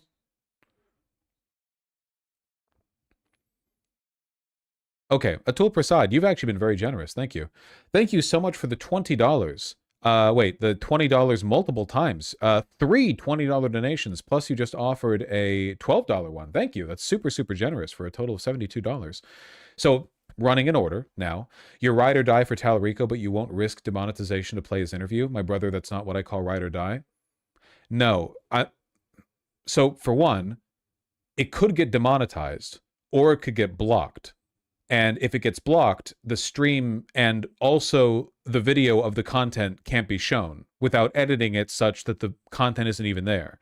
Demonetization also cuts my outreach, or the reach of the video, which means that fewer people hear about the good word and gospel of Talarico. So it's pretty bad, like, strategically. Also, it might not be a demonetization. It could be a copyright strike, which would prevent me from streaming for 7 days. 7 days, no uploads, no live streams. So no, I don't know. I mean, I don't know if you're doing a bit, but like it is something you have to be careful about with YouTube. It's like the big downside to YouTube, you know. On Twitch, they're often more free with Content ID stuff because they don't have YouTube's Content ID. They have to do the whole DMCA business. But I got permit for saying cracker, so it is what it is. Continuing. Okay, I take it back. You spent plenty of time in Talarico. TBH's greatest flaws, he's kind of boring. I mean, he doesn't have much pizzazz, but, you know, he seems like a good guy. And then, in addition, America has bouts where a movement starts with the truth and gets taken too far by psychopaths and fanatics who make it taboo to say anything against it. LGBT, BLM, anti-woke, Me Too, and now it's happening with the Epstein files. I don't really agree with that. Like, I do think it's bad to be anti-LGBT or BLM or anti-woke or anti-Me Too. I get like in a lot of these cases, if anything, we didn't push hard enough, right? Wait, what do you mean with the Epstein files, though? America has bouts where a movement starts with the truth and gets taken too far by psychopaths and fanatics who make it taboo to say anything about it. Wait, in what context does that refer to the Epstein files?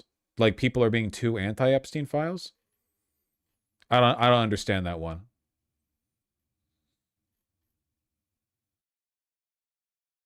I'm not trying to bait additional donos from you or nothing like that. I'm just saying I don't understand the context there. I don't understand it. Let me just read some more of this, you know. 1 second. There's a lot of donos for me to read. I didn't even finish donos from yesterday, okay? I gotta read, and I was supposed to leave an hour ago, you know? But I love streaming so much, so how could I? Eloram Basdo, Eat Pussy Crew, mwah, and Victorious Gardenosaurus, thank you for the 5 US and Australian dollars. Really appreciate that. Thank you. Kiet Cat and Michael Butt Jr., thank you for the $10 both. Really appreciate that. Thank you for the contribution to the rabies shot fund. No inflammation, so I think we're good here. And congratulations on saving 200 when you quit smoking app, you know, Michael Butt Jr. Tally, Ilaram Basdo, and Office of the Pope, thank you for the $5 all. Really appreciate that. Thank you. Sayed Dayor Productions, Ninja Speak, and Joey B, thank you for the $2 all. No, I did not talk about the New Mexico airspace. I really oughta. Anti-Climaxer, thank you for the 10 Australian. Really appreciate that. Thank you. Pale Magpie, Vlogo, Still Alive, Zyle Two Feathers, and Kermit Frog, thank you for the $5 all. I really appreciate that. How old are you in dog years? I have no idea. I think in dog years I'd be dead, right? Most dogs don't make it to 32. Thank you. I genuinely used to think Bill Maher was a caricature of a sneering liberal for Republicans to point at to say that's how they are. Kind of, in a way. He's like his own form of like minstrelry, right? He has the affect of an insufferable liberal, but his insufferability is directed almost entirely against progressives and leftists and so on. Really nasty stuff. Worshipper of the Olympians, thank you for the 10 Canadian. And Victorious Gardenosaurus, thank you for the $10. When does it stop being art and start being escapism? I don't think those two things are in conflict. Art can be escapism, you know? I don't think they're... Art is just a kind of communication, you know? When will you be playing Metal Gear Solid 2? Soon, soon. I'll do it soon. My goodness, you people. I'm excited to play it, you know. We gunned through MGS1. I'll get to it soon, I promise, okay? Worshipper of the Olympians and Madeline Gibson, thank you for the $5 both. Really appreciate that. By the way, this is not bait, but I think you're too rich to have that opinion. Unfortunately, I don't know what opinion you're referring to because this is from last stream. But whatever you're saying, I'm too rich to have an opinion on, I agree. Malta Boy and Victorious Gardenosaurus, thank you for the $2 both. Thank you, thank you. Adam Hensler, thank you for the $50 dono. Really appreciate that. Keep up the good work, buddy. Living in rural America and keeping my head down around the group living here. Any comments on the book White Rural Rage, talking about the rural issues in America? I'm sorry, I haven't read it. In fact, I don't know anything about it, though I have heard of it, I believe. White Rural Rage, the threat to American democracy. I think I agree with this. I've said before what I imagine is the thesis of the book, which is that American politics are being held hostage by the formless antipathy of white rural voters whose lives suck and who have no idea how to make their own lives better, let alone anyone else's. But their abstract, formless, you know, unintrospective rage is directed by, you know, Republicans and corporate interests, usually against big cities, immigrants, non-white people, and so on. That they're a very malleable block and they're very easy to manipulate with appeals to their rage and their, you know, their racial grievances. I'm assuming that's the thesis of the book because I've only read the title, but that's my response, I guess, to the imagined sentiment. Paloma Del Mar, thank you for the $10. You're wrong. They're going to use these warehouses as military bases. The ones ICE is buying? Why? Why would they do that? No, they're not. You can't use a warehouse as a military base. We already have military bases. Military bases have very specific requirements. They're not going to. You can't just buy a random warehouse like an old rusted warehouse and make that a military. But we've got military bases everywhere. And the military can requisition territory if it needs to, depending on the circumstances, you know. But yeah. Deviel, thank you for the $5. Happy birthday to me. Arcane Spaghetti, Jay Nicole, Mark Marinelli, and James. Thank you for the $5 all. I really, really appreciate that. Thank you, thank you. Happy to give the kitten screen time. None today, you know, none today. But I will soon. I have not seen Anthropic's new paper. I don't know much about Anthropic, to be honest with you. Johnny Vegas, thank you for the $5. Save Point, thank you for the $2. Jingle Jangle, thank you for the $5. Really appreciate that. I can't read that out loud, but sure. And Taijirai, thank you for the $27 dono. Really appreciate that. Been a while, but you deserve a nice tip for all the work you've done keeping me and others informed all this year. I hope we can make this nation one we can be proud of one day. And in the meantime, please visit NYC. I would love to visit NYC again. Went last year, had a great time. Basically about a year ago, you know. Phenomenal, phenomenal city. Really is the main character, you know, our main city, capital city of the world. Thank you very much. I really appreciate that. Hell yeah. Blank Moo and Beatdown Saturn, thank you for the $5 both. I just found out High C juice boxes are available for purchase, and I've been elated ever since. Hope is real. Oh, you mean like the ones that we had as kids? You know, like the little rectangular prisms? Those ones? I haven't had one of those in fucking 20 years. Mortal Wombat, thank you for the $10. Chad is so fucking cooked if we're saying Jesse Jackson was a corrupt hack. Yeah, he's not. I don't think he's corrupt. You know, Jesse Jackson's a good man.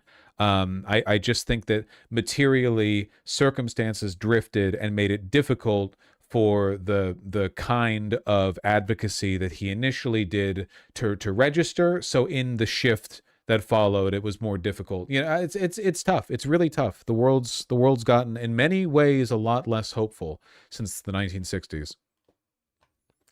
Jack B, thanks for the $5. I'm writing a paper for my gender and women's studies course, and I'm arguing we should give up on rural America. What are the most compelling reasons? Nice try. Do your fucking homework. You think I'm gonna participate? I'm gonna be an accomplice in your cognitive decline? No, thank you. Listen, AI is bad enough, okay?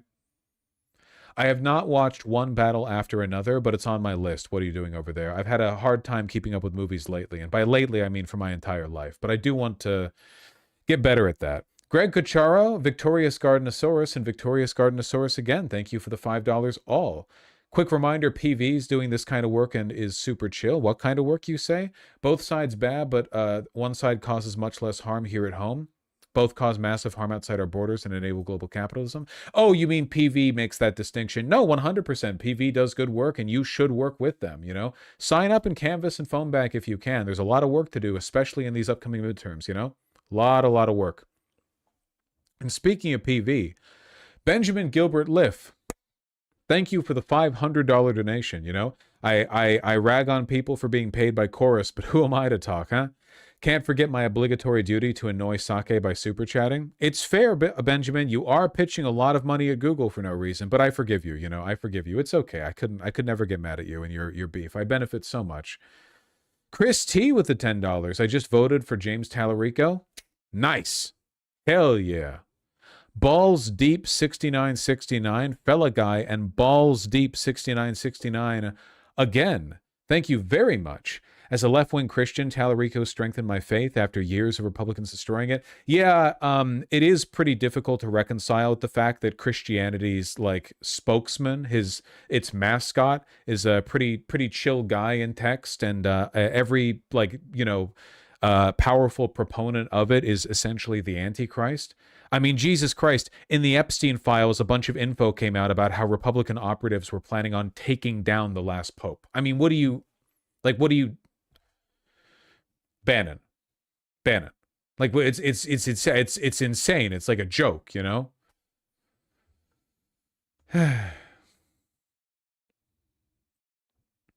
Shikigami-chan, thank you for the $5. I find it insane there are a subset of liberals that will defend any establishment dem.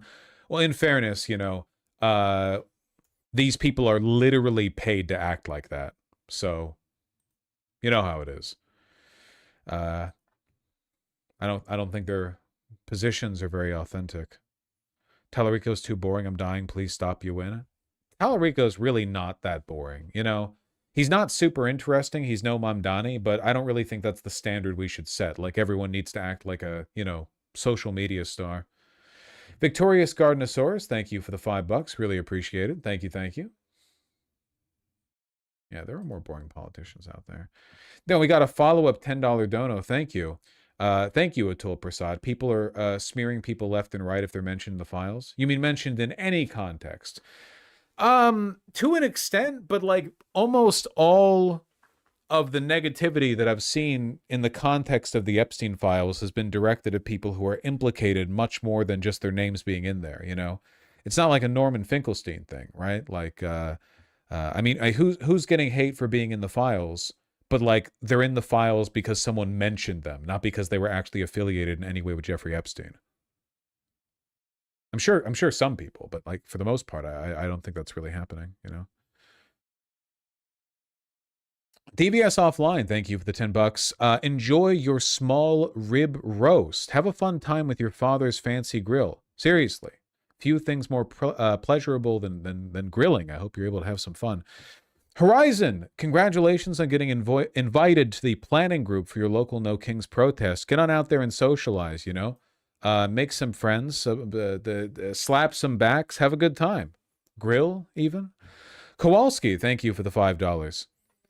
Gavin, IMO Gavin is worse than Clinton. I agree. If HW won in 92, we would not have seen the hard right shift by the Dems in Congress. No pillaging of USSR, no welfare reform. Maybe. I don't know enough about the 92 election to really have an opinion on that. Though it's very possible. It does kind of seem like every time a Republican's in charge, it's just a ticking time bomb to people's dissatisfaction with the world they're building. And then every time a Democrat's in charge, they just fix things so ineptly that eventually people get tired of it and they succumb to the better propaganda from the right. You know? I don't know. It's like how when you add up over the past 30 years, Republicans have net been responsible for like 5 additional jobs. Democrats are responsible for basically all of the job growth over the past 3 decades. Crazy, crazy stuff.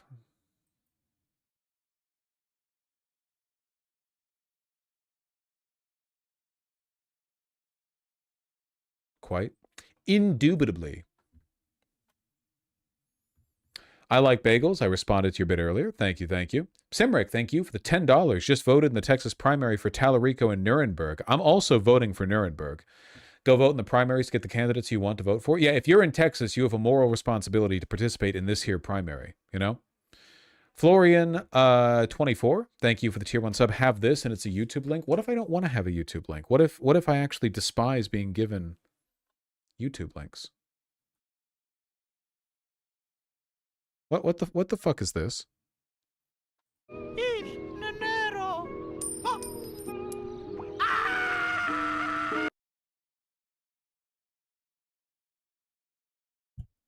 Quick and inoffensive.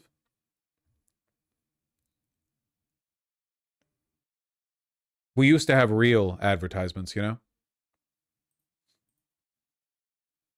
Emberus, thank you for the tier 1 sub. Kilned Kitty, final product, plus more pictures and info about the babies. Oh, yeah. Oh. Ayla, named after Ayla the Huntress. I can't go through all the cat demographics. I'm very late on ending stream. However, they are delightful, and I do love your clay kitties. Little totem effigies to magically protect them and ward off evil spirits. What beautiful colors. All right. Rhino Forever 16, thank you for the $20. Come on, Vosh, we need that MGS2 playthrough. Fuck, you guys got spoiled by a prompt Metal Gear Solid playthrough. Now it's, you know, we're trying to do MGS2 and you people are like, "What? A week break?" Nah, it's okay. No, I can't be mad at you. I love the enthusiasm. I do. I love the enthusiasm. I'm very excited to play MGS2, okay? Very excited.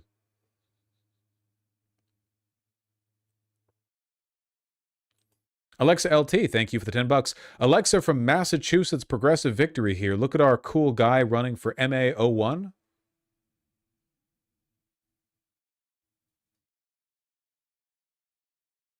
Do we believe in noise? In what I call 4 flag weather. 4 flag weather is the coldest that we have because 1 flag, and then 2 flags, and then 3 flags. Oh my god! Oh, same shirt. 4 flag weather. Well, I'd say he deserves to win. What do you guys think?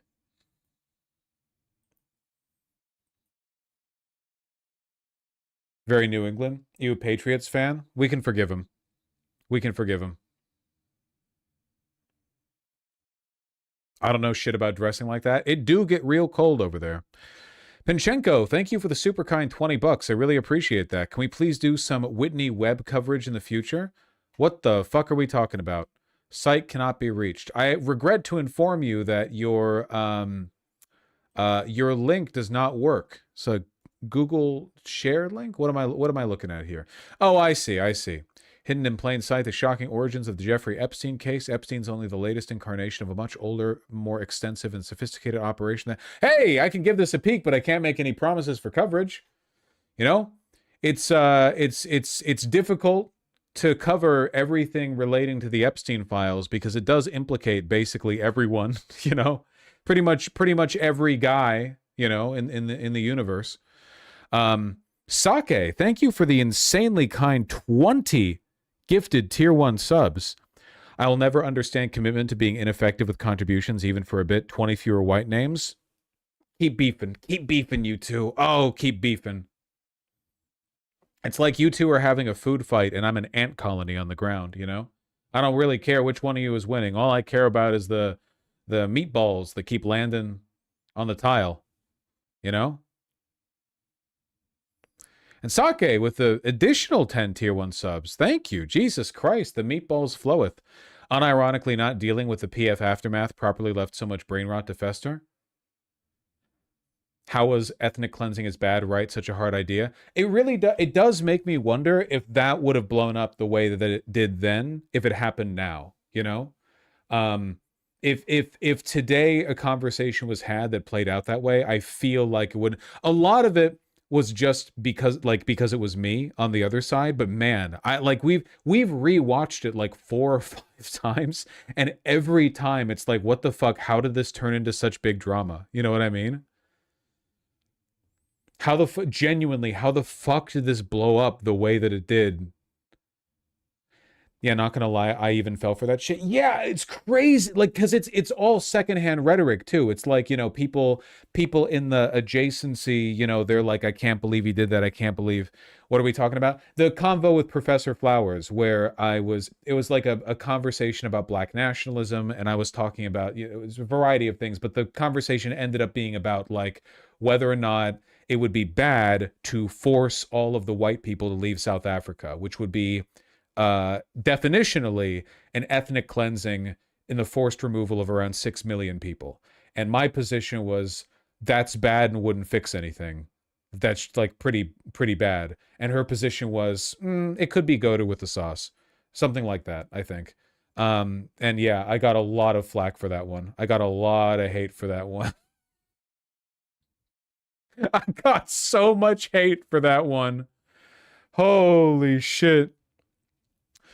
To be fair, she didn't defend it. She said they're allowed to do it. That's defending. Like, you what like apply that to any other situation, right? Like, do we mean allowed in the sense like legally you could construct a law? Sure, that could be said of anything, including the actual Holocaust. If you mean morally they're allowed to do it, that is defending it morally, right? Like, if you're saying that's you saying it's morally permissible. Anyway, it was pretty dumb. And it's not that big of a deal. It's not like Professor Flowers like some huge massive figure or whatever. It's just like crazy how like wild the response to that one was, because after hearing other people talk about it, my thought in retrospect was like, I must have been too edgy during that debate. I probably said some wacky stuff, but then I look back and I didn't, you know, there weren't really any edgy jokes in there. There weren't like I wasn't doing any bits, which, by the way, if I did do edgy bits, I don't think that would detract from the broader point that I'm making. Like, I would argue even still now, like you can't like abandon your morals just because I'm being wacky or whatever. But I didn't. So yeah, I don't know.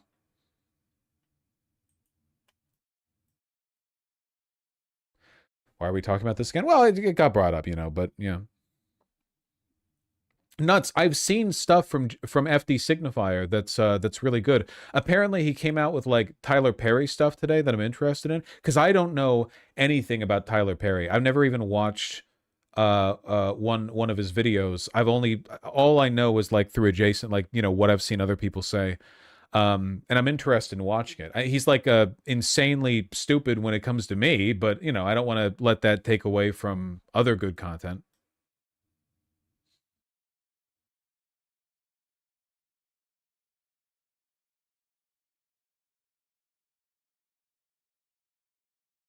Frosty fella, thank you for the $10. Vosh, you summoned this, pre-ordered this more than a year ago, and saw it finally ship the day you started Metal Gear Solid 1. Yeah? What is it? Yo! 1 year ago, goddamn. Hell yeah, brother. Jacked up.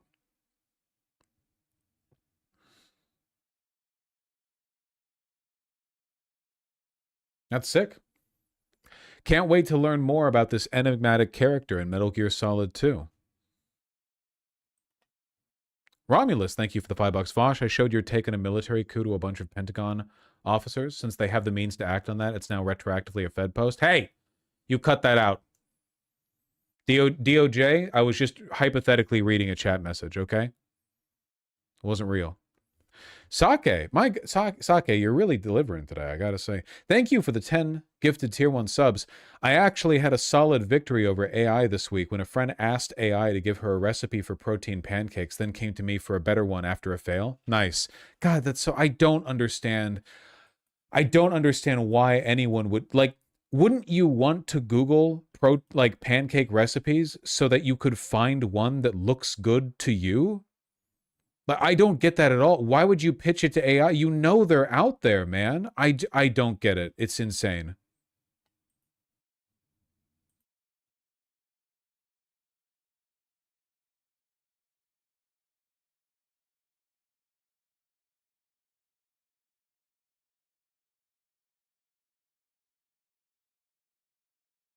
Wow. Well, thank you. Thank you very much. And finally, let me cap off the super chats. The Sphinx, thank you for the $10. Happy belated birthday, Ian. I'm a longtime listener / watcher in Montana's largest city. Montana's largest city. Holy shit. 10,000 people. No, just kidding. Keep fighting the power. You streamers keep me inspired. Hey, you know, Montana is a beautiful state. Can't say the built environment's amazing, but, you know, only so many people out there. What was the population of Rome back in the day, right? Montana has cities? No, seriously, thank you very much. I really appreciate it. I always wanted to drive around what do they call that portion of the United States, by the way? Northern Idaho, Montana, Wyoming. Is that all folded into the Great Plains? Or, because it's not the Midwest. It would be the Great Plains? I'd love to spend some time in the northerly half of that, you know. Beautiful environment out there. I want to see some buffalo. Tuxie87, thank you so much for the incredibly kind 60 Norwegian crooner. Longtime follower, love your work. Thank you. Sorry, I'm stupid, not 60. 600. I'm dumb. 60, 600. There's a whole extra zero in there. I'm sorry. I was distracted by the Norwegian crooner. I was thinking in my head, it's not kroner, it's crooner, and that distracted me, and it kept me from properly processing, you know, the number. Thank you very much. I really appreciate that. I hope you're doing well over there. You love saying crooner? Yeah, because it sounds fun. Crooner, crooner, crooner, crooner. Like that, you know? Not kroner, crooner. Did you cut your arm? No, I lost a battle with an outdoor cat. And you can learn about it if you go to yesterday's stream, you know? Crooner, crooner. Almost lost the arm, yeah. Seriously, thank you. Sorry for making fun of your beautiful language. I love you all very much. Take care. East, west, north, central, under the umbrella. That's not helpful. That's Jesus. Everyone take care. I love you guys, okay? Have your... Whoa! Sensuous Psychosis, thank you for the $5. Nice try. Everyone take care. I will see you probably tomorrow. That makes sense. Have a wonderful day, and drink more water. You know, no one drinks enough water, you know? It's what everything worthwhile takes a bit of effort. You know, you have to drink more water than you think you have to. Okay? Go. All right. Get.